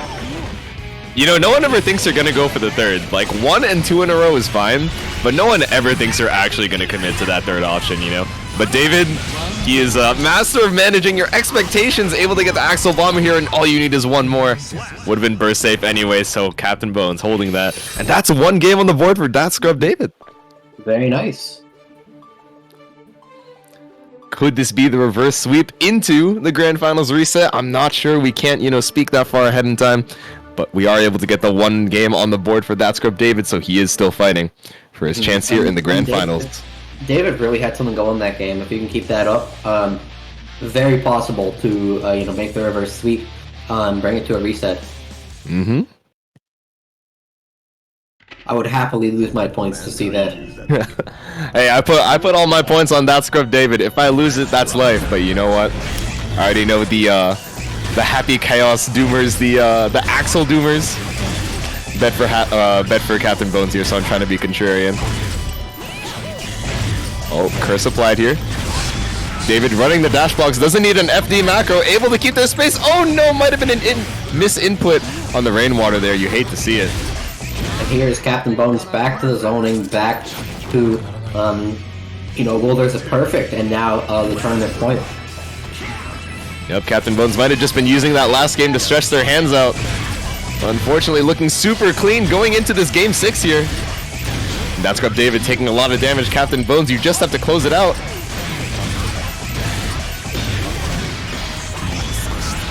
That's got David back up against the wall. Oh no, hitting the top dust, that had to be a misinput, but that is gonna be 5-1 Captain Bones over that scrub David, taking the Dust 23. Congratulations to our champ. Very impressive showing from both of our players. You know, Captain Bones so consistent with that guard crush. And congratulations. Well played, Captain Bones, and of course, amazing gameplay coming in from TSD, Dat Scrub, David. Amazing showing from both of these amazing players. Can we invite both of them into the caster's desk again, just to hear parting words for the final Dust before Season 2 pops up? Yeah, and do keep in mind, Captain Bones just won $52.60 because of all our amazing contributors to the pod. That's crazy. Once again, just to give them once more the recognition that they deserve, Dialog Plays, Baron Desillier, Left Booty, and of course, Fox Face Games. You guys are awesome. You guys are amazing. $54.80, $15.20, $5 to every single addition you guys put in. And of course, all the folks that did the matcherino, thank you so much. These contributions allow us to continue to be partnered with Matcherino so that they know that we have an active event, we have a booming event, we have a healthy community. This allows us to continue what we're doing here, and I hope you guys are enjoying every second of it, because I am, and thank you so much for allowing me to continue to host these tournaments for you guys. But we have David here. Can I get Captain Bones as well? There we go. All right. Captain Bones, congratulations, my friend. Of course, amazing run. David, any parting words, my friends? June 10th. June 10th. June 10th. June 10th. June 10th, indeed. June 10th. Amen. Stop kicking me. Stop doing that. Dan, J2, Taco, questions for our grand finalists? Our winners? I mean, Captain Bones, you just won the biggest prize we've ever handed out here, I think. Nice. Yeah, so Oh, $40. That's a pretty large sum for this tournament. I think most of the time, in fact, our third place, Hamiko, won more than most champions here do, which is crazy. And all because of generosity of a lot of our friends here today, to be honest. And I mean, David, how does it how do you try and approach that matchup, right? Like, because it's like so difficult for I approach that Axel to matchup? get in. Yeah. Here's the thing, right? With Happy Chaos Axel, like, I need to get in, right? That's the first thing. Yeah. I have to get close. I can be a bit further than other characters, but what Happy Chaos can do is that he can do a magical thing called backdash, or throw a curse. And as we saw, I have to read that a little bit. Bones There's also did- the matter of being a 50-50, and every time we play Happy Chaos, because when I press the buttons for FD, it sometimes doesn't come out as FD. But again, that'll all be solved June 10th, June 10th. hopefully. June 10th. I hope to never play this type of matchup again in the now or the near future. That's true. 6 days. 6 days. 6 days. I played Injustice 2 back in the day. I dodged Under Night because of Batista. I think Happy Chaos in its current state should be like a staple in FGC history. Because my god, what a character. Yeah. Also, props to you for, using the character to effectiveness. It's always pleasure to see. For sure. I mean, players mastering this kind of character. people This is not on you. This is not on the character. Yeah, people will, talk shit about Happy Chaos and the players, but Captain Bones is a legitimately very good player. Amazing player, that is true. Nice to hear. Like, you can have the best weapon, but you still need to learn how to wield it. You know what I'm saying? Jay and that Dan? goes a lot with Chaos. He's a pretty hard character. I've got nothing to say, just well done to both players. Insomniac said nerf Captain Bones. True. Day So of worst case salvation. scenario, let's say Arxis, June 10th, 6 days, you wake up, you read the patch notes, and they go, All right, Axel deleted from the game. Happy Chaos deleted from the game. What characters would you two gravitate towards? I think Captain Bones has touched on this already, but you know, if your main was just like absolute F tier, come June 10th, what characters are you looking at? What characters would I be looking at come June 10th if things, you know, don't go as hot? Honestly, if I had to choose a character in this game that plays kind of like Axel, if Axel became like literally unplayable, I would play probably Ranger. I think he's a cool character. He's got a gun too. The June 30th, yeah, the June 30th DLC. Yeah, the June 30th DLC. Hang on, guys. Okay. But real talk. I think I've been eyeing like a couple of characters, and okay. I think if I were to pick a character, I would pick Potemkin probably. Yeah, let's go. Interesting. That's the real villain arc for that Scrub David. I see. We're gonna do zone with Slidehead. It's a perfect combination because they have Axel in the pocket, you know, and Pot in the pocket. It's becoming a Swiss Army knife. How are you both perfect matchup spread? Yeah. In your pocket. Huh? He's gonna be in Potemkin's pocket, and he and Axel will be there. I think part of the problem with Potemkin is you can't pocket him. He's too big. He's always gonna be your main. Fair enough. Fair enough. I have big pockets. Any parting words, Captain Bones? GG's to everyone. It was a fun tourney, and wait for June 10th. We'll see. Well, again, we have another tournament exactly June 11th, day after that. So hopefully we'll see you guys there. We'll play around with what Arxis is going to give us. My co-commentators, do you guys have anything to say before we head out into the night? Well done, everyone. Well done watching and sticking to the end. Well done, all the players who played in the tournament. And well done, all my fellow commentators. Jay, Taco? After you, Taco. I mean, I just want to thank, you know, everybody who watched or participated today or supported. I mean, you all make this possible just by playing here, giving us the larger bracket, giving us, you know, a longer stream. It's a lot of fun to help run these, and thank you, Limit, for, you know, letting me help out. Oh, thank you, my friend. Thank you. And really just thank you to everyone today. It's been a lot of fun. I am looking forward to June 11th when we get to see some crazy post-patch tournament of who can find the craziest day 2 patch tech, you know, because there's going to be, from what we've heard, new mechanics and new moves and crazy balance changes, and all this I am totally down for. Alright, Jay? Yeah, that's gonna be the end of the DUST 23, our final DUST goodbye to Guilty Gear Season 1. So thank you once again to all the players who came through, all of the co-commentators here on the desk with me, and also to Renji, who had to leave early because, you know, it's pretty late on his side of the world. All the Matcherino donators, new and old. Thank you to our lovely TO and producer Limit for always making sure the Dust runs as smoothly as it does, and everybody else I've missed who made tonight's farewell to Strive Season 1 possible. So yeah, join the Discord, make sure to claim your Matcherino code so these fine players can get paid out, and remember to watch Alira Pandora of Nijisanji EN, watch Nino Mai Inanis of Hololive EN, and have a good night, everyone. And also, this is not the final one. We still have the counter tomorrow, so make sure to sign up. Oh shoot, you're right, my fault.